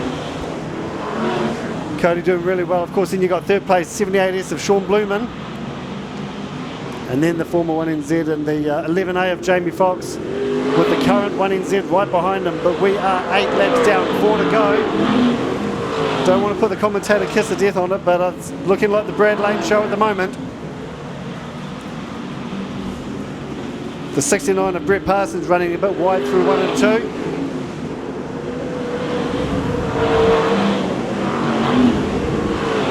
Of course, the car number 199 of Sam Lane. Bit of a challenge on the 26 of Craig Pottinger. So back further in the field, that's where the racing's happening at the moment. Craig and Sam battling it out. And Craig and 1NZ. But we're 10 laps down, 2 to go. We're going to be looking at the white flag out, 1 to go. Brad Lane, 119, just seen the white flag coming around through turn 1 and 2 onto the back straight for the last time. Into turn 3 and 4, just going to drive it home. Still trying to make the pass, but Brad Lane takes it, 119.8, first place from Go to Work. Great drive. Cody Harder, 68H in second place.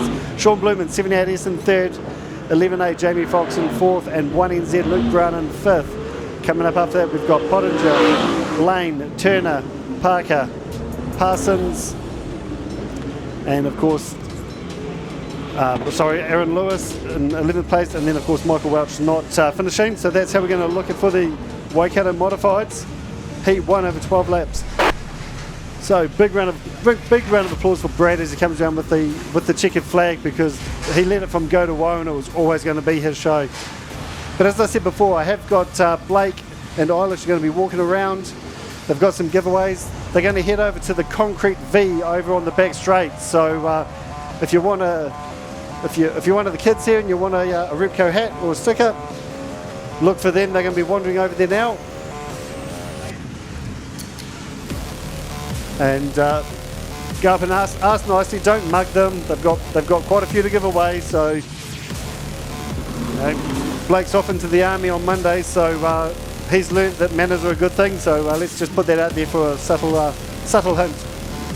But Modifieds done and dusted for the first race. Up next, Stock Cars. Heat 1, 10 laps. So I've been watching the Stock Car teams racing all day, but we've also got the Stock Cars just out here as a support group as well. And looking out the back here, there's a lot of cars lining up. See one of the Wanganui 10 cars out there, 26 Caleb Mooney. Yeah. Just tagged right onto the back of the field. So he's out of the teams already and into the regular stock car racing. So got the team body off and his own body on. And that's pretty amazing how they can do that quick. But revs are coming up, it's sounding good, lights are out. We are racing, we are green. 76H of Brett Rose straight into the lead. 3-4 wide, we got 69 sideways out of turn 2, 43 sideways out of turn 2, but all surviving. 68H getting a nice spin around into turn 4. Avoided contact though. back underway. So that's the 68 of Bevan Nelson. Car's getting T-boned and sideways all over the place. Big contact from 74. That's 74 is Stephen Keenan. Into the 884, Jordan Latham. But car's making it through, not a lot of carnage at the moment. First time some of these guys have been on the track today, so they've got to get their race leagues into it. But Hayden Crump, 99A in first place. Ali Van Amsterdam, 51A in second, and Dion Mooney, 6V in third. We've got Larry Henderson and Chris Singleton rounding out your top 5.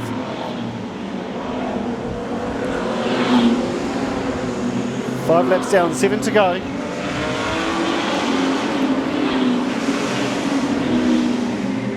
The 99 of Hayden Crump in first place, 4 laps down.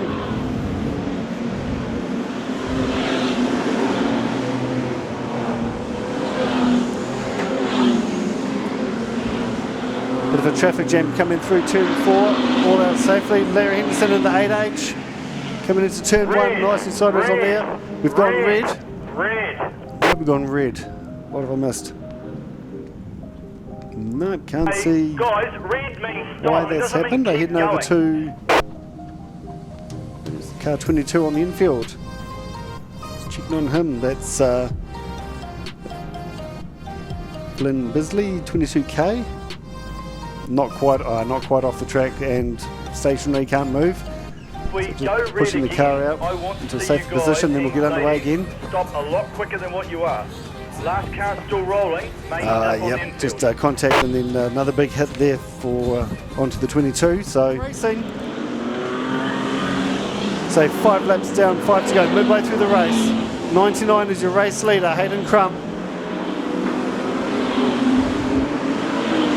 Just coming around through turn 1 and 2 now.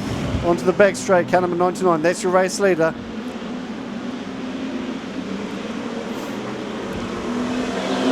Dion Mooney, 6V. Behind him in second place, Chris Shingleton, 9k in third.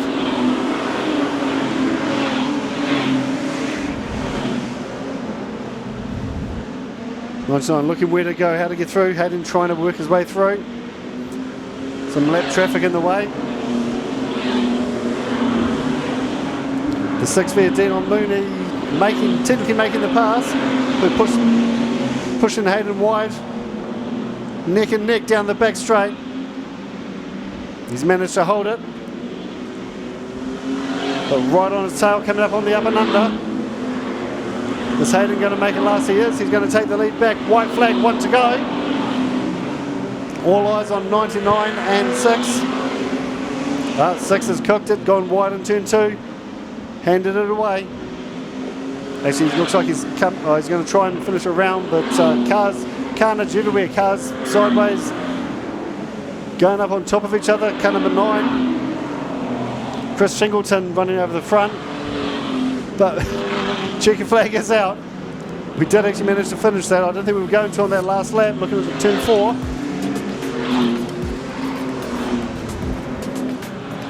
So Hayden Crump, 99A in first place. Caleb Mooney, 26V in second. Jaden Dredden Manning, 32H in third. Larry Henderson, 8H in fourth.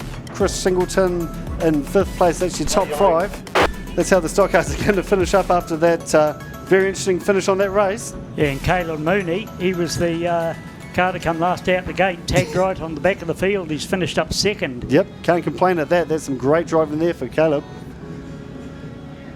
But big round of applause for Hayden as he comes through with a checker flag, because it was well and truly earned on that one. So just after this next race too, what have we got up next? TQs. TQ's up next, yep. Yeah, there's going to be about a 10-minute break after that. So okay. I'd say realistically, with all the people involved, all the officials and everybody, we're all sort of running out of energy, I think, including the commentators. Speak for yourself. Yeah, I certainly am. But so we'll just be taking a 10-minute break after the next race. No worries, no problem. Just for those on the live stream, we've got some replays here of the action from the race we've just watched. But as I say, great racing and big round of applause for Hayden McLeod Crump taking the race win on that one. TQ's coming out for the first time tonight. Heat 1, 10 laps. I must admit, I love watching TQs. It takes me back to my youth when I used to watch them all the time in Stratford. Yeah, they used to be a huge class They down were there, huge. didn't they? They were. Some of the carnage that I've seen over the years, but we won't dwell on that, but it's fantastic. In fact, I remember once, only a couple of years ago, there's a TQ parked in between the fence down on turn 1. So for those that don't know, Barry, what sort of motors are these guys running? That's one question too many. It is. It's a class I've never followed a lot. I know they're small, like the motorbike motors. Yeah, I know there used to be big battles. Some of them were air cooled and some were water cooled and stuff. But no, I unfortunately don't know a lot about. Okay, well I've got a feeling they're only about 750cc or something, but I could be totally wrong about that. I remember the GSXR 750's been used a lot, but we're racing, we're green, we're into it. Let's see how they go. Starting 3 wide, they're not shy. Oh, bit of wheel touch between 18 and 56. So that's Sean Cook and Regan Tyler. Massive swarm of very fast bumblebees came in and down the front straight. We're looking at Jacob Lecren in first place in 14, making a nice gap between him and second place of Todd Neal at this stage, but just been passed by Royden Crawford in car number 11.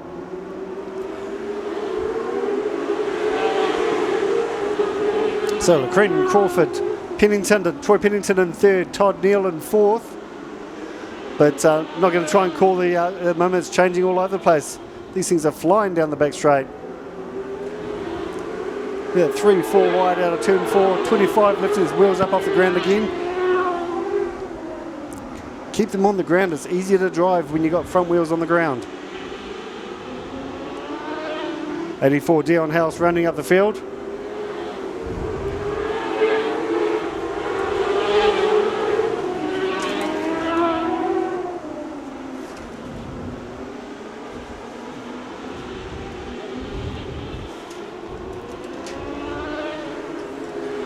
So lap record at this track is actually 14.3, which was set back in 2017. We're not anywhere near that at the moment, but we'll keep an eye on that. That was actually Cole Morrison, who is not here today.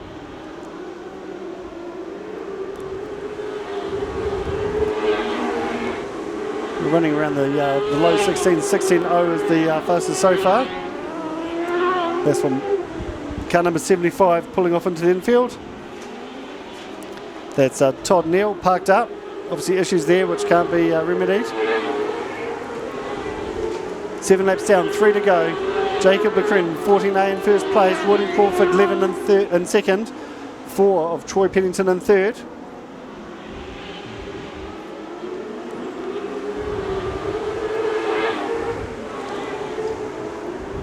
Jacob's going to be coming around looking at the white flag this time round, but just coming down the back straight. Looks like there might be a bit of a bump or something going into turn 3, which is a bit of fun for them, but out of turn 4, looking at the white flag, 1 to go. Jacob Lecren, Royden Crawford, Regan Tyler, Troy Pennington, Terence Dorrell, 3NZ, and then 2NZ of Caden Barker. First and second, that's how it's going to finish, and it is checkered flag. Jacob Lecren, 14A in first place, Royden Crawford, and so Regan Tyler in third, Troy Pennington fourth, Terence Dorrell in fifth, Caden Barker in 6th, Dylan Cook 7th. Then we've got Hodgson, Gruskinski, Cook, Lowry, Nathan Broden at car number 12 and 12th, Monroe and Hells. So that's how the TQs are going to finish up on their first race for the day. And I see Paul's just managed to come back in here, so I'm going to put him on the spot and ask him about that. We were just talking about, was it 3NZ, Terence Dorrell? Is this first season or second? 19 and... It is second. Second season, okay. So I was going to say 3NZ in his first season, that would be impressive. But it's still pretty impressive for a second season. It is, to be fair. Yeah. I had a funny feeling he hadn't got it quite that quickly, but... Yep, but no, that's how it finishes. So big round of applause as they come around. Coming around now in turn 1 and 2 with the flag. Jacob Lecren, 14A. And then say that's the TQs. Now Blake's managed to make his way back, so I'm guessing he's given out all the red cap prizes. Yeah. So, yep, just getting some information. All right, yeah, we're about to have, for the crowd, a 10-minute break. Okay. But before we do that, I'm sure you want a bit of info from my wander around the pits. Boy, there's been some miles clocked up. Not necessarily by me, but by team managers and drivers between the end of the pits there and the referee's box, let me tell you. Right, so a bit of a wander around, updates on some of the teams. So the Can-Do Fishing Canterbury Crushers, we saw the 135 at the 136 on those initial hot laps. That was his gearbox let go. So that's why he wasn't out there. They're working hard on the J. Holtham, the 317. The clutch is the issue there. So they are still working on that to try and get him out there. Around the rest of the paddock in Auckland at the Alley Cats, they're just repairing the front bumper of the 3NZ of Gary Lonergan. I had a chat to Gary. He's adamant that he had crossed the line to win the race. He said he did spin Sam Prescott up on the way to the line, but he said if anything, when they relined him up, if they were going to set them up like that, it should have been Gary Lonergan's front bumper right on the back bumper of the tank. So that was his thing there. So for Rotorua, they're working on the gearbox of Riley McDonald. Courtney Young, they had a lot of work to do on that one. They're still working on that front bumper replacement, rear panard. Down in Wellington, Ethan Levine's 46, bit of roll cage damage, so they are patching that up. Speedway New Zealand said need to fix that up. Can confirm that Keegan Levine is out for the next 8 days. They have been obviously discussing that factor. He was Keegan Levine, one of the last people I spoke to just before I came up the stairs. He'd been back up here with the referees and was walking out again. He said, no, that's not going to happen. So sadly for Wellington fans, he is gone. Down at the Palmy Pumas paddock, the 667, boy, that Hamish McLeod car after the turn 2 incident, that is a mess. The front, they've got that up on axle stands, working hard on that. Stratford, they're the ones that are all quiet, okay there. For the Waikato side, just a bit of work going on the 24 of Brad Philpott, the right front there. A whole new side rail going into the Josh Humble number 4 car. And in Dunedin, the Otago Outlaws, the 59, the tank of Benji Smale, man, that is a mess. So they're working on that, obviously. The bit of front end work happening on the number 5 of Trizan Riley and Annabelle, and the 88 Zane Tuhuda. Again, a whole full side rail and outriggers going onto that car. So there's a bit of an update from the pits as they work hard and go at it. So a 10-minute break for us. Yep. 10-minute break for you. Grab a bite to eat, toilet stop. Whew, soak it all in. What an afternoon. It is all good. So there we go. All right, so we'll take a break and be back in around about 10 minutes. See you soon.